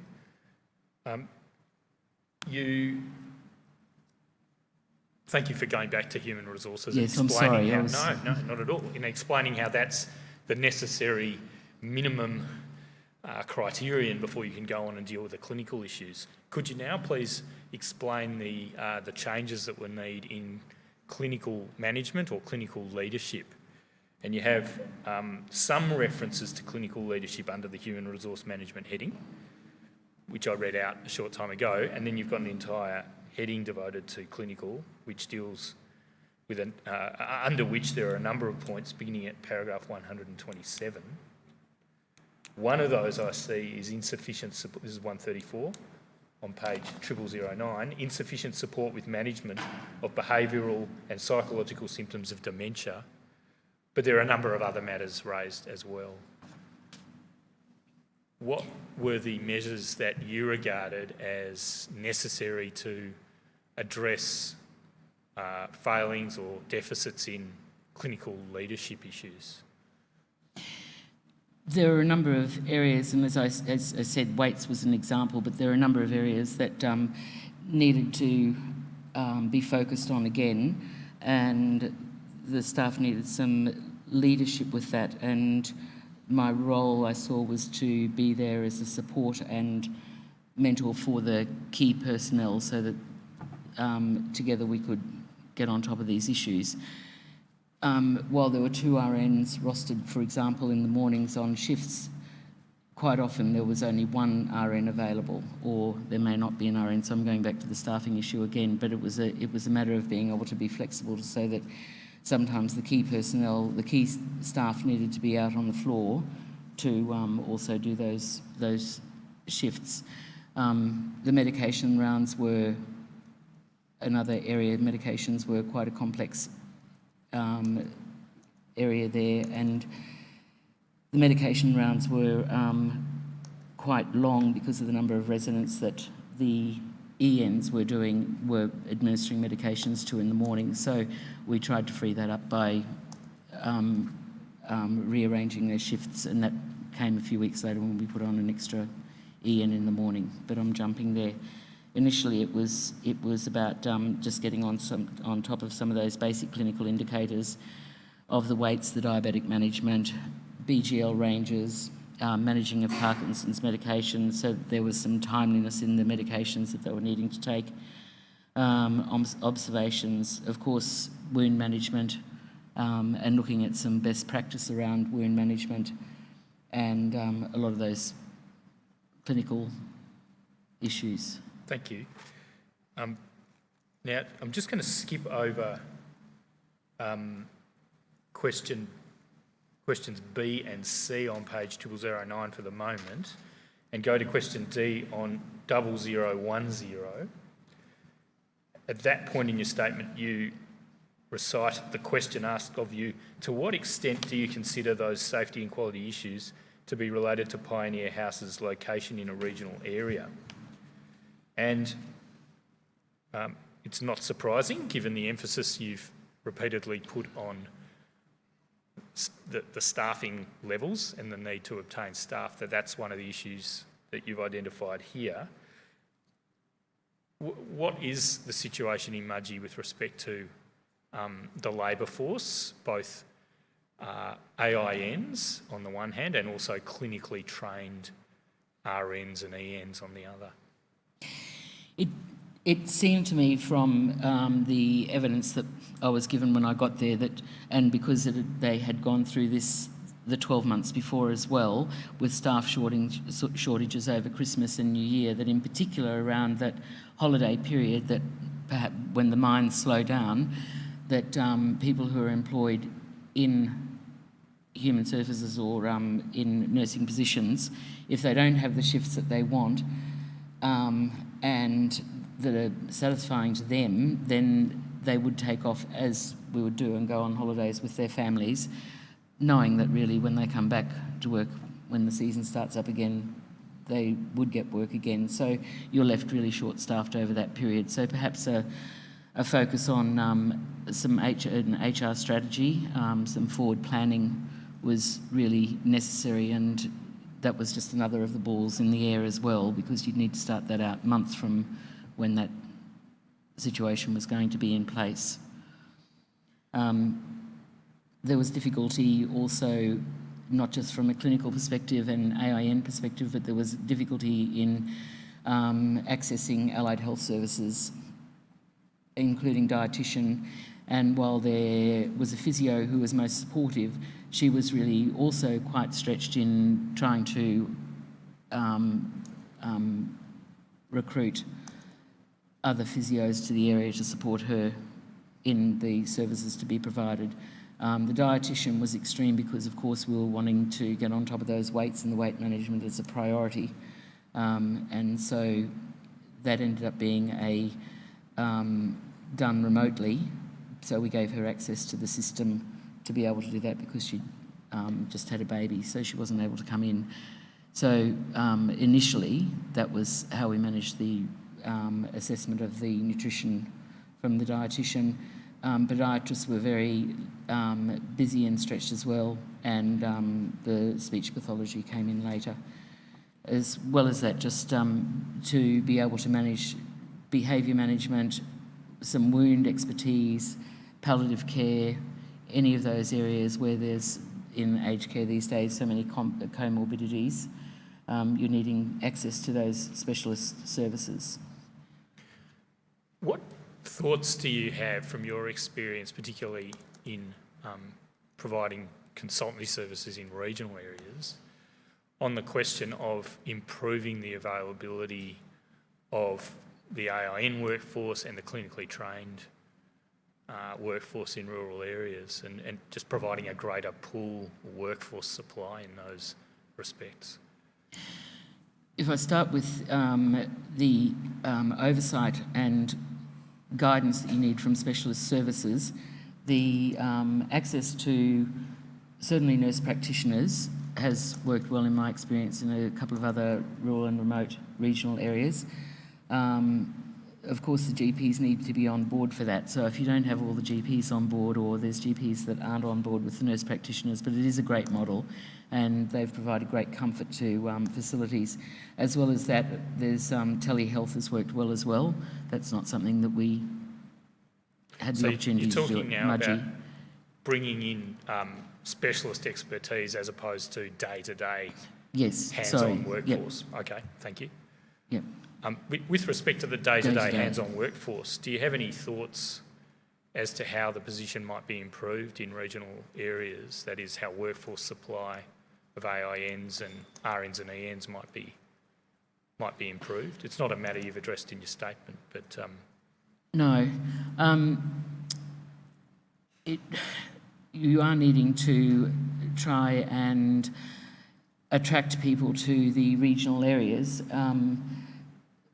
And while people would generally tend to say in the surveys that remuneration is not of the highest priority, but to be able to have some remuneration for work in regional areas, or even just in aged care across Australia, that's equitable to the acute sector at least, or even compensation for rural and remote services, would be one option. Some additional training and support and so they would perhaps acquire some additional skills that, without having to pay for that out of their own pocket. I don't know if you were present when I was making opening submissions to the commissioners, but one proposal that the council assisting team are considering putting to the commissioners is for funding to be available for bonded scholarships or linked scholarships by which people can get training locally, one would hope, on the condition that they stay on in the relevant region and work as AINs or RNs or ENs in that region for a time after the training. Do you think that idea is workable? I think that's an excellent idea. All of those opportunities need to be explored. And another proposition that the team is considering advancing is that funding should be made available more readily for aged care providers to make arrangements with local RTOs, or indeed to, if they're large enough, become themselves RTOs to provide training in situ, right in the location, in the regional location, in an attempt to attract a ready-made workforce that can be trained on the spot and who may have a greater likelihood, therefore, of being retained in the region. Do you think that idea is workable? Yes, I've also worked with a couple of organisations where they have had RTOs, so my caution there is that they need to have really strong practices and best practices and currency of practices at those aged care within those aged care organisations, and a staff mix that is prepared to be able to take that on as well. Do you have any other recommendations that you'd like to advance to the commissioners around the training of health It is about that career pathway, and to a certain extent that exists quite nicely at the moment from an AIN to an EN to an RN and progression, but perhaps with some financial compensation and support and assistance with that for the rural and remote, and for added certificates, of course, in clinical expertise. Yep. Did you have any thoughts about the training of health professionals in those categories more generally, and whether there should be greater linkages with aged care as a career pathway? I haven't given this a lot of thought as far as putting it into operation. However, I have often thought that a transformational aspect could be that all health-related disciplines do have a closer alignment with aged care. Now, how that would look or how that would be played out, I haven't been able to put into the operational context. However, it's probably also about normalising the ageing process in aged care. There is a lot of and bring in some alignment between hospitals and state health, primary health, doctors, and then all the specialists, etc., etc. But to be able to have aged care as part of that mix, so that it's not just seen out as a separate area, and it is the baseline of core skills and care and services. Thank you. Could I return to a strand underneath the heading of the clinical quality and safety issues that you identified at Pioneer House once you got there in March this year? You referred amongst those matters to difficulties in managing residents with challenging behaviours, and in particular insufficient support with management of behavioural and psychological symptoms of dementia. That last point's at paragraph 134 on page 0009. Then when you address under heading D on page 0010, which is the linkage of those issues to being in a regional area, you say at 159 you actually begin by referring to the difficulty in accessing local support for specialist services, including, and one of them is behaviour management. And then at 160 you say limited options for placement of residents with extreme behaviours, either for permanent placement or for assessment. And at 161 you say limited availability for specialists for on-site support for residents with extreme behavioural issues. Without commenting on any particular individual case, can I just ask you about those topics, Ms Steer? The behaviour management for residents who may be exhibiting behaviours that are challenging because they're living with dementia. What view did you form about the capacity of Pioneer House to deal with its cohort of residents who might have been showing challenging behaviour?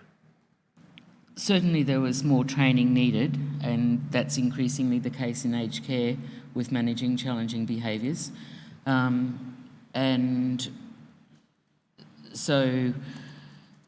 that became just another of the training exercises that needed to happen on top of mandatory training requirements there as well.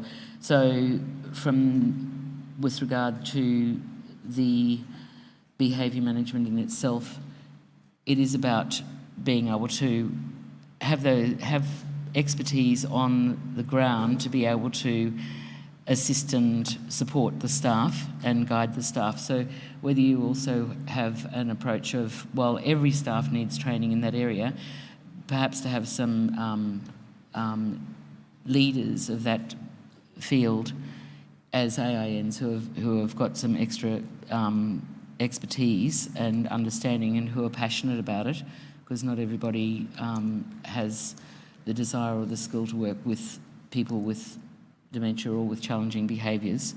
We all have different strengths.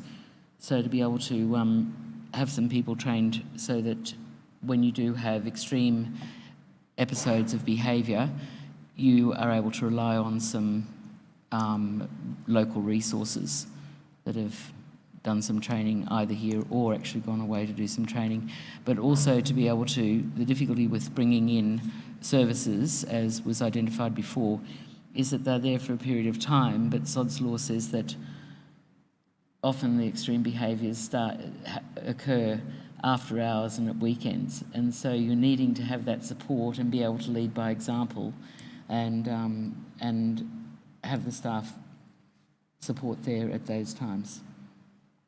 Thank you. Help yourself to some water if you need. Thank you.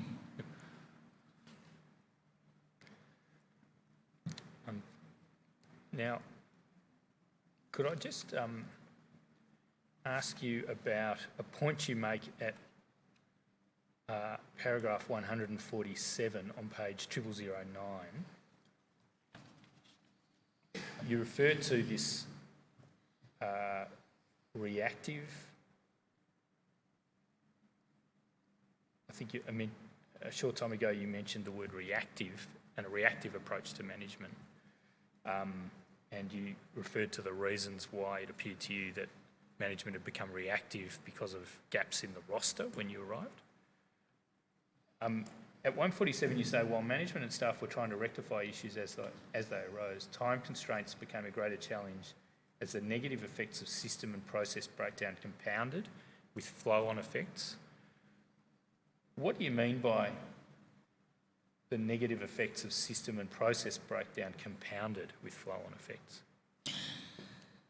I think from the start I'm going back to the vacancy and the inability to fill the shifts in the roster, and then particularly in January when the staff cutbacks happened and staff felt that they weren't being heard, that they weren't being listened to, they felt that they weren't able to do their jobs. They did have a number of residents with some challenging behaviours there as well.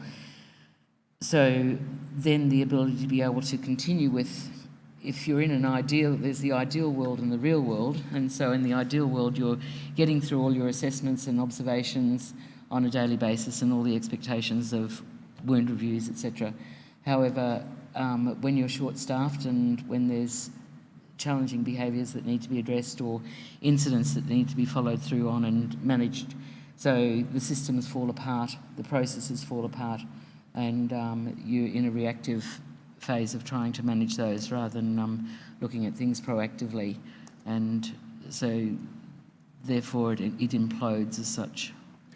I want to raise with you what might be done to prevent, or at least to give a better chance to providers of preventing that situation entering that compounding vicious cycle which you've just described. Now, Mr. Codrington in his evidence used the expression flying squads, and in my opening I referred to consideration by Council Assisting of a proposal whereby there be targeted assistance to help rural and regional providers who might be beginning to face difficulties of this kind to increase their governance capabilities and their managerial capabilities to the extent necessary to address this problem before it becomes too bad. What are your thoughts on a proposal of that kind?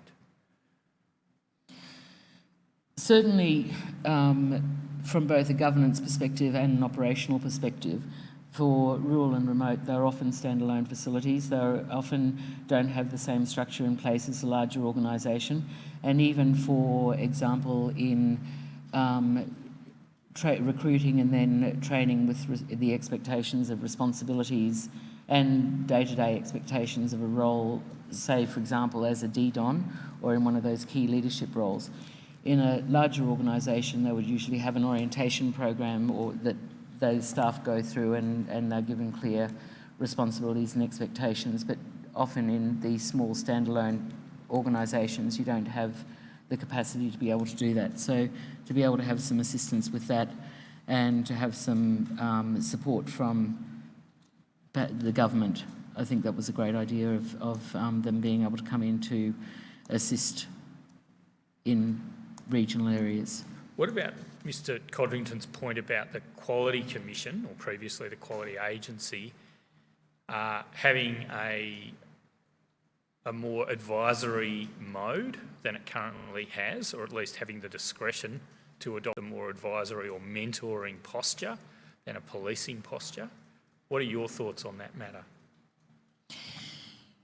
It would be good to, whether that's the Commission or whether that's going to be in conflict with their role as a regulatory body as such, it would be good to have some support there. And, I mean, they are the people that are out as auditors identifying areas. One thing that does come up, there's several, but one thing that does come up is when they do come to do a audit over a few days and they're looking back on retrospective information, that perhaps it's good if an organisation has moved mountains in really tough situations to overcome all the hurdles that they've been facing. If they assess them today or over those 3 days as being compliant, in spite of the fact that there's been ructions in the past, perhaps that they acknowledge where they are today and then have a support visit in another 3 months, so they're coming back in another 3 months to check on their continuous improvement and ensure that the CI plan, the continuous improvement plan, is active and a living document, that, you know, checking on some of that clinical indicator stuff that is fairly evident. I mean, that can also be done from a desk, as they used to do desktop audits, but from remotely as well, really, in checking on how people are going with addressing incidents, mandatory reporting, and now you've got the clinical indicator data that the government's starting to collect as well. So, thank you. Finally, can I ask you about an intervention that might be available in the case of there being very challenging behaviours arising from the progression of dementia in a person living with dementia? Is there a point at which, in your experience, in particular standalone approved providers in rural areas are just not going to be able to cope and shouldn't be expected to cope with very challenging situations and behaviours, and in which it would be warranted that the government should have an intervening role to be able to facilitate perhaps transfer of residents? What do you think of that proposition? I think, to go through it out loud, it's a difficult one because you've got the quality of care principles and the security of tenure situation. You've got the family, you've got advocates and advocacy groups. I don't think it would be a popular determinant to be making. However, the other side of that is, if you think about the number of, you've got to care for all the residents, so therefore if you're reducing the number of physical aggressive episodes with other residents and staff, then perhaps it is necessary. I mean, in an ideal situation, you'd have an environment, you'd have the training, you'd have support in place, but that's not always the case even in a larger town or city, let alone in rural and remote. So it would be as a last resort, and I guess it would have to be specific.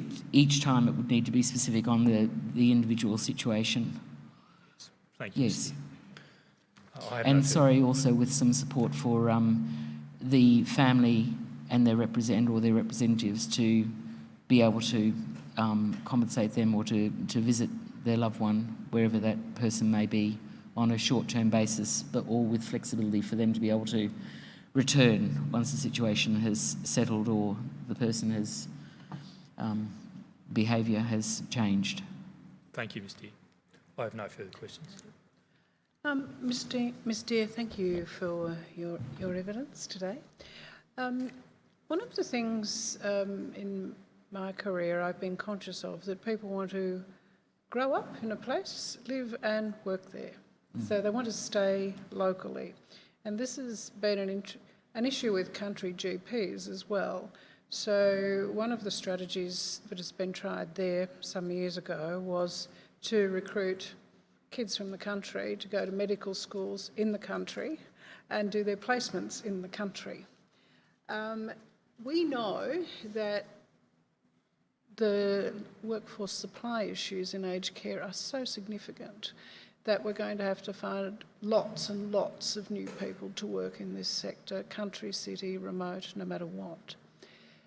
Do you see the possibility for a genuine focus on country recruitment of people and proper training in the country, supported through the vet sector for personal care workers, but also the university sector in the country, to massively increase at least the initial intake from country areas? Yes, so that would be in the regional areas where the training is happening. Yes, and I was reflecting the other day. I guess they do it across the states with teachers when they first come out of training, and I imagine it happens in all states where they accrue points for working in country areas, etc., and then to be able to go on to other teaching. And I know that this is very different for aged care because it's a lot more of a deregulated industry than state education. But yes, that would be a good idea to be able to incorporate aged care into, as we were saying before, everything to do with health-related disciplines.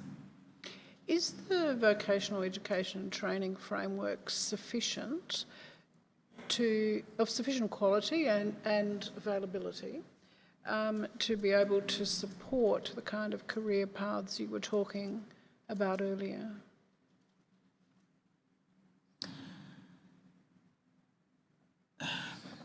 I think, as someone identified earlier, you do see a variety of training and trainees come through, so it would be good to have some consistency with that. And it is such a complex area, so there are so many areas to be across now in specialised services, and so therefore perhaps that needs to be in certain certificates, as I'm thinking it through, rather than... Yeah, that's kind of what I've been thinking about as well. So in other areas, if you do a particular training course that might build up your skills, then some money flows with that through salaries and so on. There's not a lot of evidence of that in this sector. No. It's... And, of course, it has such a poor representation, really, amongst in the media. I mean, there are some good news stories. There are some good things happening in aged care. But, and I guess the excitement is often towards the home care, which is fantastic, and that's what we all want. But residential care still needs to exist as well. And to be able to recruit, we've got an ageing workforce, but also to be able to see that there are some good clinical governance and management aspects of it as well. Yeah, I certainly think there are lots of great career opportunities for country kids here, and we'll be looking at that as we go forward. Yeah. Thank you. I think I'd like to try to ask the question that Mr. Gray asked you before, but in a slightly broader, compendious way, if I may. So I know that I'm repeating, and forgive me for that. But in the context of, well, this particular session's about a case study. And in the context of case studies like that, namely assuming an aged care facility in the rural regional area such as we have here, relatively small, trying to do the right thing, trying to make ends meet, trying to provide good care for the people within the system, and then balancing all of the other things like security of tenure and the staffing needs and requirements and so on, with some suggestions that we've had from Mr Codrington about flying squads and interventions and things like that. So bearing in mind all of these factors, what would you like to see us recommend? Thank you. From an accreditation perspective, if I could start with that, the focus on at the moment, and it's for all the right reasons, and I've identified in my statement as well the benefits of an accreditation visit and the accreditation process. All key personnel, their roles, a day-to-day job is at least 10 to 12 hours in a day, and even if you're competent and have all your teams in place, etc., you still need to do some long hours, at least a couple of days a week. And then to have the agency come in for the right reasons and spend 2 or 3 or 4 days there, to then have them come in on without notice, and your day is already filled in whatever capacity you're working in aged care so it would be great to think that you could just leave them go through and see everything. Perhaps with technology in the future that will happen, but it's quite difficult to juggle because all of that work will still have to happen at some stage, which of course just gets added to the burden. And I think it would be interesting to track I don't know if this is happening, but I haven't seen it, track the managers or key personnel positions across Australia in aged care, and the number of vacancies and the tenure, the length of time they stay in those positions, because people burn out in those positions very quickly because of the workload there. From also the Commission's perspective, as in the accreditation agency's perspective, quality agency, it used to be that when they came in, they would look, the terminology that was put to me is multidimensional, so they would look for evidence that the needs were being met and that services were being given in accordance with what they should be, how they should be provided.